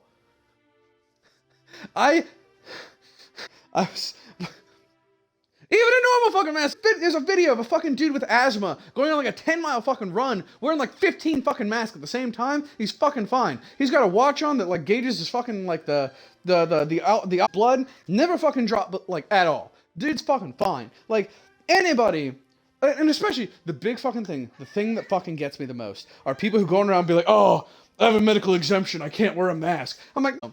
If you have a medical exemption that makes it so you can't fucking breathe well, you're going to be doubly likely to wear a mask. Because if you get COVID, you're fucking dead.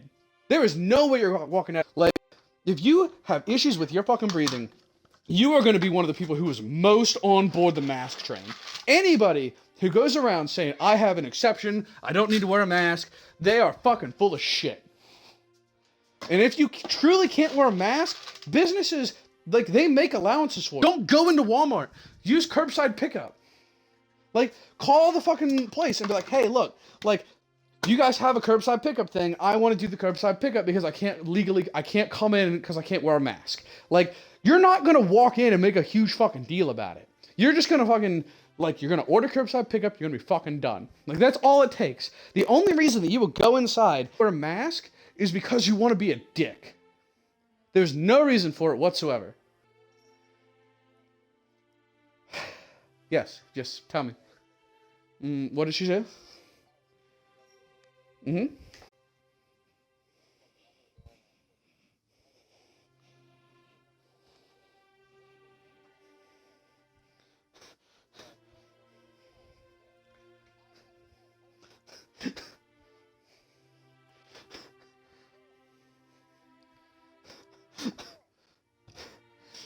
I heard about this thing the other day, where apparently, a thing that's happening a lot with like waitresses and shit is they're like customers who are like anti-maskers are asking them to like take their mask off because, oh, we want to see your face, and they're just like, no, I'm wearing my mask, fuck you. And I'm just like, why? I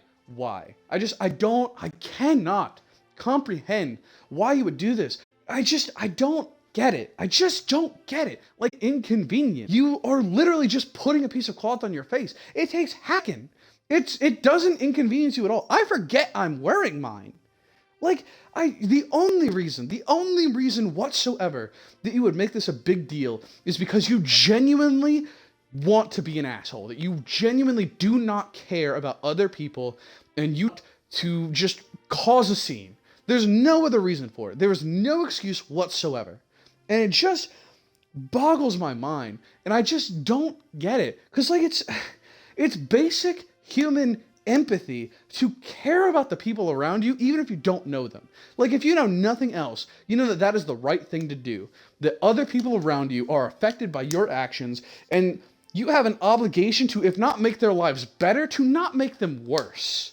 And I just can't understand it. I just don't. I'm just so tired of all these people going around causing problems and just being a nuisance for no reason, actively putting people's lives in danger just out of petty spite. I just don't get it. Just care about people. It's the bare minimum thing you have to do, is just care about people, you know? Oh my God. I got really fucking heated about this, man. I have been just rapidly pacing my apartment for the last like 20 minutes of this, and I just,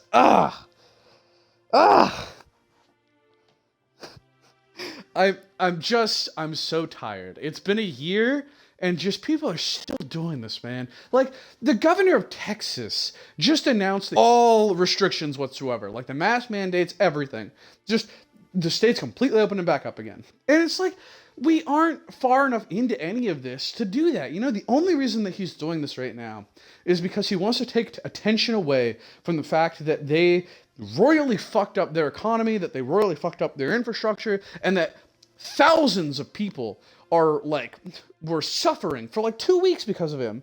And the only reason that he's doing this is because he knows that this is going to be a scandal for a smaller portion of the population than the last one was. And he wants to take an attention away from that. He knows that there's a good portion of people in the state who are perfectly fine putting everyone's lives in danger by not wearing a mask.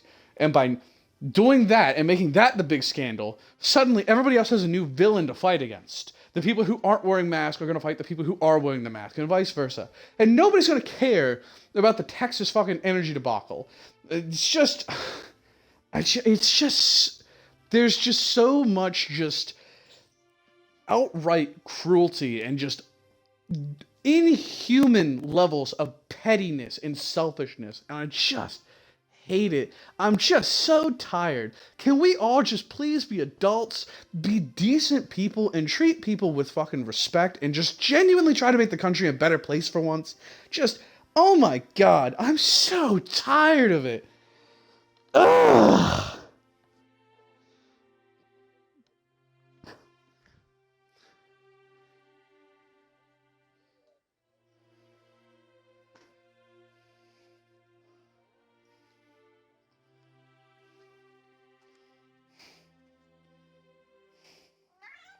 Hi, Daisy.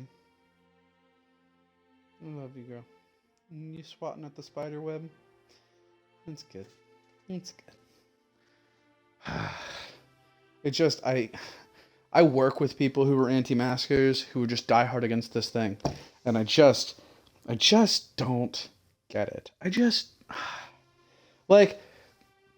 don't know, growing up, you're taught, be a good person.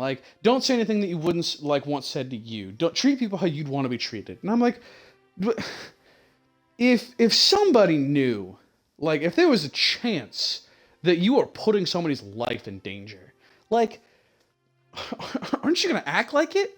Aren't you going to act like you care? When you drive on the road, what do? Do you drive the speed limit? Do you drive at least close to the speed limit? Or are you just going to be like, fuck it, I'm going to go 200 fucking miles an hour because I want to get there as fast as possible. Fuck everybody else. I just don't understand, man. I just don't get it. It is such a basic thing to at least pretend to care about the people around you, To at least just pretend to not be a dick. And the fact that, so many people have universally, just across the board, decided they want to just exact opposite of that just blows my fucking mind.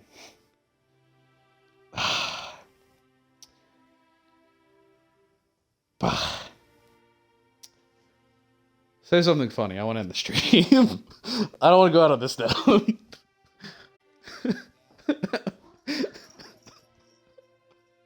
I know, dude. I've been keeping this shit just bottled up inside for so long. And now that I'm streaming, I can shout it into the ether for all to see.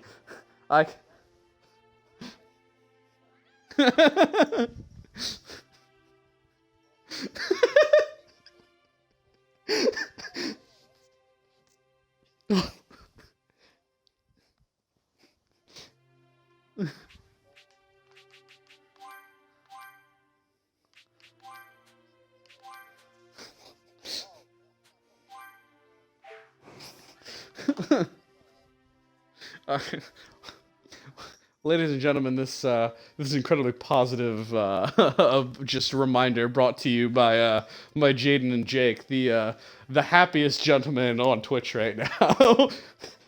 I wish all of you a lovely night.